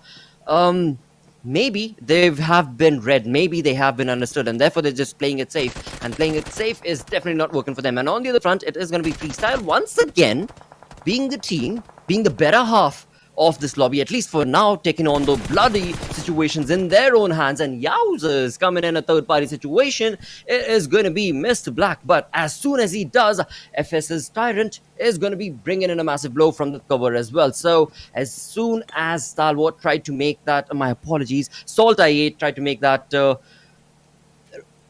conversation working for themselves, that rotation working for themselves, they were caught off guard with FS Black. He, of course, got that elimination point for his team, but right now he needs revival. He needs some cover as well. As we can see in the back, TUF is also going to be lingering on the mountain. Black is going to be waiting for his teammates to come through and revive him. Should have the opportunity to do so because he is covered, not in an open area, but doesn't seem like they're actually going to him anytime soon. We'll have to see how they navigate that. Most of our teams right now in this central area where we're getting to see TUF all congested, waiting for that circle shift to come in centrally, but they'll have to wait for a bit longer. I don't think the circle is going to come on them anytime soon. It's going to take another 10 minutes or so. Until then, these teams are going to get a little feisty. They're going to look to take some long shots at each other. But finally, Black at the fringe of his death will get the help from his teammate Tyrant with the revive coming through. Now, for the side of Freestyle, it doesn't mean much right here, but when you look at the live ranking, you can see how important that momentum is. And oh my god, Wasi gets a freebie and another. Finds two players of Magnus on the rotation, controls that spray perfectly, and finds some easy elimination points for Freestyle. Dude, Freestyle is rocking it. They've already got 4 elimination points, and that too from different teams. One from SALTxi8, my sincere apologies once again. But again, I mean, you talk about the way this lobby is working for Freestyle's favor. It is phenomenal. The positioning of their players, the aggressiveness of their stance, they are ready and they're prepared to take on a lot many points. That is what they were doing in the previous game as well. So it definitely seems like by the end of the day, FS is certainly going to be sitting in a very comfortable position in that storyboard. But on the other front, it is not going to be the case for the side of Magnus Esports. Now again, as we bring that conversation back, the way the teams played during those previous 3 weeks, Magnus also had those ups and downs. I mean, initially where we were part of the conversation for Magnus, I mean, they were just rocking on heads and bringing in a lot of points for themselves, either it be the league plays or combined their efforts during the Super Weekends as well. But again, as we moved on into that 3rd week and then from that into the grand finals, we did see a dip, and we're actually continuing to see a little bit more dip for the side of Magnus again. Yeah, and I think that dip might just be something the Magnus haven't overcome yet, because we haven't seen that insane start from them in this grand final so far, but it's only been 2 matches. Still very much the opportunity for all of these teams to push hard and push strong, but right now, the circle finally going to come to a close as we get to find out where that first shift is going to go, where that second circle is going to form. And I really want to see a radical shift, man. I think we've had centralized shifts for every single second circle so far in the day. I say every single, we've only had 2, but still, I think it's time for the PUBG Mobile gods to put some spice into the mix and have teams fumbling and stumbling, but it's not going to be the case. Centralized shift it is. Well, it seems like for the side of PUBG Gods, they are playing with the minds of these players right now. This is just the first day. They want to be able to give as much advantage to these players, to these teams, to be able to capitalize on taking on as many points as they possibly can. Because, again, as so perfectly mentioned by you, we are surely going to be looking at those sort of zones as this grand finals will be progressing on from day 1 towards day 2. But right now, again, as so perfectly mentioned by you, when it comes to the zone number 2, it is going to be a comfortable shift onto itself that will allow all of these teams to start making those comfortable rotations. And again, if we talk about the comfort position from the side of Kampong, we can see southeast, we've got H2E all by their lonesome, no team around in the vicinity. So that rotation working out for them is going to be perfect. Let's just hope that they will be able to capitalize upon that and get a few elimination points as they progress on further in towards the center of the zone. And talking about the center of the zone altogether itself, we do have a lot of teams very close to each other. As we can see, SALTxi8's players looking very constantly against the players of TUF, and that is the team in the yellow, right in the center pretty much, and that's going to be the darker yellow viewers. But again, for now, it is turning into a little bit of a stalemate situation for all these teams where they are just waiting. They're waiting to get the information. Once that information is retained, we shall see which team will progress on to take on the fights. As of now, the bloodshed and the fights and the elimination points that we've seen, all of that has been in the name and favor of FS. But right now, right here, this could have been tricky for Magnus, but it seems Quantum Rage is going to be moving on to the other side of the hill. So that's going to be a breather given to the players of Magnus, at least for the next few minutes, because they're just a two-man squad. They are going to have to eventually leave the safety of that compound. And with this circle again, there's a lot of teams already in this circle. We're going to get to see teams trying to take control of those compounds. A lot of the teams right now centered around the area between Bootcamp, Pinar and Quarry, where they made that equilateral triangle almost. QWERTY with control of the compound right in the middle of those three major areas. Regicide with control of that, while other two players, the Regicide, hold a compound along the highway. So I really like this position from Regicide because it makes sure that when it comes to the later circles, they're going to be in a brilliant spot. Usually in Sanhok, we see those small compounds in that open area really start to come into play. So into the fourth circle, the fifth circle is where those compounds will come into picture. But when you look towards the eastern side of the map, it's completely empty. And I wonder if the circle does end up shifting that way and catching these teams off guard. But talking about being caught off guard, Emerge right now, he's been downed by Destroyer. But Destroyer will get immediately traded off. But all of that for naught, because Wolverine and the rest of QWERTY are now there to get yet another now. Star, they're going to try to focus on the revival, which will allow Destroyer to get back on his feet. But with FMxR3D coming into picture, it looks like Star, they're done for.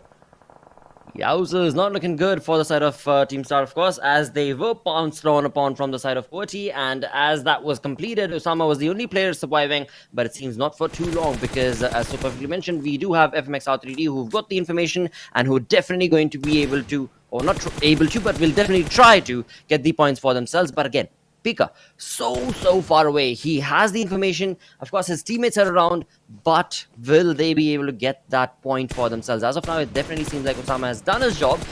And then once again, another fourth party. I mean, this is the fifth party, in fact, is what I would call it. North Esports chiming in against the position of Star yet again. And somehow, the compound that Star were able to move on into, thanks to Osama's early push, they will be able to sustain themselves. But again, the numbers not looking good for Team Star, because sadly Osama is the only man surviving.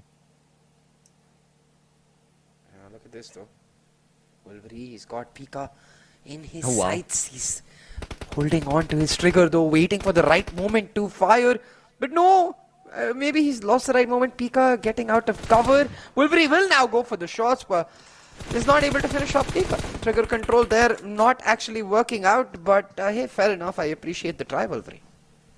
Yeah, it was an interesting play because it was him and then his teammate was on the side. So he was keeping a close eye, like a spotter that a sniper would have, right? So he was keeping a close eye to the opponent's other teammates. And as he did, of course, his teammate was shooting upon and getting that retaliatory fire. But nevertheless, moving away from that fight, it definitely looks like Sparky right here. Well, he had that head right down to the T.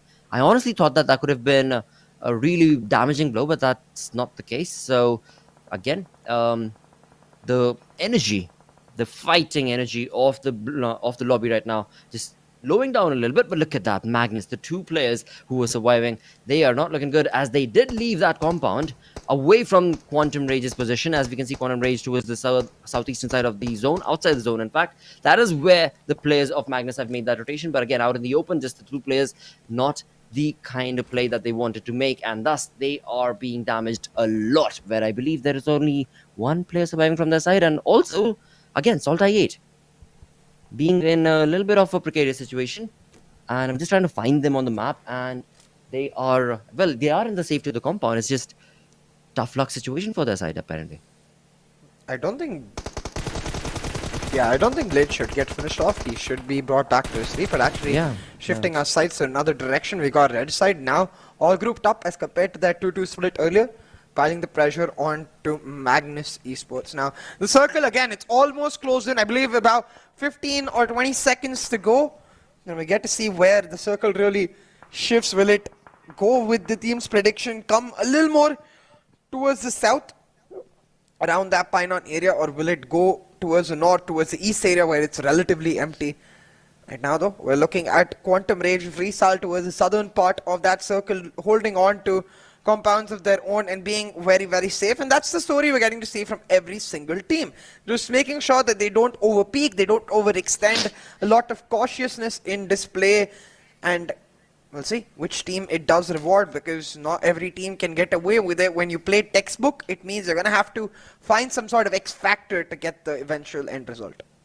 Absolutely, and again, I mean, in the past 16 minutes of this game, we've already seen that as soon as teams start taking on those fights, those third parties, fourth parties are so very close. I mean, we saw that from the side of North Esports. Right here, we can once again have a look at that replay where it was Wenje from boot camp is where North Esports was set up, and I believe, yeah, they're still there as they were able to take on those shots. And again, QWERTY was the one in the damaging position, and right now it's going to be Quantum Rage from the side of Freestyle yet again. Freestyle, I'm not sure if luck is what I would call it, because the way that they've been able to make those changes, but again, once again, it's black. So luck definitely is not the case. It is black once again, the man who has been given a massive blow for the side of FS, but FS, they have been able to accumulate amazing elimination points for the side, and now it seems like the lobby is going to be getting into a little bit of a bloodshed to get those elimination points for themselves, as 52x Rage's player bring in some nade for Raid and Party. And for the side of H2E, they are playing a very, very passive approach where Assad finally is going to be able to stop his enemy, but not for long, as Pharaoh, the teammate, will be jumping into the compound with a UMP in his hand and will be able to give that cover fire and also, hopefully, give the revival to his team. H2E, though, they're going to look to capitalize on this chaos and push in that much more aggressively. Pain and Pharaoh blinded by smokes, paraded by nades, barraged by bullets, and with nowhere to go. They've got the backup from their team now. And instead, he's stuck in a position where H2E are down 4 versus 2. They haven't got their entire team right here. And H2E, they're most likely going to get caught out with 52x Rage now starting to move in aggressively. Dread and Fan can't even regroup. They're going to have to take 1v2s by themselves, but they're still dishing out a ton of damage. But damage is all it will be. Dread gets knocked by a beautiful nade, finished off by Faster, and it won't be much too longer before Pan meets his end as well. Well, not looking good once again for the side of H2E, with Pan the only man surviving. He will definitely get at least a little bit of that retaliation from for his teammates, but that will probably be it, with that H2E being the first team to get eliminated. And now it is going to be for the side of these teams that were stuck to the edge of the zone, taking on those fights, that are going to have to start running to get into the comfort of the zone. And as soon as we do look at the kill feed going absolutely berserk, with so many teams running out in the open, so many teams definitely capitalizing on the position, and it is North Esports also chiming along where they were at the boot camp, and now as they did move away from there, it was the side of the grounders who were in front of them as the rotation was being made, and North Esports just easy picking is what this duck season seems to be for their side. Easy pickings indeed with the circle. It's going to make it that much harder for the teams on the edge to move in. SALTxi8, they found Quantum Rage in a state. They're going to shut them down, and as soon as they do that, they'll have Freestyle to work with as well, who are trying to move in from that southern side. This compound in QWERTY that SALTxi8 have in control, it gives them access to so many teams.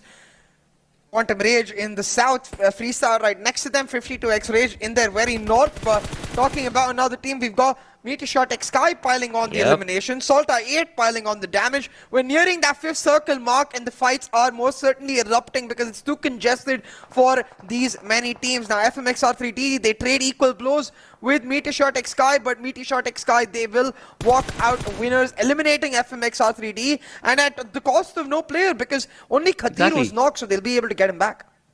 And he's already been back, or rather brought back to his full health, and he's going to be pushing on to get into the zone. But all of these players, in fact, are going to be trying to do that, but well, never mind that. I was looking at the map, but right now, looking onto the screen itself, we do see the side of MeterShot, who are looking at a comfortable position because they've got the cover of the rock, they've got that little safe haven that they've got, but right now, that's not going to be the case for Quantum Rage's Sparky, as he will be shot dead from Uzum. So, a little bit of the bank opening for eliminations for the side of SALTxi8, and with that we move on back to the wonderful approach that was showcased initially from the side of FMX actually, but it was MeterShot who were able to just pincer that down and stop the side of FMX to be able to walk away with any points. And in fact, looking at the way Healthxi played, got one player down, move on to the next one, and I'm not sure, but maybe he got the third one as well.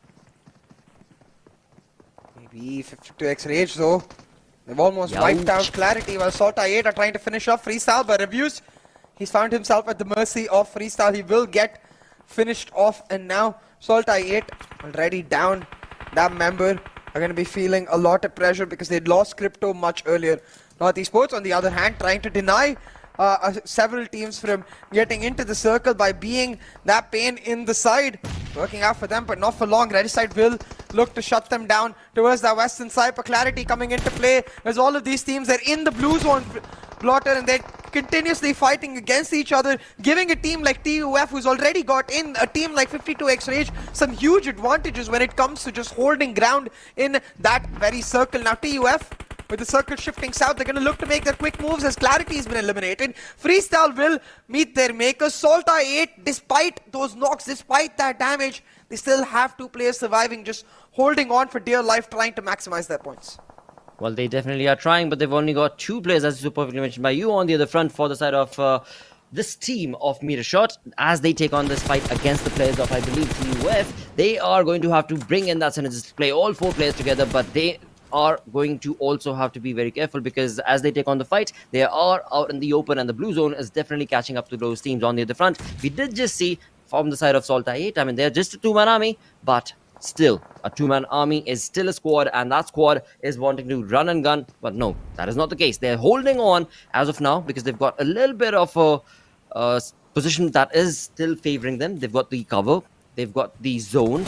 But for how long will be the case? Because as soon as they jump out of there, we do have 52x range, but it seems like Blade, along with his teammate, certainly know where the opponent position is. And jumping back onto the fight, where we did see Metershot's 4 players try and take on TUF, it is going to be a massive blow that is being opened up from the side of TUF, and that is all thanks to, well, SALTxi8 also chiming along. Uzum bringing in a massive punch to the side of TUF, and in all of that doing, SALTxi8 actually helped out Metershot as well.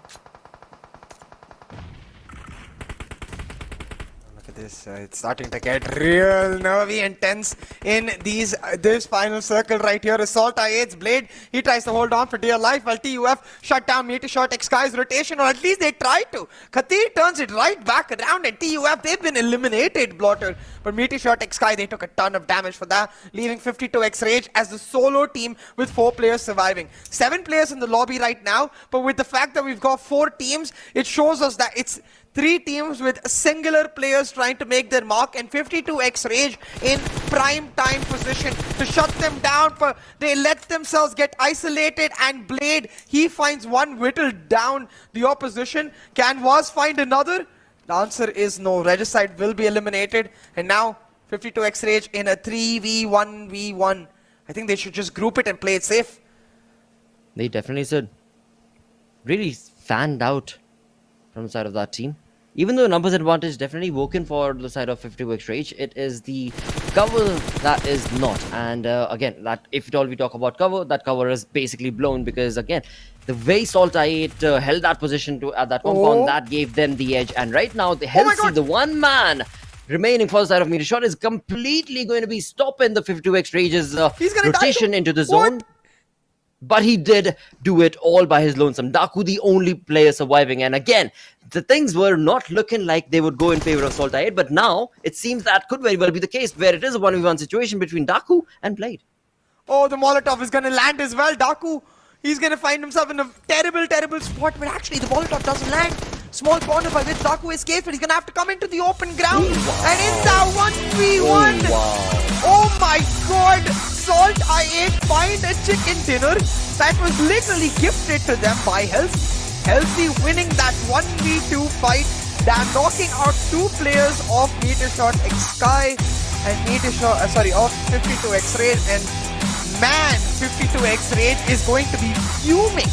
4v1v1v1. They had to face 3 players from 3 different squads to get a chicken dinner with the compounds in their control as well, but they just couldn't get it done. Knocked from both of the sides, and it's SALTxi8 who the fortune favors. They pick up that chicken dinner. Absolutely, it definitely does favor them, and along with that, I do want to commend the way that SALTxi8's 2 players actually played that final zone and circle, because as we move on in towards that position, we did see them holding on that small little area that they had in the 2 different compounds that they were set up at. and they knew exactly where their opponent was. That was the name of 52x Rage, and they were slowly but surely keeping them under check. They were not able to get any knocks for themselves, but they were not, or rather, they were not even allowing the opening to be there for the side of 52x Rage to be able to pounce on to SALTxi8's players. So that defensive approach and technique that they held on to definitely pushed them into the final zone. And again, it was all, like you so perfectly mentioned, thanks to MetershotxSKY, who actually just handed them over on a silver platter. That, there you go. And SALTxi8 were like, thank you so much. Here we are. And we've finally gotten our chicken dinner on the grand finals day number 1. But once again, I mean, we're left with 3 more games. So let's see which way is that going to be. Go!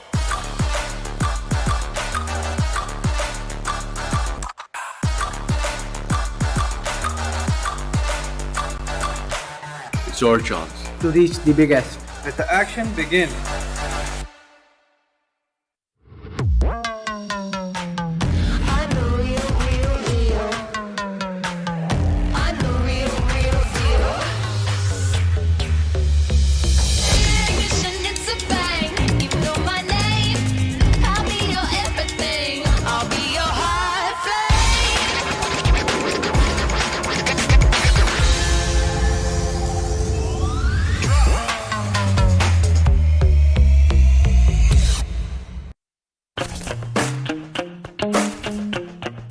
अभी तो फिलहाल हम makeup कर रहे हैं.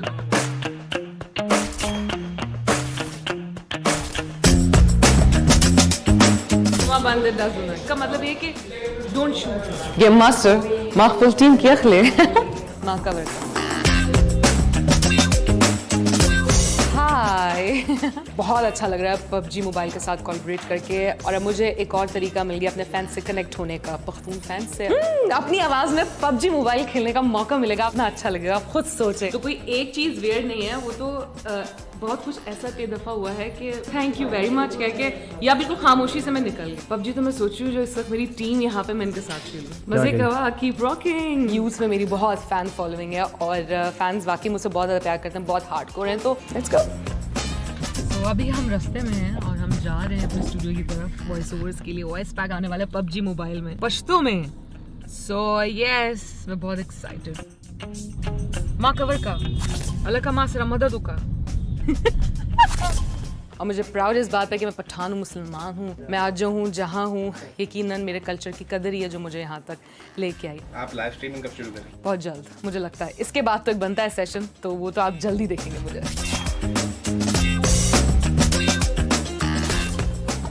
Hello 1 2 3 4 check sound check. हाँ नहीं याला का मासरा मदद होगा. माँ खबर का हाँ देर का याला का तो पक्कू पकार दे. Zumafiguar. Yala ka, biaba pa use game ka. Zade bachkram, manana, ma cover ka. Dekha, pa ma bande dazuna ke. So thank you PUBG mobile. आप लोगों ने मुझे मौका दिया. मैं बहुत अच्छी लग रही थी. बहुत सारे कॉम्प्लीमेंट्स मिले. Thank you.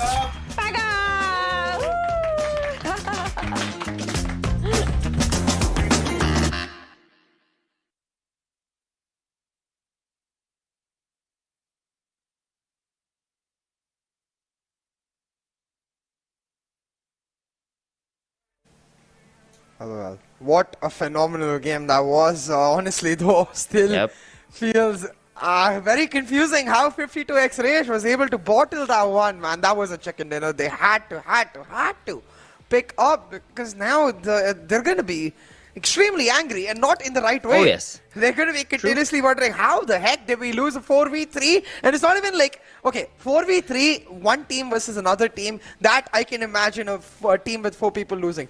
4v3 where the 3 are 3 separate teams? Nah, come on, man. Well, it's all thanks to this guy. Yeah. It's all thanks to SALTxi8. Come on. Again, I mean, he did not allow the 2 players to get away from his site and was able to give in a lot of damage. Of course, was able to walk away with only that 1 elimination point from that fight. But again, all the other fights that he was part of accumulated and combined together. 7 eliminations, 5 knocks, along with 2 assists, and a total of 893 damage. A powerful play and punch from the side of SALTxi8 in this game for MeterShot Esports' status, I guess, is what we would call it now, because again, getting the first 2 chicken dinners, and then in the third one, the team's player jumping in with 7 eliminations and being the MVP as well, does showcase that yeah, they are still going to be pushing on strong. But along with that, we also do have a Wenjeropi being a part of the top players list on the second in the list, along with 5 eliminations and 530 damage, followed in with, of course, 2x's player faster, as well as I8 Blade and FS Black. You know, for FS Black though, I don't feel bad. It's just I ended up noticing that a bit too often, that whenever FS were part of fights, it was always Mr. Black who was the one who was being damaged and always being brought down to his knees. Yeah, and really in that sense, I feel like, unfortunately, Black is just having that day today, you know, where you're always the one going down first. But so far, his team has made a good note of that in terms of the fact that they've been able to get a decent start throughout. But SALTxi8 here, they're going to be thanking the stars for this chicken dinner. And with that, they'll be back in contention for that top half of the table, for that top first spot, really. That's what SALTxi8 have their eyes on. But Halsey, man, what a phenomenal game he had right here. Even though MetershotxSKY were not able to pull out their hat-trick of chicken dinners, just that moment from Halsey shows you that MSXSKY, they're here to win the PMPL in this grand finals weekend, and they're off to an amazing start. Exactly. I mean, 2 games that they've been a part of in the previous, I mean, the first 2 games of the day, they moved on in such a massive force, right? They were able to accumulate 50 plus points from 2 games, and now with the third game, they've walking out with 20 points. So a big lead is what MetershotxSKY is definitely trying to create for their side. When it comes down to, of course, the overall standing, the match ranking for this game, we're looking at 52 exchange based on the eliminations that they were part of, jumping onto that first position. But boy, oh boy, again, when it comes down to that consistent play, we're looking at FS right there. We're looking at Regicide once again in this third game of the day. And then SALTxi8 bringing in that punch that was required from their side to be showcased to the lobby, and walking away with 19 points. Again, though, Regicide in that top 5, consistently picking up comfortable points, like you said, Blotter, and really looking phenomenal as compared to their Super Weekend Week 3 form, where they were on the very edge. They were about to actually not even make it, but coming into grand finals, they've turned over a brand new leaf, and I love it. I absolutely love it, because it's going to be inspiration for all of those teams who are having a bad day, that, hey, still very much possible to make that comeback. But when we look at the Oppo F21 Pro moments, the immediate thing you get to see is the woes of H2E continuing. Yet another game where they're eliminated first, Blotter. They're on 0 points in the first 3 matches of this grand finals. Exactly, just able to walk away with that 1, I think, placement point. That's all that's working for the side of H2E, and this is where we saw not 1, not 2, but 3, 4 parties try and bring in their efforts together to stop the side of Team Star. And as that pushed on from one fight to the next, we did see the elimination of Team H2E right here, and that was the first eliminated team of this lobby. Yeah, exactly. And really, I think in that regard, what I'm loving is how confident Halsey is in every single one of these fights, these moments. Even in that last moment, Neo the Circle was going to take him down. He's like, hey, screw it. I'm going to take down a couple with me as well. Found 2, and really showing up today for his team. Halsey with a phenomenal display in this Sanhok, and honestly, the way it has been usually for MetershotxSKY, Sanhok has been their weaker map relatively. So now that we've got 2 more Erangels and a Miramar to go, it only seems like up will be where this team ends up going.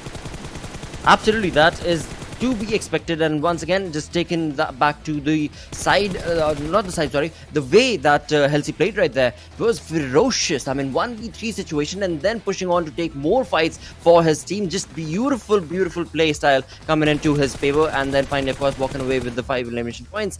And in all of that, as we did get a little bit of a glimpse coming in from the side of Regicide's aggressiveness as well, and that is what I was talking about. I mean, for the side of SALTxi8, the way they held that small little cottage and that angle to stop the 2x rage definitely helped them. And then in the end, of course, that 1v1 situation brought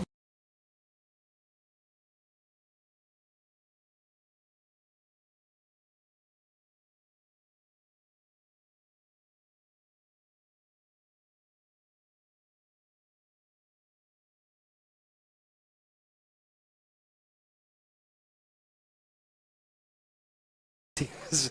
But 52x Rage, they're going to be ruining their chances missed. Blotter still in the second spot, so a decent start, but a chicken dinner would have put them that much closer to MetershotxSKY for SALTxi8, making that 2-spot jump with that chicken dinner going in their hands.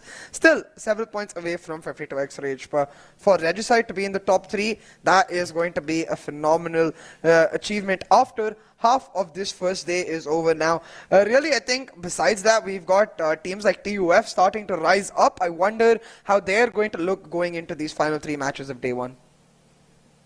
I would 100% agree with that statement right there, because the way TUF were able to get themselves stuck into that, not necessarily stuck, but get themselves fixed into that center zone, center of the circle itself, and then take on the fights, take on the positions that worked for them, definitely is the way that we saw Team TUF play in the final weeks. But now, as we jump in through to the second page, we are going to want to look at resurgence, perhaps a little bit of a different story perhaps from the side of these teams that are sitting on the second half, especially the teams on the bottom of the leaderboard, because like we just mentioned, we've got 3 games done, so half the day on day number 1 of the grand finals right here at PMPL Pakistan region has already finished. So the number of games that are possible for these teams to be able to participate in have already dwindled, and they need to start counting down. Now 3 games remain for the day.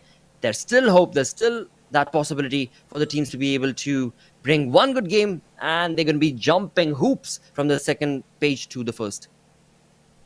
Yeah, exactly. One good game really will help you propel yourselves into a comfortable spot, and we'll have to see which teams are able to make it happen. H2E still not getting on the board. I think they'll hope to correct that with the Erangel coming back to reset this day, because they didn't make the first Erangel. They really fumbled on the Miramar and Sanhok to follow, so hopefully in their first Erangel of the day they're able to show up once again, and we'll see. Pachinki has been missing them for a while though.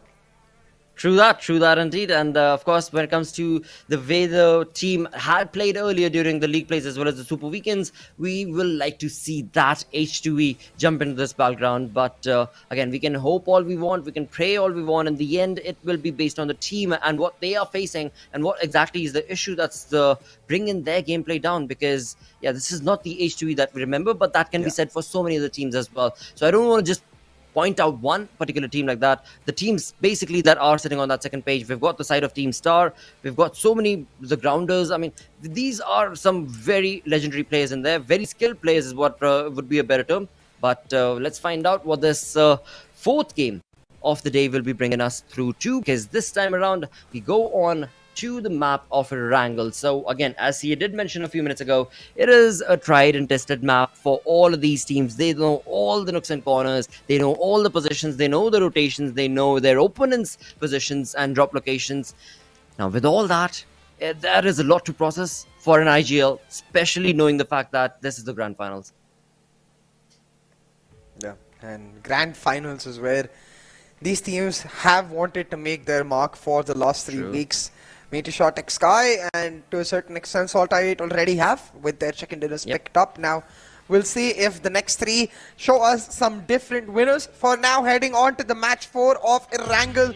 Our match is about to begin, and it's gonna show us once again quite a standard flight path. This one coming in from that northern side around that shooting range area, heading on towards the south, towards the Snoka, and immediately eyes on H2E. We're in there in the first Erangel. Now Pachinki has been free. No team has really tried to capitalize on their absence and take over. So we'll see how that ends up panning out. Whereas on the other side, we saw some different drop locations for teams like Regicide in the last Erangel. I wonder if that continues. I wonder if any team has some special strats up their sleeves. We'll get to witness. Well. All right. It seems like we are going to be jumping into the map once again. We are going to be jumping back into the Gladiator Arena, because it seems like what has happened, viewers, is you're not making enough noise in the chat. You're not making enough noise, and it's the Gladiators Arena. It's the battleground. It is the grand finals right here for Pakistan PMPL region. And I mean, these teams, they are battling it out. They know what is at stake, and so do you. So why not shed some love, shed some wonderful, words in the chat to support your teams, and that is what these teams need right now as they get themselves recuperated from the previous downfalls and whatnots that have taken place in the previous 3 games. This is going to be an opportunity once again. I mean, every single game is going to be an opportunity for this first day, and then second day onwards, it is going to be a gruesome battle that, again, based on the way the first 8 teams are playing on that first page, it is looking like an all-out war, and they are not wanting to allow any team at all from the bottom half to jump on. Most definitely. Right now, though, I think for this particular match, we're just waiting for the lobby to get back in, and we'll be heading in real quick. I wonder, how does the flight path change now? Usually when these rehosts, we get something crazy come through. Last time we had something standard, and honestly, we're due for some crazy PUBG Mobile gods. Come on. First 3 matches were quite standard, nothing oh so crazy. Now with match 4 back to Erangel, we're down for something nuts. Let's see if the PMPL gods will deliver. Well, I do want to say one thing, CA. It's you saying that, it's you calling it out, so definitely I can have my expectations up all the way up to 90%, I think is where I would be comfortable. Yeah, it is definitely possible. The first 3 games, the PUBG gods were like, let's give the lobby a little bit of a breather, because this is the grand finals after all. But now that the breather has been given away, now that the 3 maps have been introduced and played on upon from these teams, well, now maybe is the time for there to be a little bit of a change. And this Erangel, the 4th game of the day, would be a wonderful start for the PUBG gods to showcase that. Because again, I mean, we all are in for a comfortable drop and a comfortable zone in the center perhaps. But when it comes to the grand finals, you want something a little bit more than that. And the best is maybe something that we've not yet seen, something like a shooting range, something like Savoni or Lipovka, or maybe down south, or completely towards the western edges. I mean, there are so many possibilities that we have seen the zone shift towards the center, towards the Yasnaya and the Fajor, that we've got so many different individual places. But where will it be drawn? Where will the teams be moving on along? And with that also comes the conversation, as you did mention, I mean, H2 was not playing that Erangel game, the first game. But yet again, their position, their drop location, was not being contested as well from the other teams in the lobby.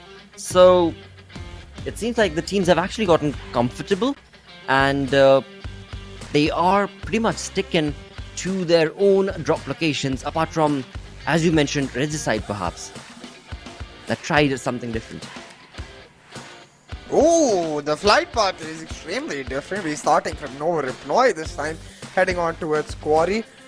Teams like Clarity, TOF certainly won't be pleased, considering the fact that Georgia Pearl Hospital is a bit of a distance away. But with this flight path, I believe Regicide should just go back to their standard Milter drop, and seems like that's what they're going to do.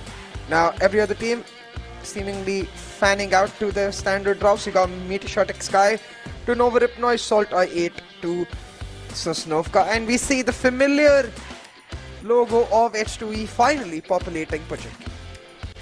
Well, with that, as you did mention, for the side of TUF and oh yeah, I mean, Clarity, they, again, whenever we've seen this sort of a flight path, the Clarity loves to go down towards that ferry pier, very close to FS, and then they get into the vehicles that are available and then just gun it towards the northwestern side where they do love to go, which is towards Georgia Pearl. So that is the approach that many times we've seen from the side of Clarity. But right now, the zone has been drawn, and it is definitely not favoring the teams that go down towards the northern side of the map. And to name a few, of course, we've got Team Star, we've got 2x Rage, we've got Clarity, we've got Team TUF. But, well, my words, I mean, they don't mean nothing, because TUF, they're already gunning for it to get into as the South Georgia and the hospital region. And same apparently seems to be maybe the case that Clarity will be defining for themselves. Maybe not, we'll see. Because as of now, FS are around in the vicinity, but they've definitely given a lot of leeway to the drop location that is going to be, for now at least, Clarity's, as earlier it was FS's approach on that Ferry Pier region. But again, when it comes to the zone, it is going to be favoring Clarity, so maybe we see no change from their side, no reason in fact for them to go to Giorgio. For now, again, a team that has been phenomenal in terms of getting those hands dirty, it is going to be FS, who have been able to clinically get a lot of elimination points for their sides. Previous game also we saw the exact same thing. But right now, if we move on towards the elimination leader, now this is an incredible start from the side of SALTxi, as well as his teammate Khatir. But 3 of the players from MetershotxSKY are going to be finding themselves in the elimination leaderboard, which is, of course, not what we anticipate, especially when you know that I8 is part of the lobby. But again, it is just day number 1. We've only seen 3 games, so maybe it's too early to jump onto that bandwagon. But definitely all the hopes for SALTxi, because he is definitely looking like he could very well contest whenever SALTxi8's player do end up making their presence felt on that leaderboard. But as of now, SALTxi8 being on our screens as well, sticking to their comfortable drop location, getting their decent loot, and there'll of course be no team around in the vicinity or the area to give them any trouble at all. And that is the case pretty much for all the teams. I don't see any team that we can anticipate a early contestation or a first blood situation, apart from the way Clarity is moving across the board. Oh, I just saw FMX as well, very close to Team Star. FMX actually went for a late change in their drop. They initially were on the 2-2 split with only 2 players towards Rozhok and 2 players around that area that Team Star has near farm. Now one of their players has left that area, gone back to that Rozhok area where the most of his team is, but a solo player left behind for FMxR3D. We'll see what he's able to achieve, or if he just ends up getting picked out. Now most of these teams, they anticipated this southern circle, switched up their drop to compensate for that to a small extent. But Clarity, man, with weird rotations, going Exactly, back to Georgiapur, what? Why? I was just looking at that. And yep, they've apparently just decided that, all right, you know what? Never mind the zone, never mind being in the comfortable center. We're gonna go back to where we know things work for us, and that's exactly what they've done. Gone back to North Giorgio. And again, I mean, nothing taken away from that, because that works for them. So why change anything which is not broken, pretty much, right? And that is something that, again, we'll see if it is broken or not for Clarity, because the gameplay that was being showcased from the side of this team, especially from the Pakistani region, of course, was a highlight to talk about in the previous tournaments and different plays that this team has been able to showcase.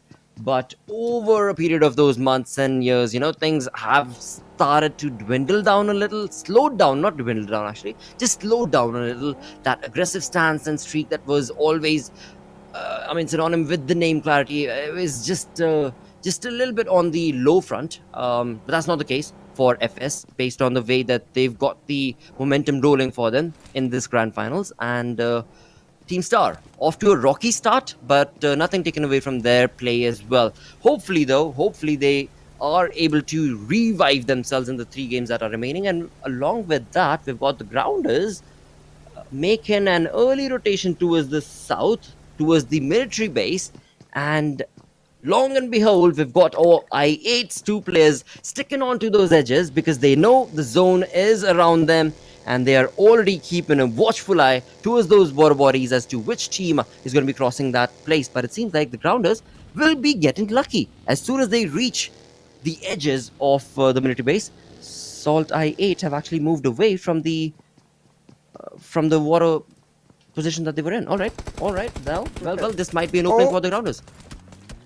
Opening for Star, though, for certain. They found Magnus. Oh, yes. Out in the open.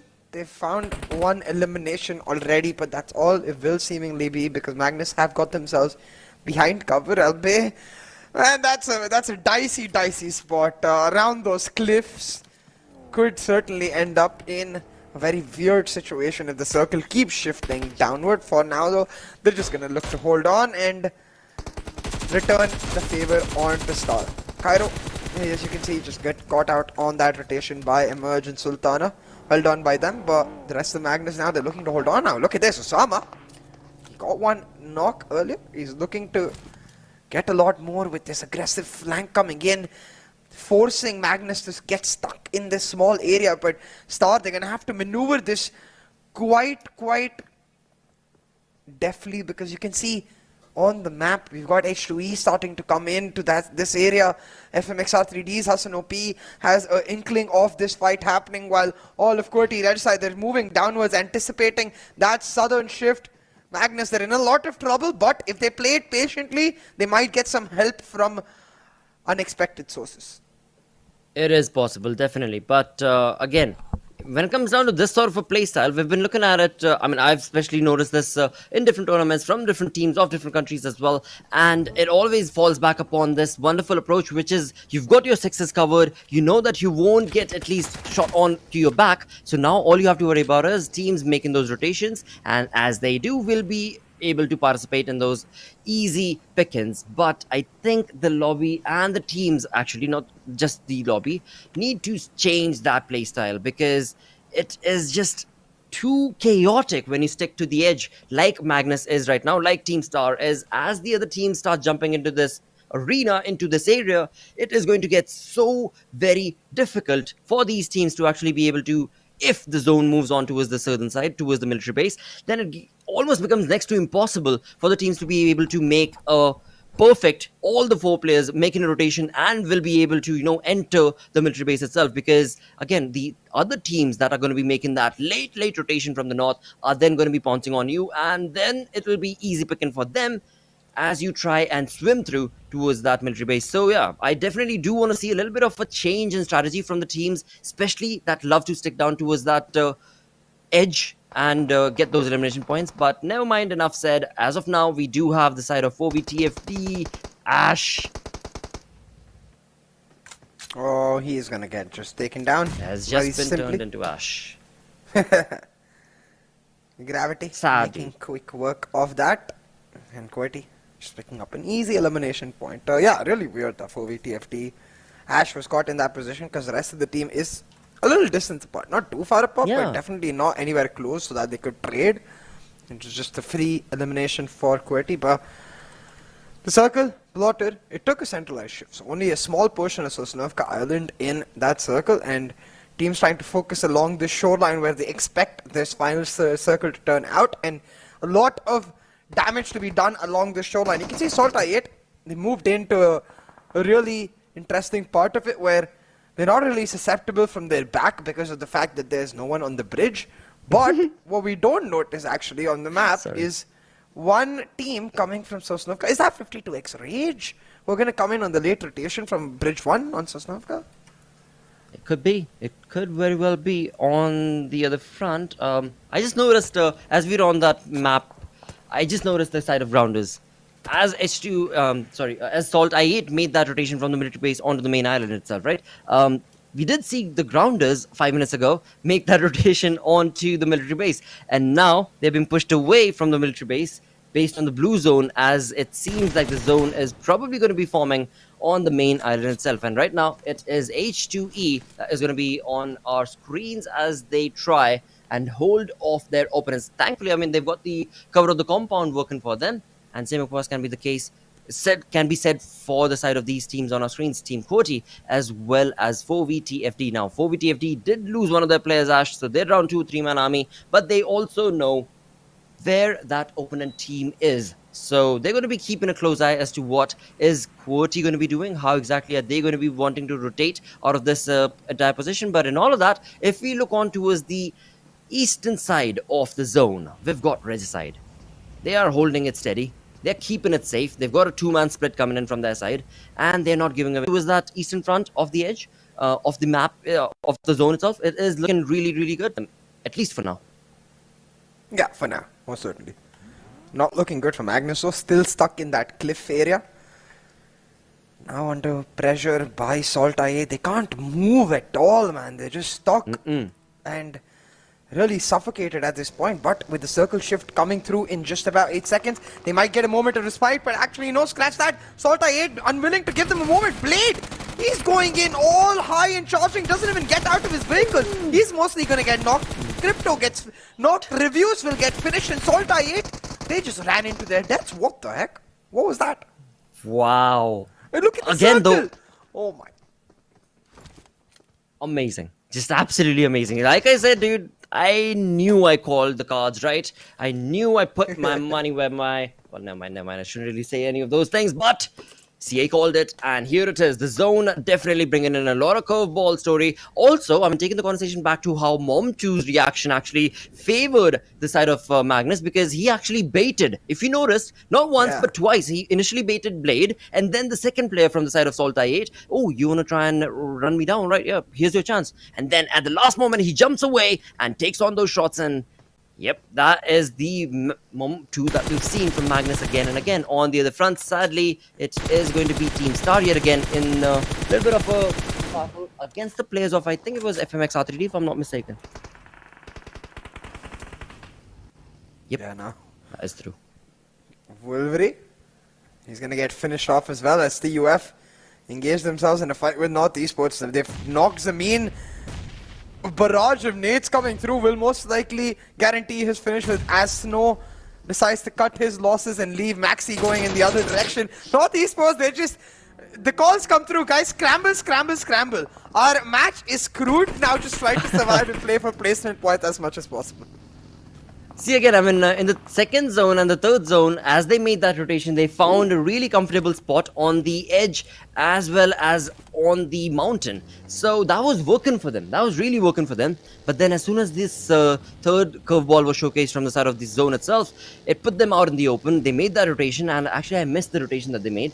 But yeah, definitely did not favor them, because no matter what the rotation was, they got into the crosshairs of TUF. As we can see, TUF are on a spree, and in doing so, they are going to be retaliating and bringing down the numbers. But, geez, the way SALTxi8's numbers were brought down, that was comical. That was just a kamikaze approach from the side of SALTxi8's players. But again, that is how the battleground is. At times it favors you, and many times it definitely doesn't. And that was a very wonderful play from Mom2 that resulted in that approach. On the other front, as we look at this, FMxR3D just a few minutes ago, they were taking on fights. They were getting on those numbers for themselves as they took on shots against QWERTY, as they brought in a little bit of more damage. But now they're out in the open, and it is going to be two teams: QWERTY from one side and Team Star, I think, from the other. So zone closing in the next 8 seconds as well has got these teams trying to wonder how they go about their business now. Team Grounders and MetershotxSKY actually in that southern spot contesting, but the zone, it goes again completely radical on the shift. Eastern side leaving 52x Rage caught off, and for H2E just striking gold. But right now QWERTY and Quantum Rage, they're trying to contest for control of this high ground on the northeastern part of the circle. Quantum Rage decide that they've lost a player too many, leave that knocked player and focus on the rotation into the circle. And QWERTY, they smell blood in the water, they smell that weakness, and they're looking to push forward and capitalize. But they're gonna have to do that quickly, man, because the third parties are coming in soon. And it seems this might be the end for one of these teams, and it seems like it is going to be the side of the Grounders who've taken in a massive punch to the face, where somehow Metershot were only able to get Harry knocked. All the other three players did take a lot of damage, but they were able to get themselves safely on the zone, or rather in the zone. And of course that blue damage is something that they are going to be a little bit easily moving away from. But will the Grounders retaliate? We've got Sensei along with his teammate who are in the back, but yeah, they're not going to be able to do anything, because the side of Metershot, they will get their player revived. No, they will not. They will move on with the three players that are remaining, and they can jump into the fight. But as they do, 52x Rage is going to be in their path as they make the rotation. So they're going to have to be careful, where 52x Rage also do need a lot many of those points. As of now, they have not gotten any elimination point working for them. So this could be an all-out craziness for the side of 52x Rage and could very well work in their favor. But I'm just looking at the map as I talk about this. But as we look on the rotation, yep, there we go. It was the yellow team, and this is Freestyle. That is going to be a little bit of a trouble. Yep, going to be causing a little bit of a trouble for 52x Rage. Yeah, no, Tyrant pushing forward. He's spotted out Pain, I believe, but he's getting sprayed by a different location. Tyrant taken down. Whoa! Real low while North Esports get eliminated. Daku with the nade. He's found Tyrant, and now Daku coming through on the flank, buying a lot of time for his team to get cover, to get their knock teammate back on ground. Malik, he's trying to do the same. Create the cover so that his teammate can back off. Now, with the circle the way it is, all the fights in those border areas, we're witnessing one on the eastern side as Clarity look to hold down 4vTFD and deny them entrance, but FMxR3D, they want a piece of this action. Not going to get any though. Clarity, they seem to have successfully forced 4vTFD from making any further infringes into the circle and will look to now just maintain that high ground control. On the other side, Team Grounders have been eliminated and looks like Regicide might follow soon enough with SALTxi8 on that business. Strong start for Regicide, seemingly ending with this particular match as they get eliminated in that 13th spot. Well, what a chaotic zone is this, because we've got the side of FS taking on some shots. Along with that, we also do have 52x Rage chiming in along, as we did see them making a rotation from the western front, northwestern front in fact, a very late rotation from the side of 52x Rage, but that does not matter because in the end, it is the fights, and the fights definitely have been spotted from their side, and as soon as they did, they have been brought down to that one man, but the revival is going to be possible and around. But as we talk about the revival, the zone and the circle has moved away from all of these teams. So all of these teams that we were just looking at, they're all away from the zone, and that is what is going to make things maybe favor the side of Quantum Rage, who are going to be pretty much in the center of the zone for now. TFD has been eliminated. Clarity not in the greatest of spots, and neither is 52x Rage as TUF. They finished off Pharaoh, leaving Daku as that sole player surviving. Right now, though, all attention on H2E and Quantum Rage. They've got the best parts of the circle for themselves, while every other team is out in the open trying to scramble for one. Now, some of these teams are MetershotxSKY and Freestyle. This game, the late rotations is not working out for MetershotxSKY because they've run into hurdle after hurdle. They had 52x Rage with first to deal with earlier. Now they're having to deal with Freestyle. But knowing MetershotxSKY, they're usually able to get themselves out of these situations. And you can see Healtxi is making a move to try and just find a spot in the circle. But the rest of his team, they're getting left behind. Kathir will be able to get out. Not so sure about Ash though. But seemingly on the eastern side, FMxR3D getting sprayed down by Clarity. And Healtxi, he's gone from the fire into the frying pan as Magnus will force him out of his vehicle. Still not in the circle, but in a better spot than he was. Definitely are, and with that we do have the side of FMxR3D getting eliminated. Magnus is a deal right here with the Scar L, taking on a lot of shots into the smoke towards where he did see the player jump, but as of now the damage has not been dealt, and Healtxi, I mean, he must be hearing those shots so very close right now, but again, he's got nowhere to go. He's stuck over there, and with that, FS try and make an open rush and push onto the compound, the only compound right here, and it is going to be H2E that will be easily stopping Freestyle in their tracks. So, yes, Freestyle had a wonderful run, but this time around, it seems like H2E are wanting to get some points for themselves, because this team, in the past 3 games, have had 0 points, but now they have 5 elimination points, and based on the way they're playing, looking pretty good. And same is the case for the side of Quantum Rage as well, as they have the numbers advantage, and slowly they are trying to get those numbers advantage working for them to get the elimination points. But look at Star, this team is on a rampage of their own with 6 defeats already confirmed for them, and they are not yet deterred, but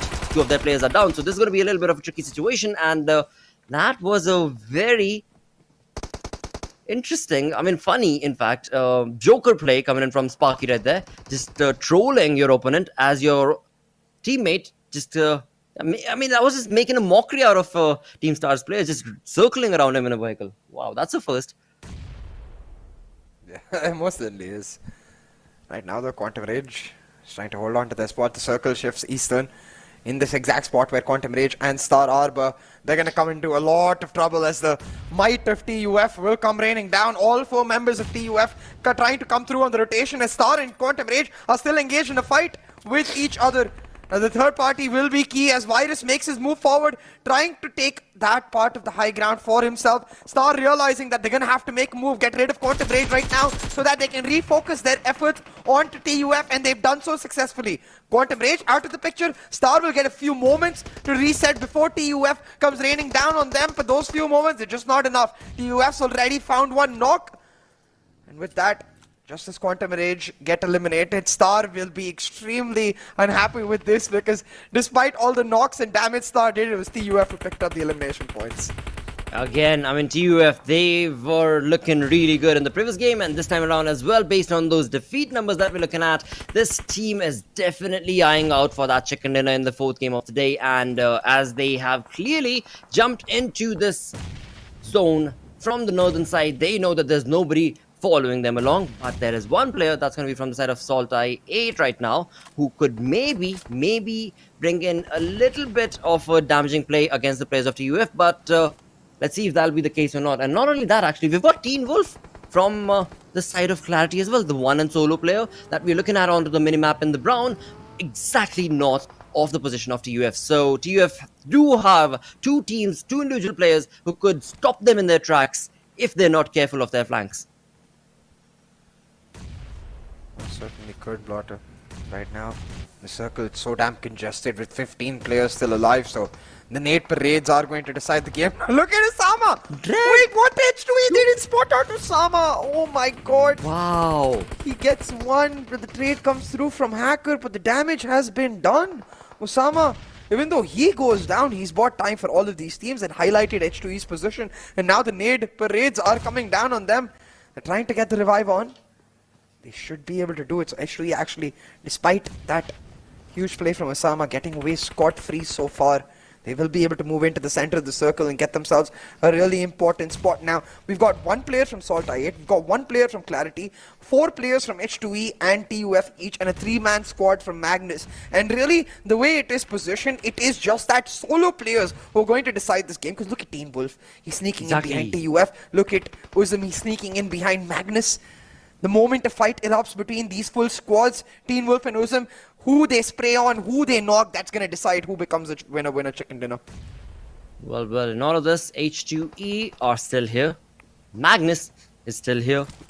If TUF have utilities advantage in their favor, then they can very well stop these opponents, because TUF, as soon as they jump in towards this position, they're going to be surrounded in certain sense of the word. From one side is going to be Magnus's players, from the other side is going to be the 3-man army from H2E, and then you've got those lone wolves roaming around as well. So a tough luck situation for the side of TUF, but the numbers advantage is something that they can maybe capitalize upon. And also, we do know the side of TUF is very strong when it comes to communication, and that's the reason why they jump into fights with 4-man army and they walk out of them with all 4 players. So that is maybe going to be favored. And look at Virus. Okay, so he's retaining some information right there, keeping a close eye towards the left-hand flank, towards the right-hand side flank, the western flank of the team's position right now. Magnus trying to rain down the damage on H2E while Uzum sneaks up. H2E actually are the ones that land a key nade onto Adil, and now look at Uzum. He's gonna find a perfect nade onto the rest of Magnus. Will finish them off. Magnus, they've been eliminated, and again 4v4, v1. TUF H2E with full squads, but Uzum and Teen Wolf with just these solo players, they're managing to do so much damage. Another nade lands for Uzum. He's done so much. He sees red right in front of him, but he's just focused on the nades first. Still H2E in his sightlines. They're trying to just deny those flanks, but they can't, because the moment they look at those flanks, TUF comes into play. But finally, Uzum's threat is neutralized. But TUF, they take full advantage. They knock out Pan, and now they're trying to move in for the kill. But keep your eyes on Teen Wolf. He's still lurking. He's still playing it safe. Still waiting for his final opportunity. And that opportunity is now, because TUF is moving in for the kill. Well, there we go. TUF again, all 4 players chiming in along, taking on the team of H2E one by one. As they do so, they themselves have taken a massive blow as Joker and Thor have been brought down to the knees. So now it is going to be a little bit of a revival story that will be showcased from both of the side of these teams, of course. But where is Teen Wolf actually? Because he is on the map, but we don't see any movement coming in from his side. A few minutes ago, we did see he had a perfect angle on the players of TUF, but again, he was so very quiet. So right now, he just wants to perhaps see how this plays out between these two teams. You can see TUF, they're stuck, man. And H2E, their health bars are now back. Exactly. I mean, this is full, perfect. so TUF. Sorry. Yeah. Sorry, go ahead. TUF, they're just getting pincered. They are. And this is the perfect moment for Teen Wolf to be able to capitalize, but he's not wanting to participate in any of that, and it seems like Virus, that's exactly what he was waiting for. A little bit of that head pixel, and that's all that it was needed. And now, Virus, of course, does seemingly have an information. Yes, he does on his side as well, and moving on along with the massive force of his team. Both the players jumping in. It is going to be the end of Assad, and now it's a one-man army. Dread from H2E, the only player surviving from H2E, is going to well, again, I mean, that's just impossible. Impossible for H2E to be able to stand strong against this team, because the way they recuperate, slow down the fight, and then completely out of the blue jump in with that aggressive stance. It's just perfect. It is this team, the way they have it figured out, the way they've got the battleground figured out from the side of TUF, it is perfect. But Teen Wolf, I mean, we've seen him perform in some incredible plays. I just don't get it. That moment was his for the taking. He knew the team right in front of him. We're down 2 players. That was his moment to jump in to take on the fight. But I cannot come up with anything that would result in defending Teen Wolf's decision right there to not take on the fight. There is no defense. I think it's just a lack of confidence, clearly showing their lack of form so far. Because as soon as you see that QT coming back to back, you start to get W. You got to go in all the way front and try to take that fight, because you know it's a 1v4. Instead, he allows the revives to come back on and just gets insta shut down. An easy winner chicken dinner picked up for Team TUF. It wasn't a great start in match 1 in Erangel for TUF, a team that we were expecting to be a top contender for the first spot, but with a 16-point elimination, winner chicken dinner. I believe 31 points picked up, 30 plus at least. I'm not sure about the exact number, but 30 plus points picked up. Blotter, that's going to shoot them straight up the rankings into contention for that top 1 spot. That is true. That is very true, and that is very well deserved as well for the side of TUF, based on the way that they have been playing in the past 3 weeks. And of course, it was just missing in this day's play, and that has been showcased right now. So wonderful performance from the side of TUF, and also along with that, a wonderful comeback story, a perfect comeback story. Perhaps comeback story is too strong a word to use right now, because it's just day number 1. We've only seen 4 games, but H2E were missing out in all of those. Not even a single point is what they walked away with, and then they jump in and take this sort of a play. That is amazing. But yeah, we'll talk more about all of this right after this short break. Stick around. Go!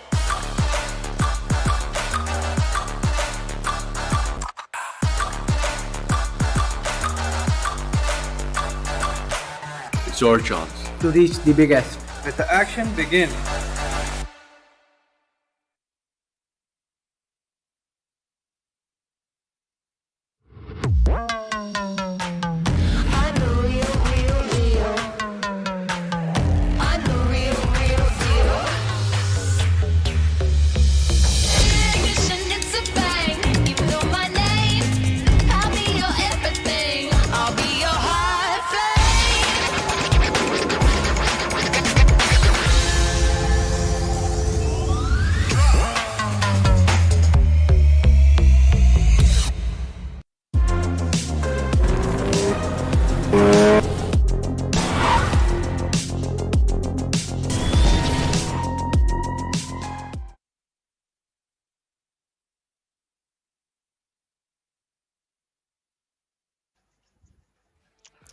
Alright, well dude, again, Grand Finals, that's where we are at. Day number 1, based on the way the games are playing. I mean, fixes this entire lobby, every single game, they are slowly but surely coming back to form. Oh, they certainly are, and it's just getting more and more exciting with every passing game. Of course, TUF are playing the cards right, being very patient in those final few circles. But again, you know, the circles, the way they have been shifting, I really thought that this could be the game where H2E finally gets some really good points for them, which they eventually did, but could have been a chicken dinner. Again, them missing out on the first game of the evening already on a little bit of a back foot, but still a third position finish is not too shabby either. But as we take a look at the MVP, it has to be Joko, right? 7 finishes for this lad. He was an absolute monster. Oh yes, he definitely was, and kill freak is what he turned out to be, because 5 knocks along with those 7 eliminations is definitely proven that he was hungry, and he was hungry to showcase to the lobby that well, TUF is jumping in to take on a lot of points, and that's exactly what they walked away with. As Fixes did mention, a high fragging game along with the chicken dinner gives them a big boost. That is what was missing from their side in the storyboard, and that game, the 4th game of the day, will confirm that over Erangel. But as we move on through to the top players from the MVP, we do have Team Stars Emerge chiming along on that 2nd position with 4 eliminations. And I mean, now in fact, I can very well say just 4 eliminations, but 937 damage. In fact, that much more to the point is the case of Edgar from TUF. Just 2 eliminations, but damage of 909 dished out from his side. Yeah, that shows how well, you know, TUF were really controlling that high ground that they had to themselves. Again, very, very meticulous in terms of how they how they decided to rotate around. And you know, a majority of the times you do not really see the circle going a little bit towards the north. So that is something that happened quite different in this particular game. And TUF did know that this was their right opportunistic moment to seize. But again, you know, Teen Wolf had his own fair share of glory, you know, just getting his team up to the 2nd spot. But regardless, you know, in terms of a statistical comparison, it's quite absurd to, you know, even try and compare, because TUF is just winning by miles afar.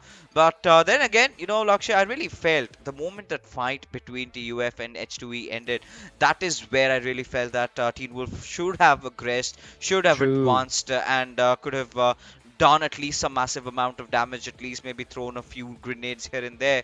And there could have been a possibility, something like, you know, Blade did in the previous game, if you remember, SALTxi8 getting the chicken dinner. Something like that was expected. And even so is the case with Uzum this time around. You know, he was surviving pretty late, and he had all his chance, you know, to go after the players of H2E. And he certainly could have gone had TUF not really spotted him out. So that is definitely going to be a little bit of a bummer. But this match summary clearly shows that, you know, the teams are definitely picking up. The big names, you know, like Team Clarity, who were kind of lacking behind, have also picked up the pace.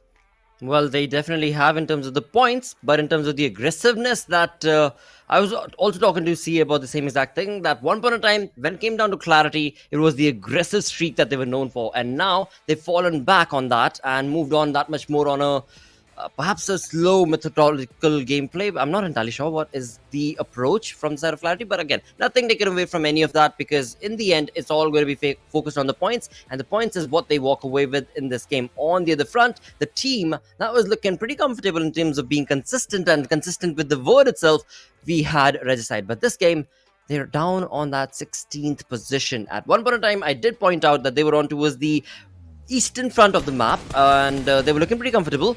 But I guess things went south from that point onwards. Yeah, I mean, to be honest, really, it's fine. It's fine. You've got to maintain that little equilibrium, right? You just can't have MetershotxSKY and Regicide win every single game. Then it's just going to be so boring to watch the remainder of the 2 days, because we know who's going to win and who's going to come second. So, yeah, of course, a little bit of a spice there. You know, you would want the other teams to really pick up pace. And now, MetershotxSKY, they've been playing so well.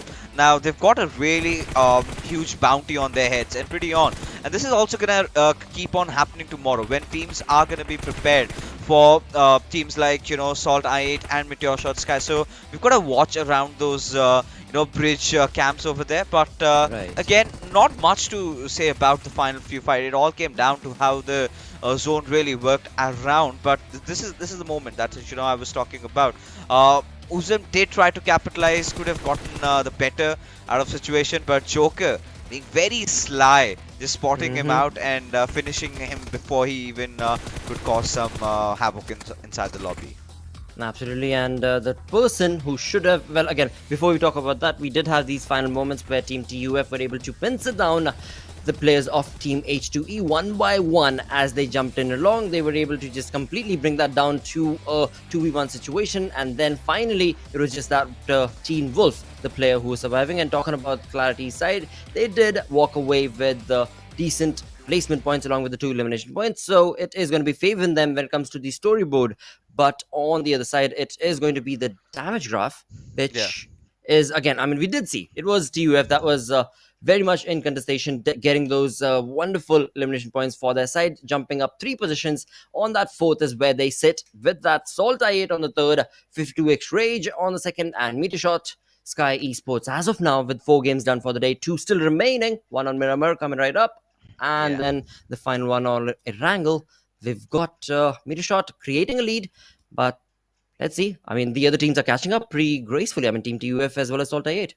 Yeah, I think for MetershotxSKY, they still look to be a little untouchable at this point. If they have 2 bad games right now, then and then only we can expect that the other teams can just capitalize upon them. But 52x Rage, I mean, this was sort of coming, right? Ever since the 3rd Super Weekend, we have seen such a huge rise in the kind of an approach that they've had to their game. But as we head on, here is where, you would not expect such big names to be just hurtling around. It's QWERTY, FMxR3D, and even the likes of Northeast Esports, the veterans coming inside the scenario, the grounders, 4vTFT, and especially with teams like 4vTFT. Again, if you remember the 2nd Super Weekend, they were having such a good run, right? Ever since the 3rd league play days, that's where the world just fell apart for them, and they have been struggling to recover ever since. But there's a few of those things, few minute details that I would really love to bring up about Team TUF. I really like their choice of weaponry along with their attachments. Now, not a lot of people go for an armed with a silencer, with a suppressor and a laser sight. Of course, we've seen that laser sight compensator combination, but getting a suppressor helps you so much in those final few circles. If you remember that one opening, of course, TUF had that upper ground advantage. H2V were on the lower grounds. They were bound to have that high ground situation working in their favor. We did see the players of H2V trying to jump around, trying to spot someone, maybe through those thin grasses, but that was not the case. Virus just was prone in and he sprayed, and the opponent just had no idea where that shot came from. So that is, these are very minute things, but they give you a really good edge when it really matters. And these small things can completely change the tides of a battle. That is so true. That is so very true and very well said indeed from the side of how you should be taking on the approaches when it comes to the guns that you've got, when it comes to the attachments itself. But in all of that, we are here to tell you something more that is that much more lucrative. Because why don't you? Oh, I mean, of course, ever since I've been playing PUBG Mobile, these are pretty OG screens, pretty old skins, and a lot of new players would not have had their hands on it. So then now's the right time. All you've got to do is look out for that secret code popping up in the chat anytime during the stream. So make sure you are watching and enjoying along with us as we take a look, as we're almost through with day number 1 with 2 games to go, Miramar and Erangel. Now, the first Miramar that we had was a pretty pleasant one for MetershotxSKY. They were playing everything right, as if they're not just trying anything too flashy. They're sticking to the basics, not overstepping like SALTxi8 has done on numerous occasions. If you remember, even in this particular game, the entire squad just rammed in onto its Magnus, and they had no idea that Magnus were really waiting for them.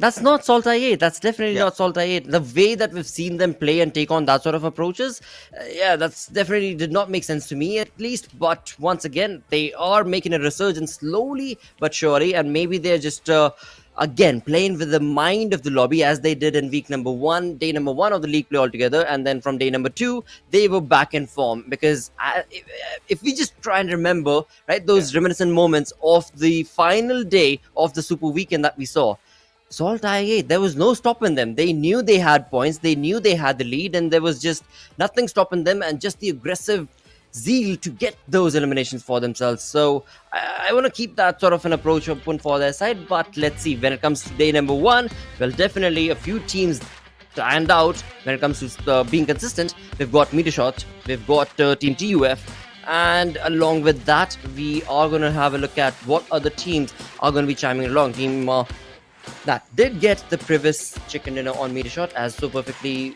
mentioned by Fixes, was on Miramar, my apologies, was a Metershot. So this time around, let's see if they can make that happen once again, or will it be a completely different team on the other front? H2E sticking to a fanned out approach. I mean, yeah, alright, they had a good game in the previous one, but this is what they did on map Sanhok as well. So I'm not entirely sure what exactly ends up happening in terms of the team's conversation when they're planning on having that sort of a drop. But this is a really, really fanned out approach coming in from their side. Or maybe it's just Assad all by himself going to that place because there is vehicle going to be available to him, and then maybe use the bridge to get back to his team. No, I think he's just ensuring the other side remains clear, where when his teammates try to cross over, because they're aware about the fact that Quantum Rage are right beside them, so someone's got to watch out for sure, right?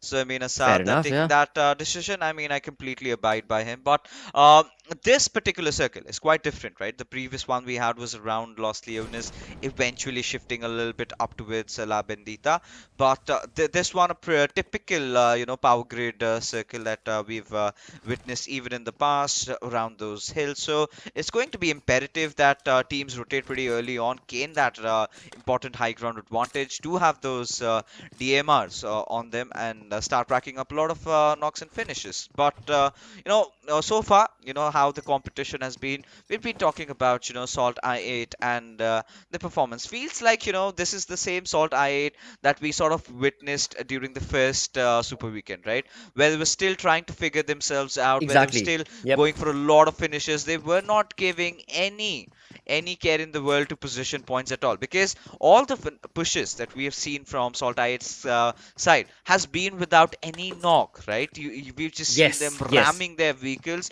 with a blindfold on them, and they're like, all right, we're gonna see what happens from here on. Either we go down or we get a squad wipe, nothing in between. So again, doing that, they've had their fair share of success in terms of getting few finishes, but in positions, well, they're really struggling. So they've got to make sure they find that perfect balance. Of course, the objective for all these teams is to try and win it, and if not that, at least try to be in the top 6. But because, hey, ladies and gentlemen, only the top 6 teams will be qualifying from the Pakistan region to represent this very region in the SA Championship, and it's going to be a really proud thing. And even in SA Championship, you're looking at even bigger things to follow, which has not yet been visible from the Pakistani region. Last time it was I8 who were really close into qualifying for the global championship, but really choked in the final day. And they've got to learn from their mistakes. They know they are a league apart. They know they've got what it takes to be one of the best teams in the South Asian region. It's high time they started stepping up. Well, they will. That's all I'm going to say, that they will. Because I'm sure all the fans right here are also going to be thinking exactly the same thing, based on the way that they played in the previous 3 weeks. I mean, having that amazing advantage in the points that they were stacking up for themselves clearly shows that when it came to that lobby, they were the determined ones who were very much in contestation, and were the ones who would probably take on any team in the lobby, and they did gracefully, in fact, as well. So right now, the one thing that can be expected from the side of SALTxi8 in terms of their approach on day number 1 is just to see how the other teams are playing, is just to see what sort of play style, not necessarily, but what sort of an approach the other teams are bringing from one map to the next. And now that we've got all the maps played, in fact, we've got 2 of those played, that's Erangel also chiming in. So surely the side of SALTxi8 know exactly what the lobby is playing like, what exactly are they to expect, and I'm sure either from this game on or perhaps starting tomorrow, we will see a big resurgence from their side and their play style.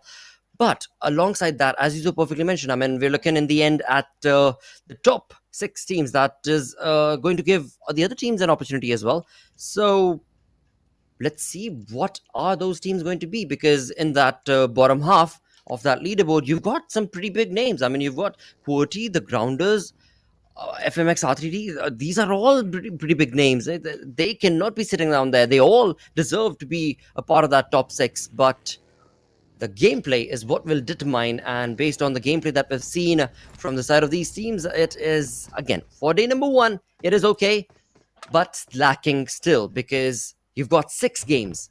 That is a lot of opportunities, I mean, 6 games, a game lasts about 30 minutes. It's a lot of opportunities. So yeah, I mean, you need to have at least 2-digit numbers by the end of the day, and good 2-digit numbers is what I'm going to say when it comes to the points, at least like 20 plus. Yeah. That would be the kind of approach that's required to move on into the top 6 and then to represent Pakistan.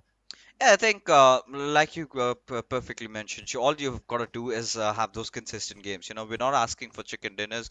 We're just asking for maybe, get the 4th or 5th position, let's say with 4-5 points, and do that every single game. You're good to go. But for Leon's OP right now, he's seemed to have had a little bit of a vision onto its Vaz, and as he is for sure practicing, or rather honing, his martial arts skills, right?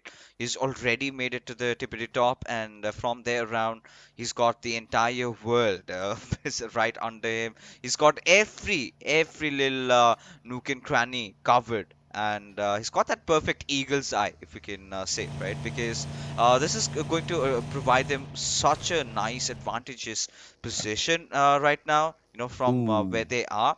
But for now, there you go. Regicide deciding to go for the higher ground, and Regicide is one of those teams that tends to do that. And this is where research really comes handy. This is where it clearly shows that 4VTFT have done their homework. They know that someone or the other is going to capitalize on these hills, so might as well keep it to themselves early on. And it is the first blood being drawn for Leon OP over here. That was definitely a good decision coming in for the side of 4VTFT. And again, I mean, nothing taken away from Regicide's approach as well, because they had the exact same mindset. But what can we say? 4VTFT were better equipped, and they were swifter, in fact, to make that rotation to get onto that position on the other front. Right now, it is going to be Regicide's Nocto taken on Anubis all by his lonesome. In the mini map, in fact, we can see that there is going to be cover provided to Anubis, with his teammates going to be around into the vicinity as well. And this is where, I mean, Nocto for the side of Regicide, they're going to have to be very critical in terms of the decision making as to, do they want to take on the fights? If they do, what exactly is going to be the approach? And right now, as QWERTY take on TUF, a 2-man army, apparently, it seems like, from the side of TUF, where they've got a split approach coming in, and QWERTY, a 4-man squad, is going to try to retaliate. But as of now, just the 2-man army from TUF and the other 2 players, the teammates from TUF, also chiming in from the south. We'll be able to see, as in the minimap is being showcased, this is going to be a critical fight for now QWERTY, because again, when it comes to that aggressiveness, they are slacking a little bit. But it seems like Zebian's got some information, and Joker Sir will not be allowed to participate. Yeah, I think this is pretty smart from QWERTY, but Edgar, he gets that knock and finish onto its troll in pretty early, and Zebian not really firing any bullets. I think he does not want to open up on his position, but I have a slight idea as to the fact that Joker, I believe, has already spotted him out as QWERTY under heavy fire as 420 boy. He's going to make a run for his life, but considering the fact that he's a lone wolf over there, and he's just being swanned up by a pack of hyenas in the form of TUF, does not stand any chance as TUF. I mean, it is so picture perfect for these lads to just watch them play, right? It was so very well synergistically orchestrated by these lads. You know, these two players were outnumbered. All they did was buy enough time for the teammates to arrive, and once that happened, they went in for the knock, and they did indeed get that, and eventually managed to just take down 3 of the players of Team Clarity. Again, not a start they would have wanted, with Zibian, the last player, surviving. I do not know how far can he go, but Uzum, oh, having that bolt action being shot at IQ, I believe he managed to do a decent chunk of damage, and that is where Blade just followed suit, as a result of which managed to get that knock. But objectively, I do not feel that SALTxi8 are gonna achieve anything. Up, alright, I was wrong, Lakshay, because Krypton refused it already on a flank, and they're dishing out massive amounts of damage, but a little bit of a trade-off over here could make things really interesting. Well, the trade-off has definitely taken place, where we do have the side of SALTxi8 also being damaged a little bit, but it all is going to be brought clear based on the blue zone catching up to these teams, and this is where they are going to have to now get away from the fight, or rather I hope that they do end up choosing to get that stalemate conversation going for this fight at least, and get into the comfort of the zone. That's going to be critical and required and necessary, of course, for Salt as well as Quantum Rage, and that is something that SALTxi8 will be able to capitalize upon after getting that revival done, and same will be the case for Quantum Rage. So yeah, that could have definitely resulted in both of these teams getting a lot of damage, but early decision making will allow them to at least have all 4 players surviving. But for how long, let's see, because again, as they make that rotation, it is going to be no, never mind. I was just looking at where exactly they're at. So they're towards the southeastern side of the map. As they make that rotation, there's going to be nobody in their area to try and contest that rotation coming in from both of these teams. On the other front, for the side of TUF, as we just did witness, I mean, Virus and Thor. No, it was Joker and Thor. The 2 players, just 2 players, being able to completely pincer down a team like Clarity. Alright, fine, you've got utilities. That makes sense for Clarity to take a backseat.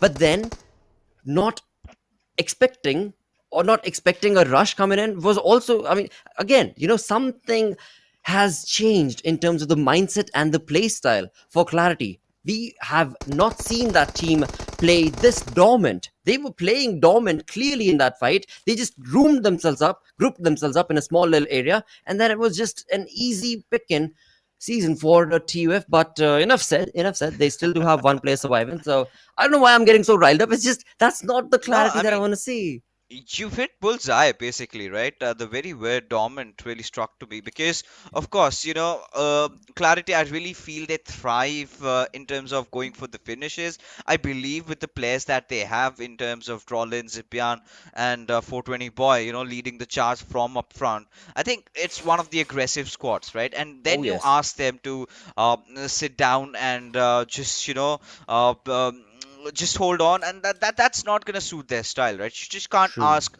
Shoaib Akhtar to try spin bowling, or you know, to try to become a batsman at the very least. So of course, you know, I mean, you've got to play at what you're really comfortable or really good at, and that is something I really feel that Clarity are struggling with. I mean, you could have utilized a lot out of 420 Boy, right? Ooze much out of him as you can, because every single time we just find 420 Boy trying to pull off clutches, right? He's against the world. It's either a 1v3, 1v2, 1v4. Right. You know, that has been the go-to case, and you know, they've got to get past that, right? But even more than Clarity, I'm really worried about teams like FMxR3D and QWERTY. And suddenly, you know, it hasn't really been the day that QWERTY would have wanted. And talking about the past QWERTY and the QWERTY right now, I mean, that was a QWERTY that was the only competitor, real strong competitor to SALTxi8, and now they look far away from the flock. They do. They definitely seem a little like far-fetched from the battleground itself as to what is happening. Many times we see them. I don't want to say too strongly about clueless. Just taking the word clueless very, very loosely indeed for the side of QWERTY. But that is the kind of approach that has been showcased from their side in this fight in the arena. But again, there have been moments where we've seen the true side of QWERTY as well, sticking together and getting the numbers advantage, as well as the individuals of the side of the team bringing in a wonderful punch and blow to the lobby as well. So a lot of ups and downs being showcased by these big names, but in all of that, the biggest I was just going to say the biggest comeback is going to be Regicide, and right off the bat, it is going to be Regicide who are in the process of 52x Rage in the kill feed, taking on some massive hits. Yeah, I've been loving 52x Rage lately, right? The way these lads have been playing, finding that perfect balance between positions and finishes. They're not shying away from fights, but still at the same time, you know, putting themselves in really good positions as SALTxi8 and TUF rivalry continues with Joker in pursuit for the next shift, a shift that will determine who has the upper advantage. And I believe, considering how this zone has panned out, Star find themselves in a really good spot. They definitely do. I am also liking the position coming in from the side of Team H2E from the northern front, and they've got a lot of information that they're going to be able to retain. And in the center, considering how this zone has panned out, Star find themselves in a really good spot. They definitely do. I am also liking the position coming in from the side of Team H2E from the northern front, and they've got a lot of information that they're going to be able to retain. And in the center, my apologies, at the other edge, we do have 4VTFD taking on a fight against the players of... this again has turned into a conversation that very well could favor and should favor R3D, wherein they have the numbers advantage. Endless,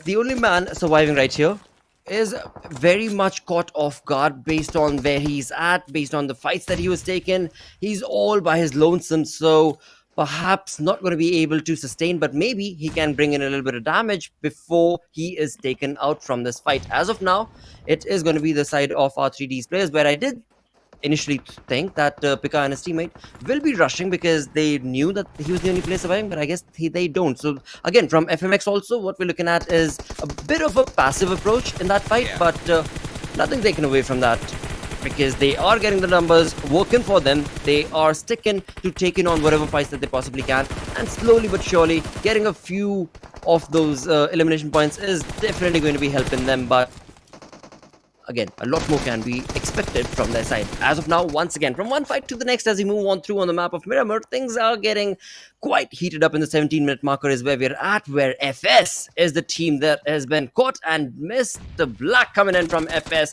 the dude who was being caught off guard again and again in the previous games, is going to be the man who will be standing true to the rush from the side of Mom2 from Magnus. And from that fight, we move on through to Star taking on 52x Rage.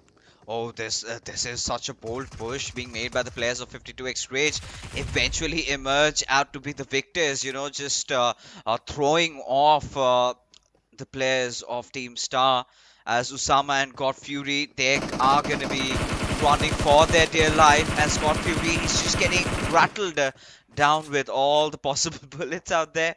But yeah, I think you know, even getting back to FMR3D's conversation, I really feel it's a lack of confidence that I'm witnessing in the players, right? They're very kind of passive in terms of wanting to commit for fights. They haven't really been getting up close and personal, where I really feel they kind of tend to thrive, right? It's just that decision making that hasn't really been on point. But for now, Quantum Rage, right now, you can see Edgar still trying to fight it out against the players of 4VTFD. Edgar taking a little bit of a damage and eventually just gets wiped out from the entire lobby, as TUF taken early exit at the 16th spot. Not really a good news for the TUF fans, because they were on the second spot and now they're out to lose it down as a few more teams keep on falling. Again, it's going to be North Esports as Blade. Again, the last player from SALTxi8 certainly does not disappoint, and I really feel that whenever he's the last player surviving, that is when we get to see the best out of this lad, because he keeps on racking so many finishes, Lakshay.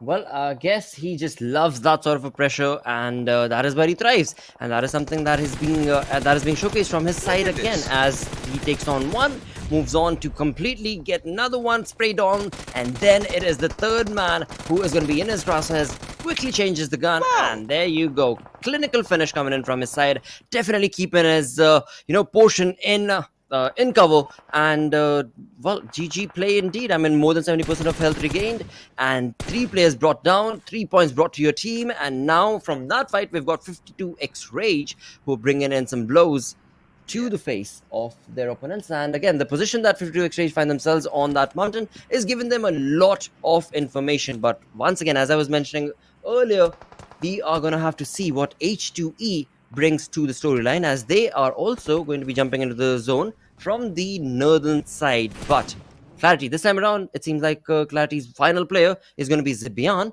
and Zibian is going to be climbing up the mountain. As he does, he could be the one stopping 52x Rage in their fray. I mean, to be honest, really, yeah, of course, Zibian should try his hands around.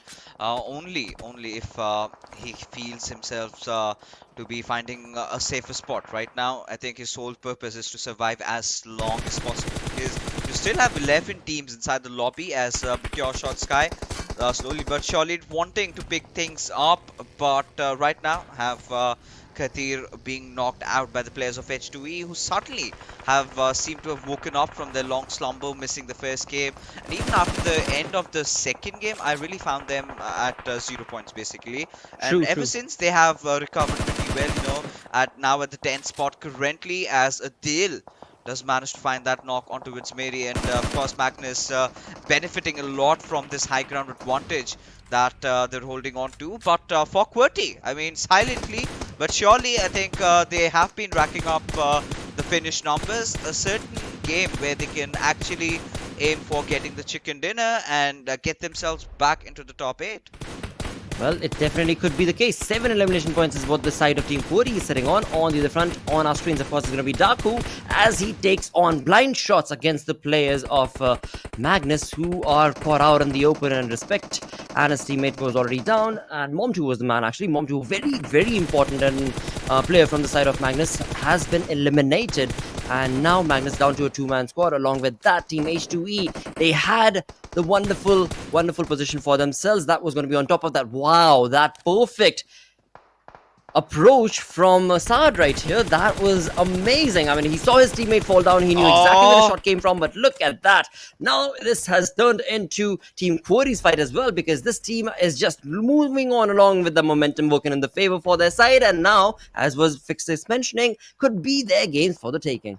Oh yeah, and this could not be there could not be a better opportunity than this. But for now, 52x Rage, they know that they've got a Herculean task, and one of which is, of course, trying to get down from the higher ground with so many teams aware of your position. So it's going to be really interesting as to how they make it happen. But for now, you've got the players of 52x Rage still holding on that high ground advantage, and this is what I was really worried about. It is the task upcoming down below, where they're finding, a few of their players just getting taken down one after the other. Even Zibian seems to have been spotted out, but somehow still survives, as the fight has broken down between the QWERTY and the Grounders. Zigsaw getting knocked, of course. Wolfreach is coming in, getting that trade secured, as he is going to back off. Stop that smoke. Nets needs to get their players back alive, as QWERTY under heavy trouble right now. Well, the player from the side of the Grounders that is trying to take on that fight is going to be Shaptar, and we've seen in the previous 3 weeks that Shaptar does hold on his strong, but never mind my word, because it's going to be Pan coming in from H2E with the advantage of the hill working in his favor, bringing in the blow that was not anticipated. And with that, it is going to be H2E getting their elimination points, as well as their storyboard looking pretty lively and alive, because again, I mean, from one fight to the next, they completely pins it down. 2 teams altogether. But this is chaos right now being ensued right here on the small little hill. Yeah, I mean, I'm really having so much difficulties in trying to process what is really happening. But one thing for sure, QWERTY just got themselves absolutely sandwiched. But for now, it's Gravity, the lonesome survivor. They did have a really good game, though 14 finishes already. If he can get his hands on Mr. Black, then that would be some respite for QWERTY. A little bit of a redemption over there, however, securing the Zigsaw finish. makes the tally up to 15 finishes over there as the final 5 teams remain.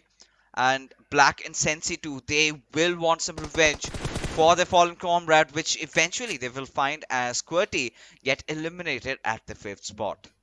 Well, 4 teams do remain. We've got the side of Magnus Cairo right here, Blade's along still with alive, Lakshay. Look at him. Oh yes, SALTxi8's Blade still part of this fight. Again, being very, very cheeky, being very, very quiet, not letting away or giving away information on.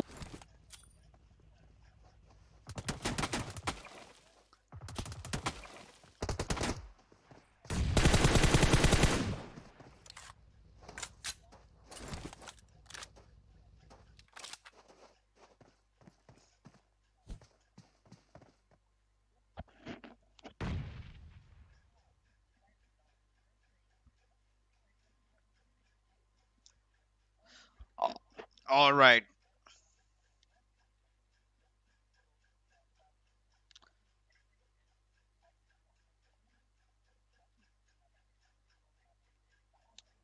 Yeah, I think there's some issues.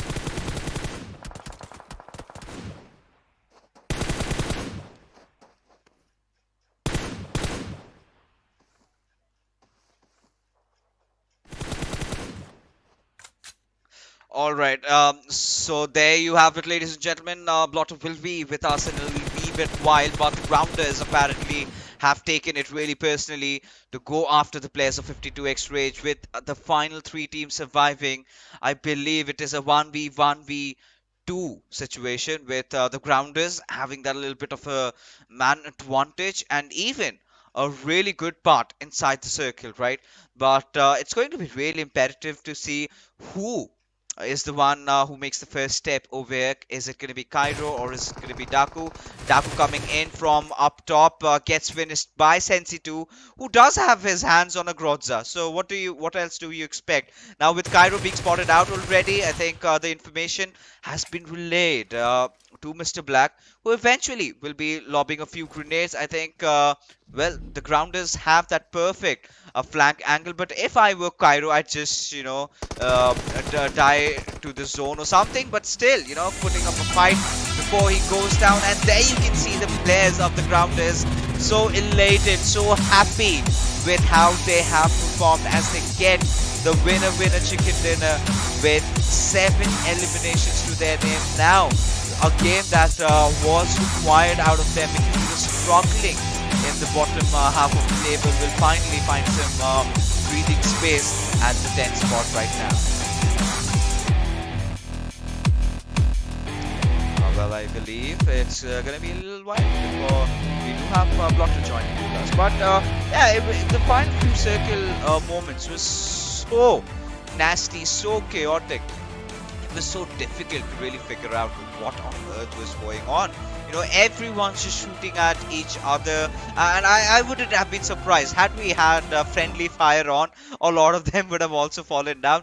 But regardless, you know, commends to Blade for surviving for so long, because it's such a tough task, right?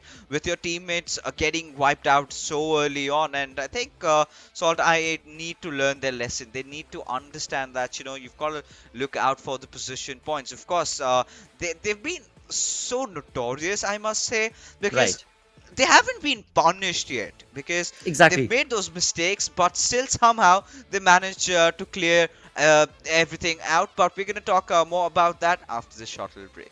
Go!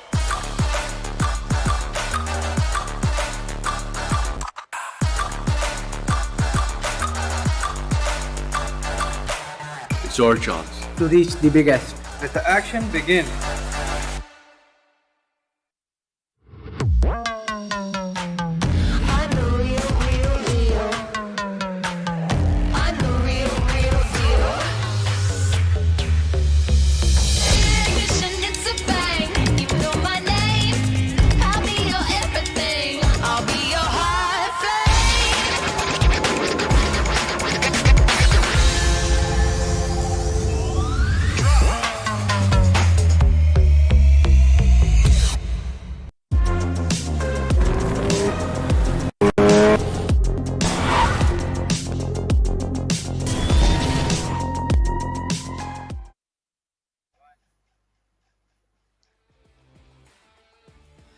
Well, final game remaining, but talking about this game that just took place on the map of Miramar, of course. I mean, this was definitely entertaining. All the games have been entertaining, but this is definitely the kind of pace that we want to see these teams create for themselves, the kind of opening that we want to see these teams create. And, well, this time around, a different team coming from that bottom half of the leaderboard. That's going to be the Grounders with Sensei and Mr. Black, the two-man army, making it happen for them. Oh yeah, I loved it. I love what they did over there, right? You know, the biggest fight I believe was against the players of QWERTY, right? Yes. The moment they kind of gained ground on that, they knew that this was their game, right? Because 52x Rage, they were coming from the higher ground, but they did not have numbers, and well, of course, for Magnus, numbers were clearly not there. But yeah, the MVP goes to Gravity, this young man who's been making the headlines every other day. 9 eliminations this time, 1380 damage.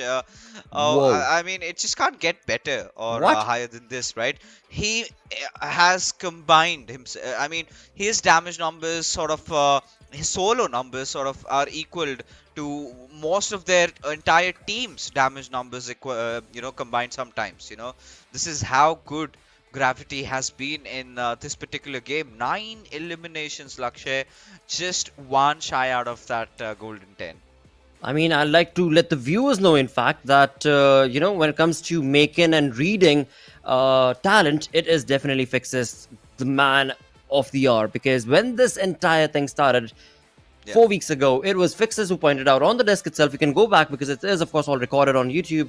He was the man who was like, you know, just wait and watch. Gravity from the side of QWERTY, I feel he's going to do something. Ye kuch karke dikhayega, sort of a conversation. And again, I mean, you're looking at it right here. 9 elimination points. Along with that, of course, being a part of a team player, right? And taking on those, not only for himself, but also the assists that he was able to give and the knocks that he was a part of. Incredible play coming in from the side of this dude, along with, of course, his teammate Destroyer. And then from that MVP, we move on through to the final player of SALTxi8 Blade, who survived and got the placement points as well for his team. A big boost to the side of SALTxi8. But yeah, you know, huge comments to Blade, right? I was just getting down to that. We will eventually do that.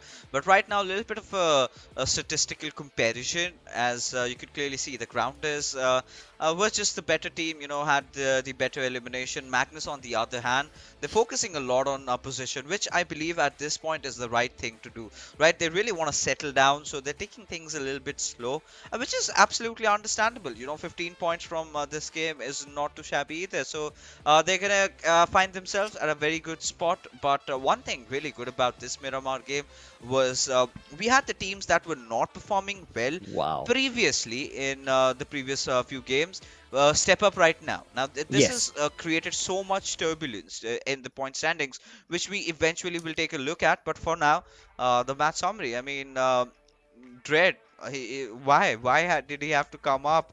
It was such a perfect clean score for Gravity, but yeah, again, Dread getting that longest distance elimination, nothing taken away from him as well.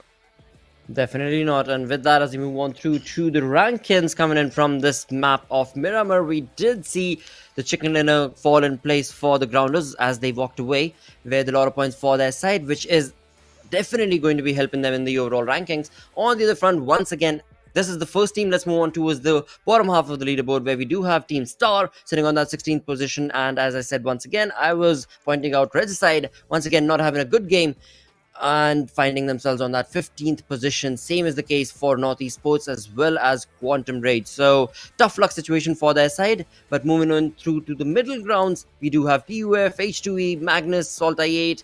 They are, again, I mean, they've been part of the fights, but could have been better. Could definitely have been better, as so many of those numbers were just majorly focused on, at least those elimination points that I was looking at were focused on to the first 5 to the first 6 teams sitting over there. Yeah, I think that was the case in this game of Miramar, which was, you know, which got off to a really good start, right? We had you know, few fights here and there, but then there was that a little moment. But it all started over here as we take a look at the Oppo F21 Pro moments. 4v TFD, understanding, you know, the gravity of the situation. You've got to look out for the basics in Miramar, and that is have as much high ground as you possibly can. They went for that, which eventually did not pay out for them. But yeah, this man, Blade, I mean, did you really see that clutch against North Esports? This lad was absolutely unstoppable, right? Every single time you watch him play, it's such a delight to watch. Absolutely is, and again, when it comes to the side of the team, the dude is not all by his lonesome. Of course, he has, yes, exactly, he has the cover of his team as well. But that is what makes the aggressiveness of SALTxi8 that much more wonderful to witness, because the teammates always have your cover, and when it comes to then bringing it down to your raw skill, that is an advantage that each and every player has in the entire lineup of SALTxi8. So when you've got that sort of a perfect home pedigree to work with, then you know it becomes that much more comfortable as you take on one fight to the next, even if you're all by your lonesome. Yeah, I think it's just about the confidence. That's just because you've been boosted. Yeah, that's what I'm saying. You've been boosted. Like that home pedigree that you've got is so wonderful that when you're playing with them, you've got the cover. When you're not, still you feel like, yeah, I've got that support. I'm going to be fine. And you just saw that cloud number 9. You know, at moments like that, I think Blade does have that little bit of a specialty going on. And maybe this is exactly what SALTxi8 needed if they want to qualify for the GC later on this year. Look at how Blade so beautifully finding finishes left, right and center. Still, you know, this is one of those very interesting things about SALTxi8 that I've noticed. They somehow make sure they get those finishes, yet do not cause a lot of noise in those final few circles when they are surviving by their lonesome, right? Even in the previous game, we did see Uzum. I do not know how could he make it from the edges of those cliffs to, you know, getting that higher ground, surviving till the very end. So yeah, I mean, that is really confusing. But for now, look at this. You know, the damage graph, 3000 hitting off for QWERTY shows how amazing they were, and you've got to understand why, right? Of course, the circle was right beside them. All they had to do was drop at the best city in well, Miramar, San Martin. I'm gonna be a little bit biased, it's my favorite. They drop over there, they get the loot, they instantly take that high ground advantage and start an absolute war, you know, just emptying every possible shell that they have. And yeah, I think 3072 damage is a testament of exactly how brutal they did to the teams this time. Absolutely. We were just talking about the side of QWERTY as their gameplay was looking a little shaky in terms of their approach, but that has just been answered. I mean, as comes in the map of Miramar, they were able to capitalize on each and every fight that they were a part of. And in doing so, moving 5 positions, they find themselves in the top 8 on that 8th position right there with 32 points. So a wonderful game for the side of Team QWERTY. Magnus also looking very much comfortable on that 7th position. Alongside all of that, now we are looking at a downfall maybe coming in from the side of Regicide if they are not able to perform, or if they underperform like they have been doing consistently in the past 2 games.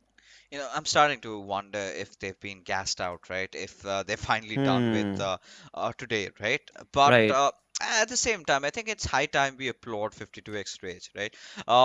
Looking at how they've been accruing those position points clearly shows that they've got a similar approach to how MetershotxSKY have been tending towards the zone, right? It's just the finishes that they're lacking, which eventually I believe they will focus on tomorrow. But the bigger prize is, of course, you know, try to be in the top 6. But as we take a look at the bottom half of the table again, Clarity dropping 3 places down below. Quantum Rage also, you know, having one really good game and then nothing being seen. And North Esports absolutely just crapping right out in the open, right?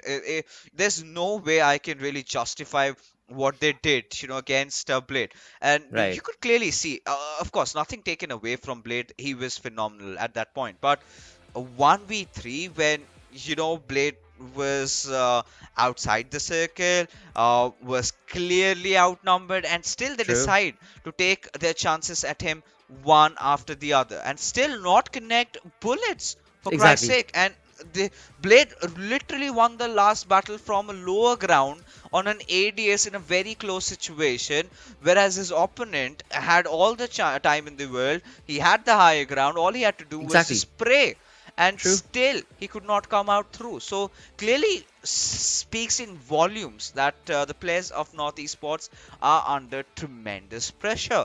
They really need that one chicken dinner to uplift their morals, and then look forward to getting themselves into the top 6.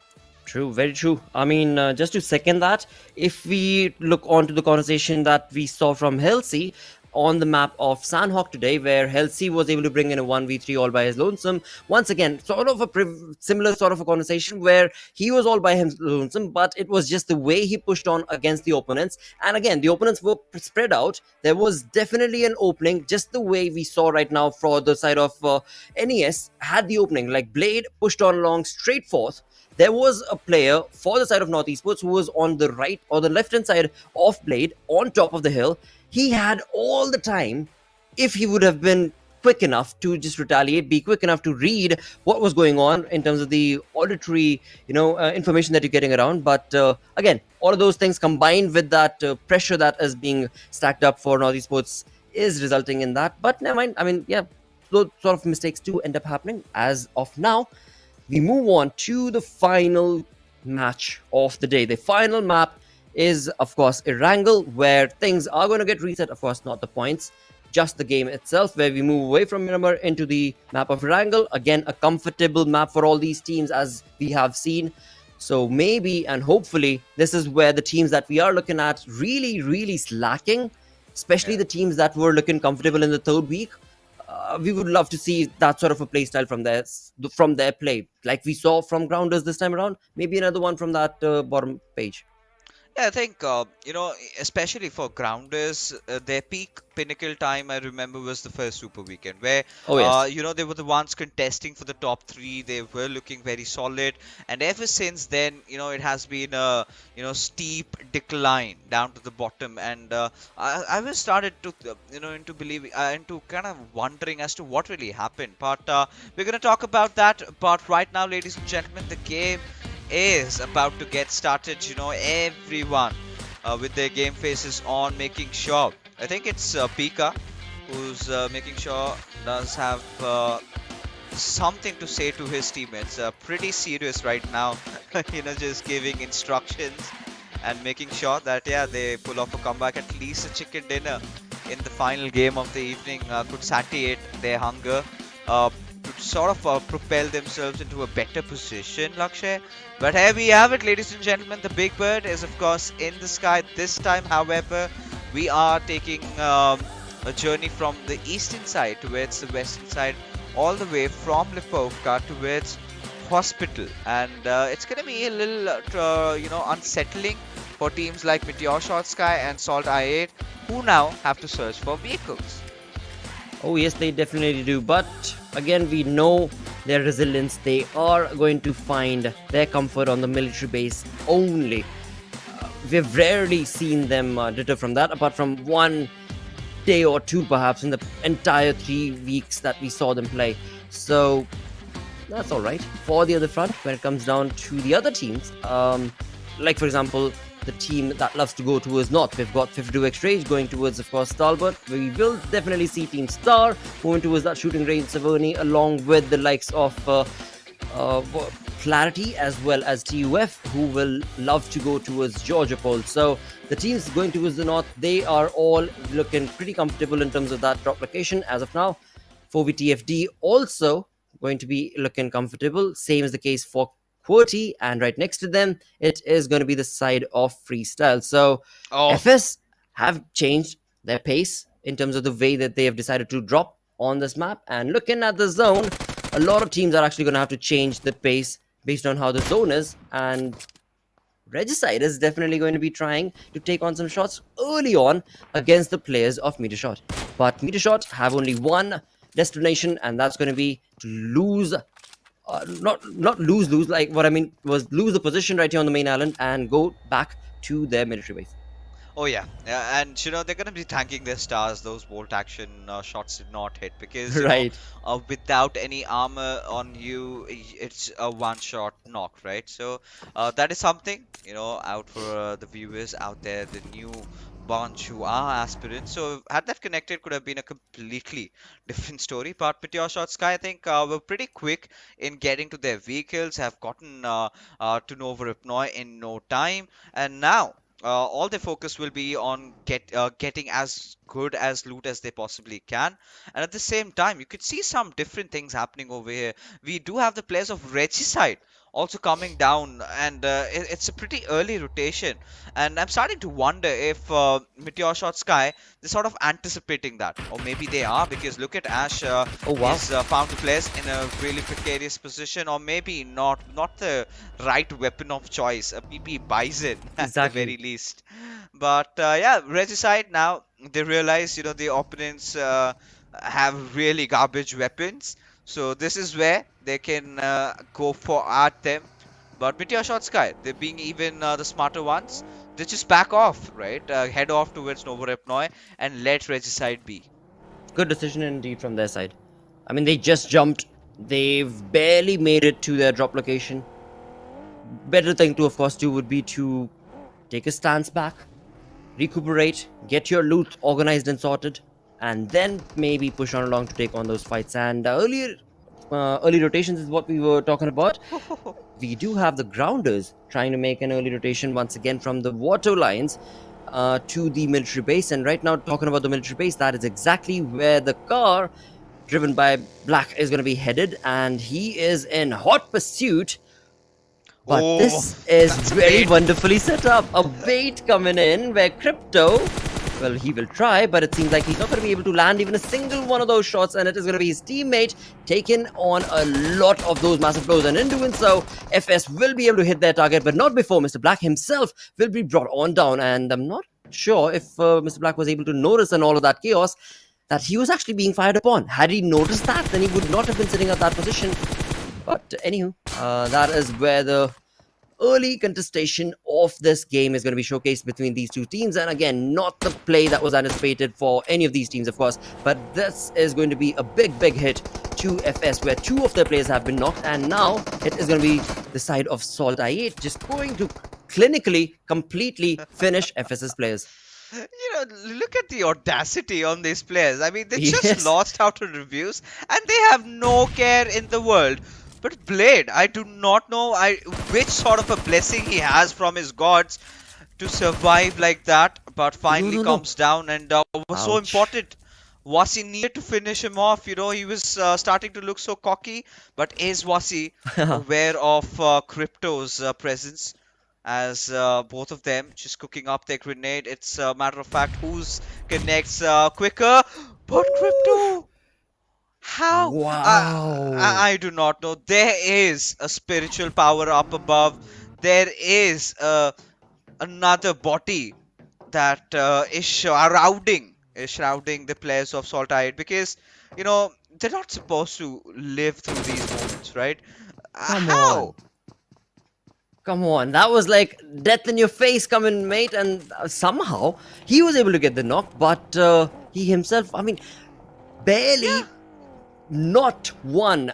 That was just phenomenal luck indeed coming into the side of course, SALTxi8, where it does definitely seem like the gods of PUBG also want a special comeback from the side of SALTxi8 in this game, because they've got the zone going down on the military base. They've got them surviving through that, where shrapnel should definitely have blown off your face, but somehow they'll be able to survive and move away from the fight and get the third elimination confirmed for their side as well. But on the other front, on the back lines, it is going to be the side of H2E sticking very close their noses around in the area. And there you go. It is going to be Hacker bringing in some bullet sprays towards the position of Crypto. But as of now, of course, that damage will not be brought.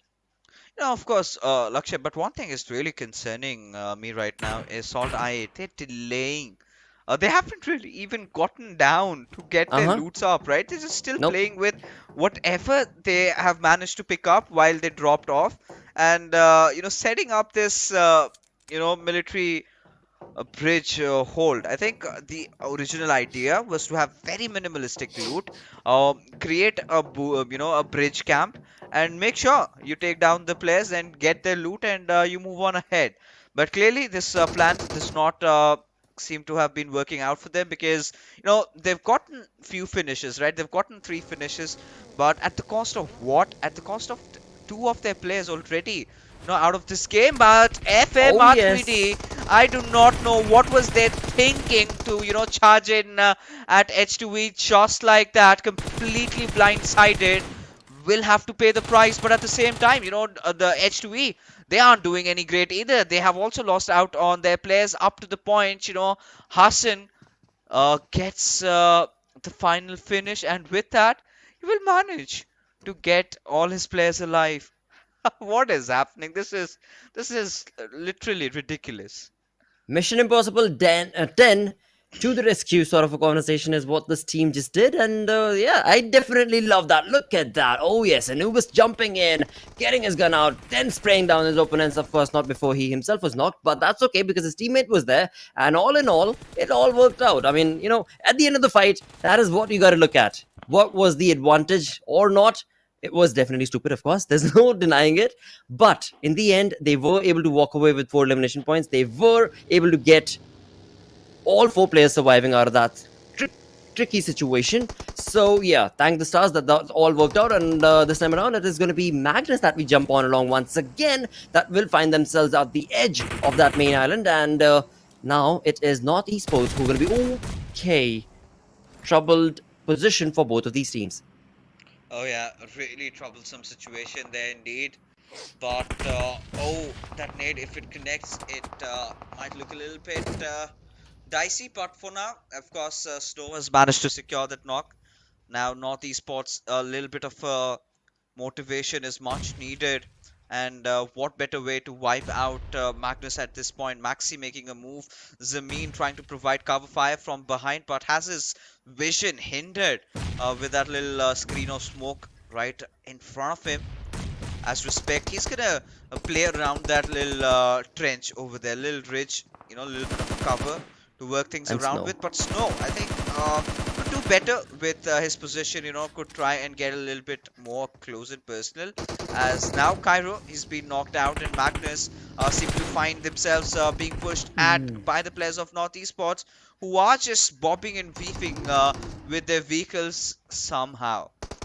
A drive-by is what they are on upon right now, and they're just waiting to try and get that opening. The opening did come in thanks to Snow's position, but that has not really resulted the advantage that they were hoping for. Now maybe this could be the one that they had in store, and Adil goes away as he will try and make that sustenance opportunity working for the side of Magnus. But North Esports, they have clearly jumped in to completely pinch it down and not allow even a single player of Magnus to be able to walk out of this position, and that's exactly what they shall deliver. But not before Adil will be able to get himself into a little bit of a small cave in the rocks, and yeah, for now, that's going to be his safe haven. North Esports, of course, are going to be very, very happy with that because they've got all 4 players surviving. They've got the 3 elimination points for their side.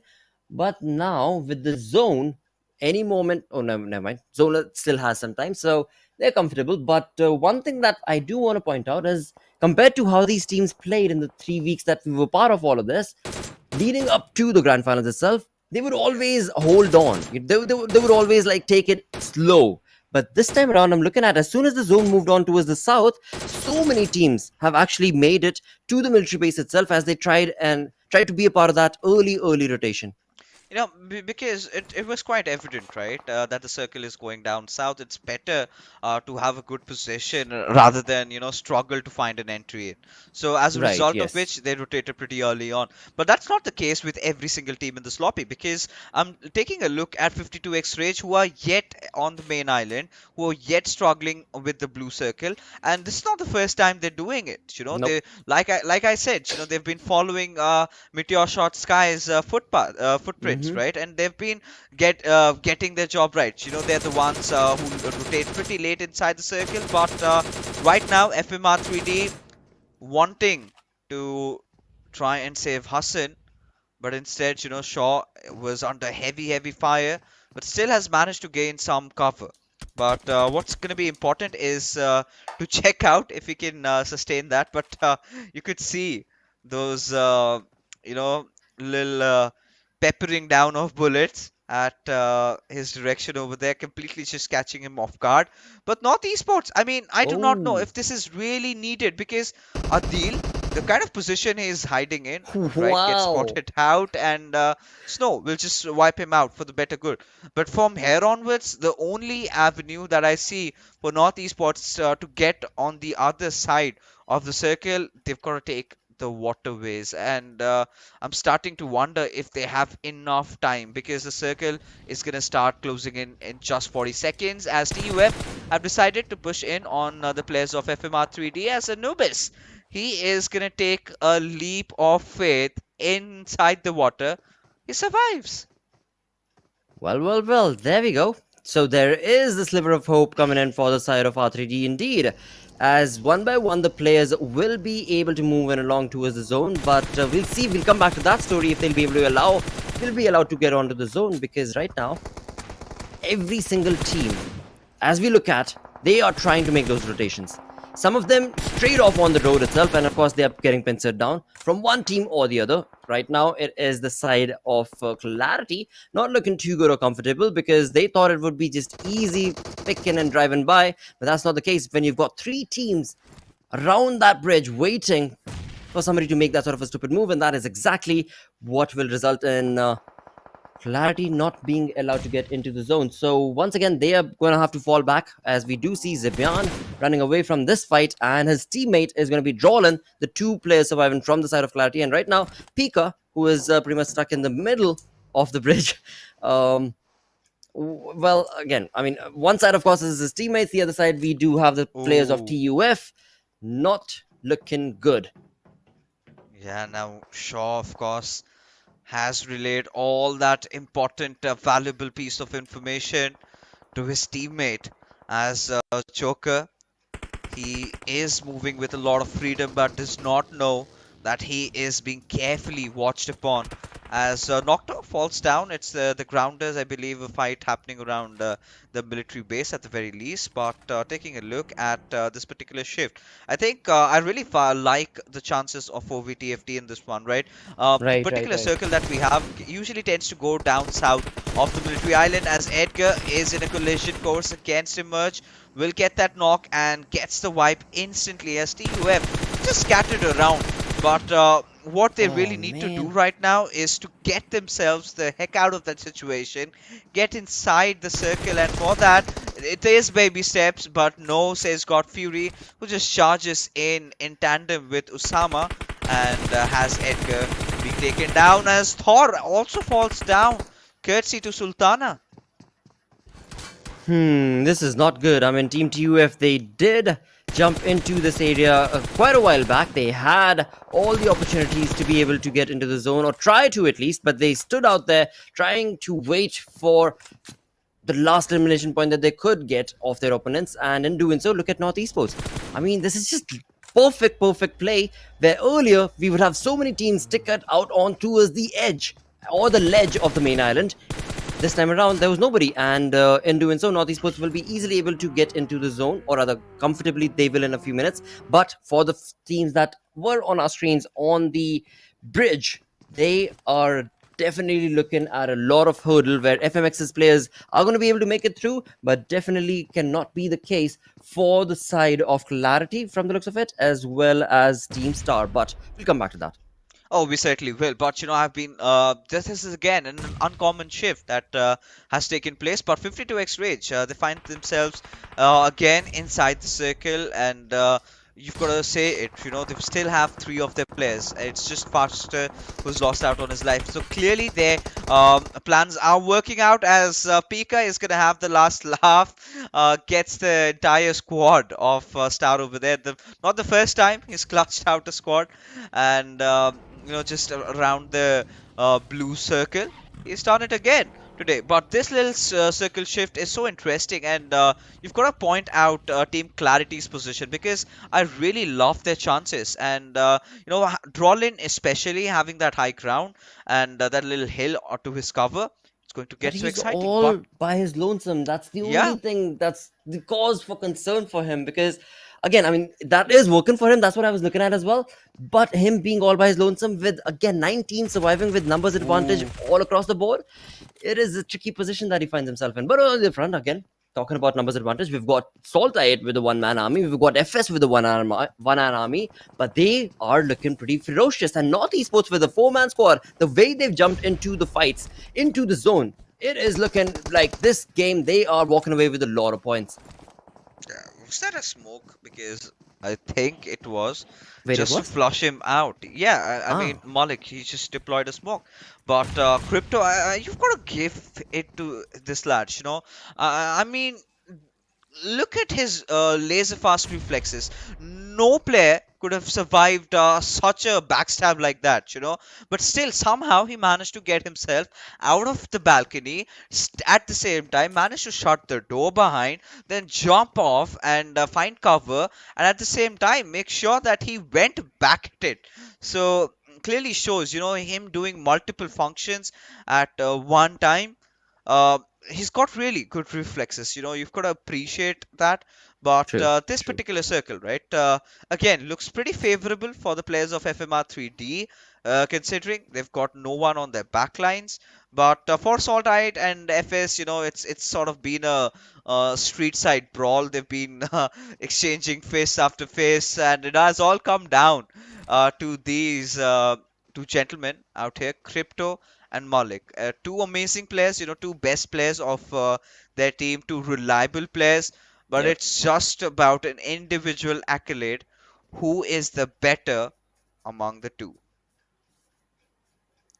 Well, as they play their Among Us approach, we are moving away with the zone, and that, to both of them, is cause for concern.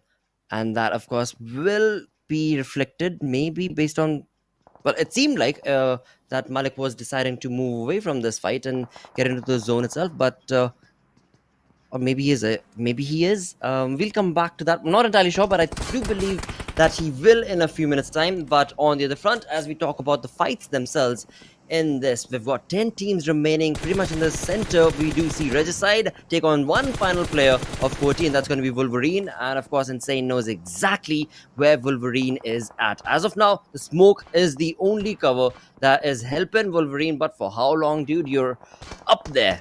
And yeah, being up there is, he's going to be in so many individual teams' crosshairs and not looking like he's going to be able to survive this. Either Insane is going to be able to bring him down, or some other third-party conversation could be brought. But 4v TFD, the way this team made that rotation from the eastern flank and the eastern shore was beautiful. Moving on along towards the south of the military base itself was phenomenal. And with all four players, they've moved pretty much in the center, and now they're controlling the fight. They've got 6 elimination points for their side. And same is the case, actually, +1 for Metershot, but they are one man down. So 3-man army is what Metershot is going to be looking at. And again, so when it comes to the teams that have the numbers advantage, we've got so many of them. But which side is the zone going to be shifting? That will dictate which team will get the advantage. Oh, that certainly will. But for now, MetershotxSKY just around the southern areas. As for VTFT, well, we've got to see Ahmed come out of cover as the players, I believe, of North Esports have taken over the radio tower. I really do not know if that's the right decision to make at this point, because you tend to take any shots, you get spotted out from multiple angles, and it's going to be such a tedious task to, you know, try and stay alive, especially when you still have 9 teams alive and kicking it through. But for now, MetershotxSKY just working around as Healthxi is gonna look at some position over here. 52x Rage will eventually survive this onslaught. Pain, he still needs some rest though, as Clarity, they have been wiped out. Well, with that, we're down to 8 teams surviving.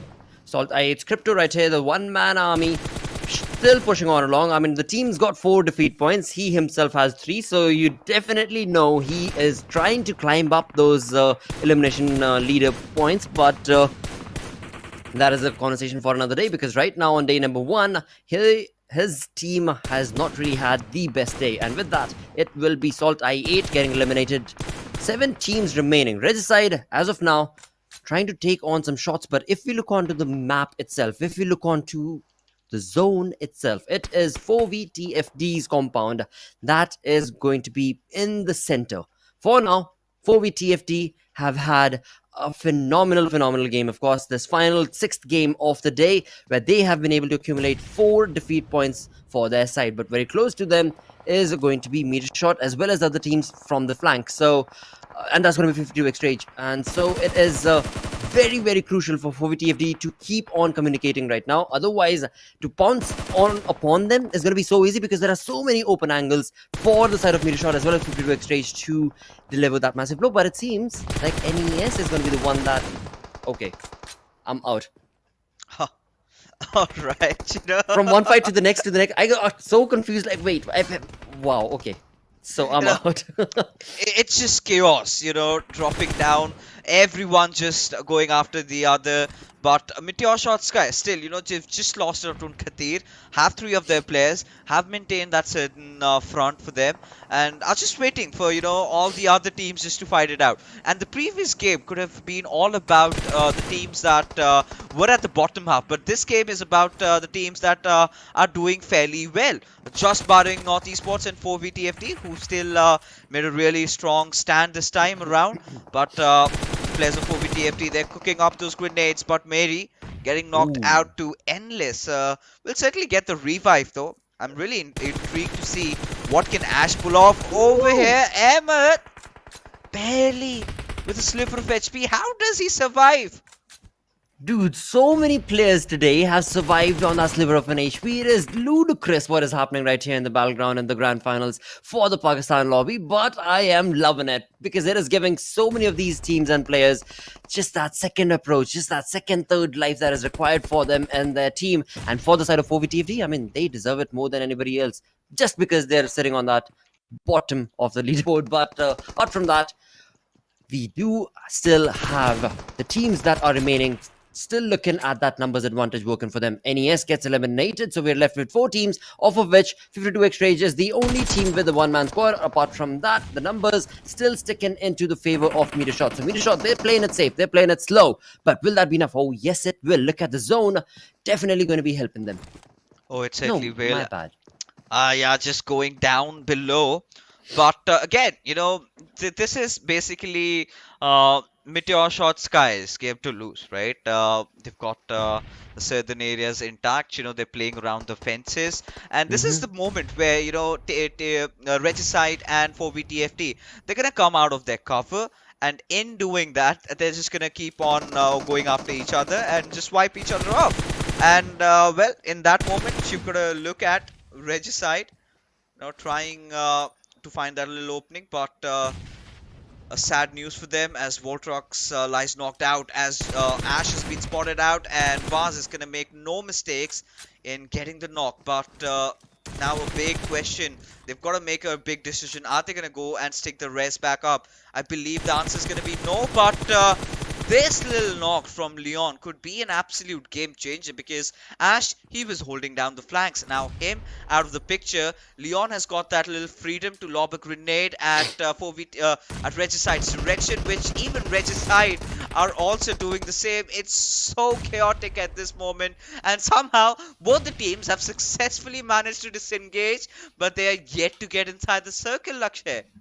Well, in all of this chaos that is ensuing, none of the team has become wiser. I mean, they are slowly but surely taking on the approach to take on the knocks. But again, right now, just a few minutes ago, Regicide had all the opportunity to jump in on the position of 4VTFD as they were knocked. And now, once again, Regicide have the opportunity, but will they capitalize upon it? They are playing it so, they're playing it safe. But again, in the battleground, playing it too safe can also critically hurt you, and that is something that Redside have already been through once. Let's hope that that's not going to be the case again, because from the far away distance, from the back angles, it is definitely the team of Metershot who are making some decisive blows and decisive plays is what has resulted in them completely eliminating the two teams that I thought had a chance to take this opportunity away from Metershot, because now it is just a one-man army, and that's going to be Pharaoh from the side of 52x Rage, and he will be brought down. And with that, the final game of the day. Along with that, on a personal note, a third chicken dinner for the side.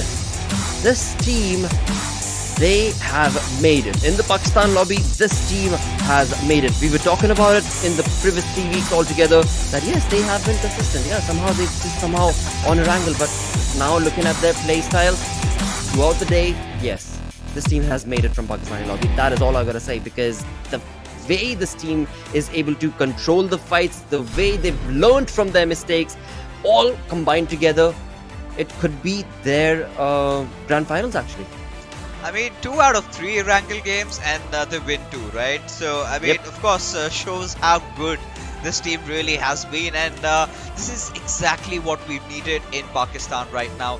The other teams to really step up, and in the finals, we've all been privy to that factor, right? We have seen, you know, the boys from MetershotxSKY just grind it all out, and it's all finally paying off. You know, the persistence, the perseverance, you know, the way they were holding off, they were not getting nosy, right? They were minding their business. Unless and until no one was threatening their territory, they were not taking the fights. They were focusing on getting good position for themselves, and you know, they just let everyone be. They literally mind their own business, and as a result, eventually got the final finish. And with that, a chicken dinner. But right now, ladies and gentlemen, we're gonna go for a short little break. We'll be back with the post analysis. Go.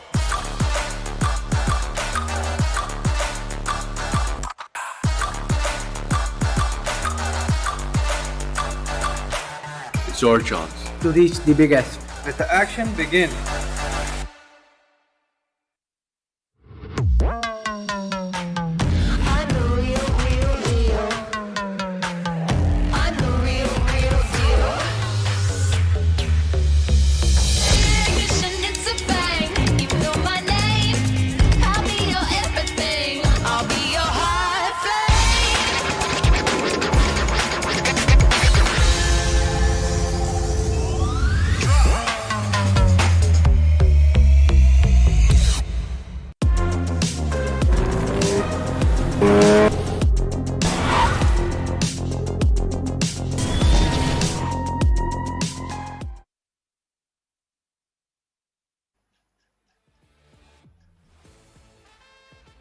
Well, there we go. Final game is done and dusted. And with that, we've got MetershotxSKY taking on the third chicken dinner for themselves.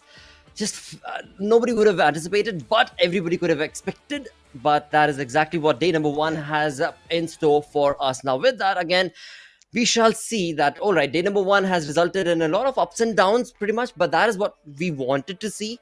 Yeah. But what will day number 2 be like? That is what I want to see, because more than anything, I mean, the way SALTxi8 was playing, and now the way they've been, showcased that, no, you're not the only one. There are other teams that can bring you down.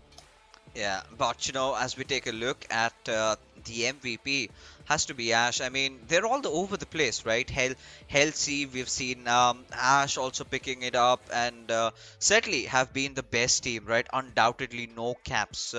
They've been doing everything right. I'm just kind of worried about if they can maintain this sort of a performance even tomorrow and the day after. If they kind of get over with tomorrow's evening staying at the tippity top, I'm pretty sure they are heading into the third day, maybe with a dream of being the best team from the Pakistani region, and also heading on to the SA Championship. But a little bit of a look at the top players, and it's going to be Ash and Healthy from MetershotxSKY. But Snow did whatever he possibly could to keep himself at the second spot.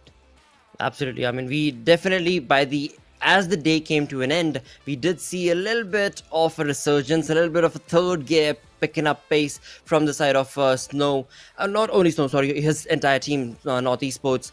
But that, of course, same can be said for 4VTFG, as it was clearly showcased from this final game. When it came down to their zone, when it came down to their compound, they were trying to hold it as strong as they possibly could. But that is not all that you need when it comes to these battlegrounds. You need a different sort of wit and playstyle that will give you that chicken dinner. And this time around, it was Metershot who decided to bring in that sort of a play. But along with that, there is also the team of 52x Rage to bring up and talk about, because this team have also been pretty phenomenal in terms of their playstyle. I mean, when it was required for them, they were ultra aggressive, and otherwise they've actually, in fact, now I come to think of it, so many of these teams in the Pakistani lobby, especially, I don't know, maybe it's because of grand finals day number 1, they've actually taken a step back from that aggressive streak that they were all part of, and slowed down the gameplay of their own a little bit, and tried to be a bit more synergistical, a bit more methodological. But let's see if that'll be the case for the entire journey. I mean, it's quite understandable why, you know, teams are looking to go a little bit on the defensive side. Of course, they're playing a lot around the centers. It's the finals. You've got limited number of games, not like the Super Weekends, where you can possibly play 45 games. It's just settled in 18, right? So you've got to be as precise, as accurate. And I think MetershotxSKY have already crossed over their first hurdle, right? The biggest hurdle of them. That is to get a really good start. But for now, you know, this is where my concerns really arise.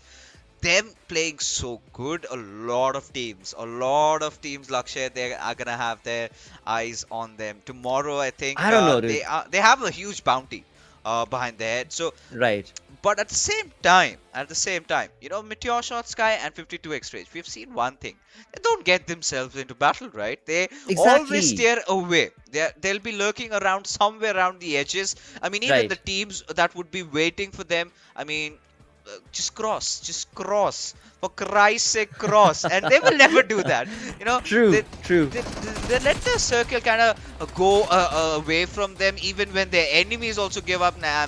Nah, chuck it, we are making a move.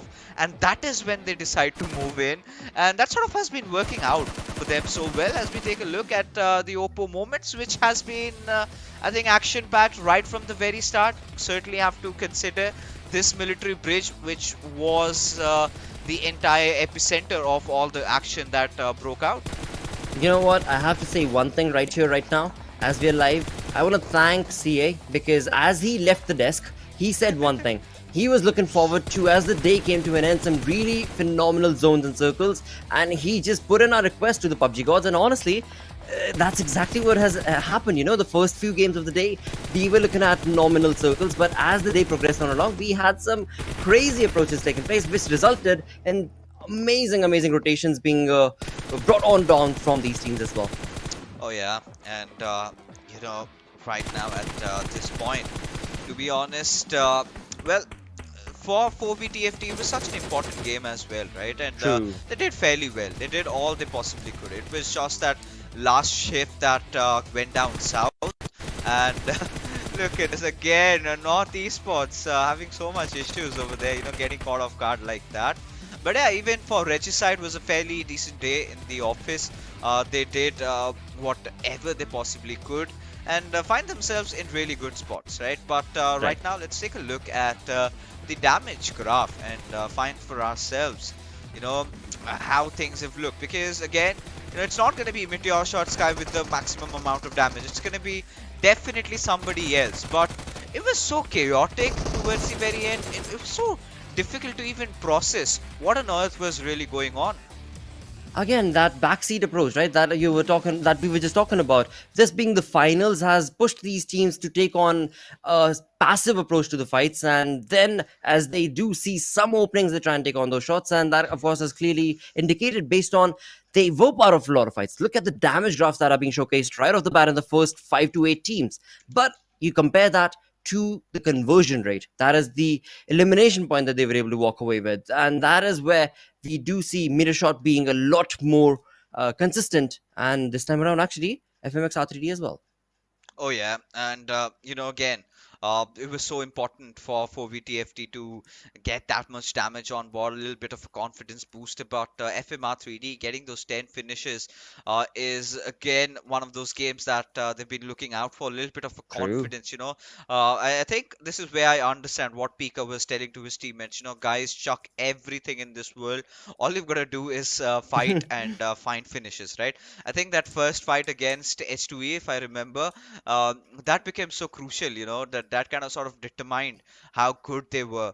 But again, FMR3D still has potential. There's still, tomorrow and day after where they can pull off a comeback. Still 12 games to go. So I think considering, how this game went, they're going to have a hearty sleep, wake up tomorrow, and then figure out what to do, how to get the wins. But overall, this overall rankings that we've seen over here, FMR3D finally getting some points for them, 23, as they're going to be happy about how they've played.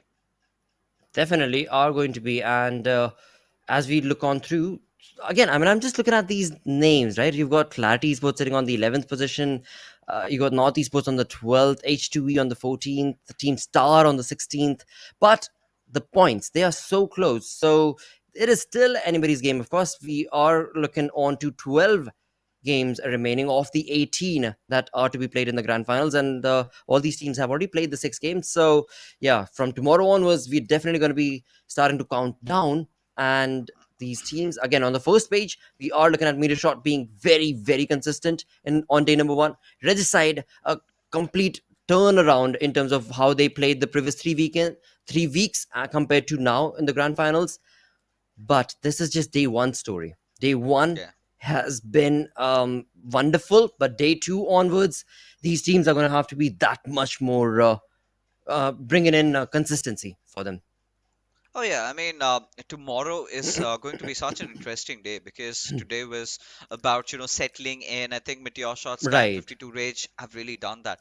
But for 52 Rage, I think, they're flying really close to the sun, and I'm starting to wonder if, they've got what it takes, or are they going to just get burnt? So, I mean, I do not want to have them getting the same fate as Icarus, but regardless, I really do not want this team to get off tomorrow. I think what they're doing is such a beautiful thing, getting so many good finishes, getting all this job done right. And tomorrow is where they have to start focusing a little bit on getting few more finishes. I mean, again, if their objective is to get into the top 6, then it's completely fine. If they have to get that top spot, you've got to start getting kills also.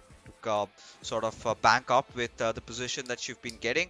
But regardless, of course, SALTxi8, this is what they've been known to do. Again, the first day they've been just trying to muddle around, just test the waters. And it feels like, there's this feeling in my gut that tells me that tomorrow is going to be SALTxi8's day. And I have doubted them in the past, and they have literally shunned me down. So again, which could be a case even tomorrow. Or could go completely otherwise. That has happened. That has happened with me multiple times, especially when it comes to the name I8 right there, with Crypto and the likes being there. I mean, the synergistic bunch, it's a SWAT team altogether. They will deliver exactly similar results every single time. That is the consistency that we've seen from them in so many individual tournaments. They've already played amongst this lobby for the past 3 weeks. So for sure that they're just baiting. They're just baiting this entire lobby, and tomorrow I do expect that there will be a different story to talk about as we will be reaching the end of the 6 games tomorrow. But along with that, again, I mean, a good start for all the teams. We looked at H2E not participating in the first game, jumped on from the second game onward, played that Erangel the third game, then were completely able to pounce upon the opportunity to get decent points for themselves. The Grounders also pretty much the same thing. North Esports trying their level best. So we're looking at the teams slowly but surely bringing in that play style and trying to stay close and not let that lead go too far away. But again, I mean, as you said, right, only 6 teams, only top 6 teams will move on through. So it is a tough battle that is in store for these teams.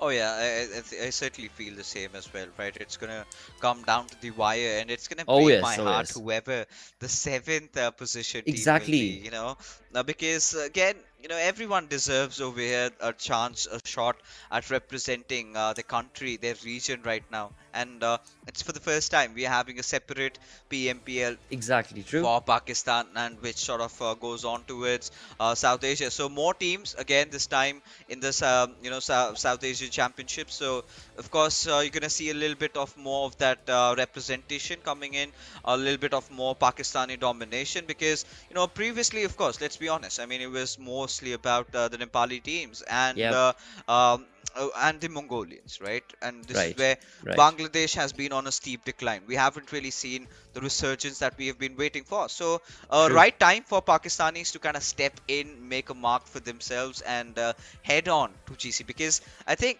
right now for this entire region, this has to be the objective.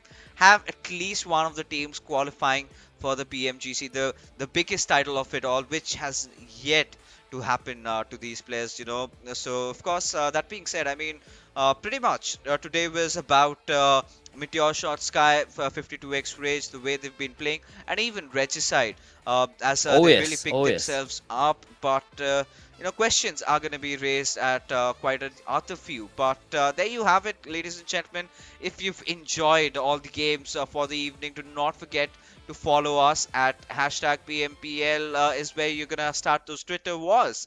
But our Facebook, YouTube, and our Instagram links are here below in the description. As we're finally done with the games, and any last words, Lakshay? Well, we've definitely seen a monstrous approach from the side of Metershot on day number 1.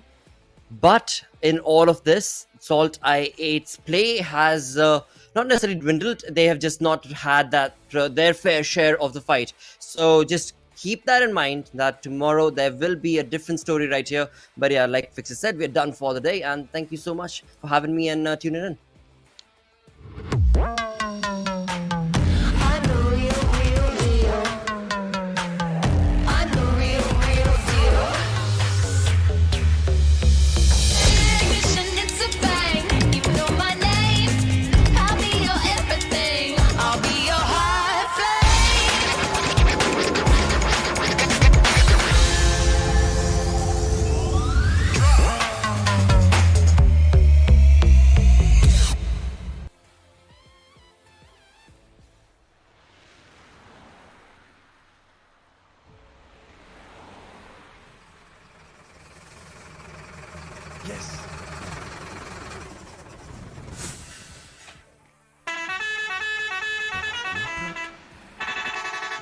गोली अखियां न मारे कुड़ी ठा करके गोली अखियां न मारे कुड़ी ठा करके गोली अखियां न मारे कुड़ी ठा करके गोली अखियां न मारे ठा ठा करके सुनिया कि तेरी गेम बड़ी स्ट्रॉन्ग पंगा ले यानी तू मुंडे नाल रॉन्ग मेरे उत्ते तेरा चलना नहीं टैक टैक फिल रखा विच बुलेट प्रूफ जैकेट मुंडा देसी ना मैं बर्गर बॉय बंदा मार दे मैं पुछदा नहीं वाई टेलीस्कोप विच होया जेड़ा फोकस हेडशॉट निशाना एदा चौकस लगी है पैराशूट ते like I'm falling on a flop जीवे तेरी सोचा तो अब जीवे तेरा चलना ही गोली अखियां न मारे कुड़ी ठा करके गोली अखियां न मारे कुड़ी ठा करके गोली अखियां न मारे कुड़ी ठा करके गोली अखियां न मारे ठा ठा करके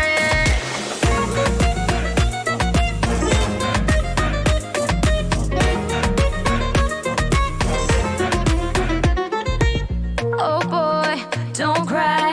तेरी बातों से तू लगता है हाय कर ले तू चाहे जितनी भी ट्राई तेरे जैसे कई आए I'm a queen मेरा सीन करे बात मेरी M16 नॉकआउट करूं दिल I'm so mean तू भी बचेगा नहीं कर ले यकीन तेरी गेम को मैं रूल करूं ऐसी बातें ना फजूल करूं बिना चिकन डिनर कभी हार ना कबूल करूं कभी हार ना कबूल करूं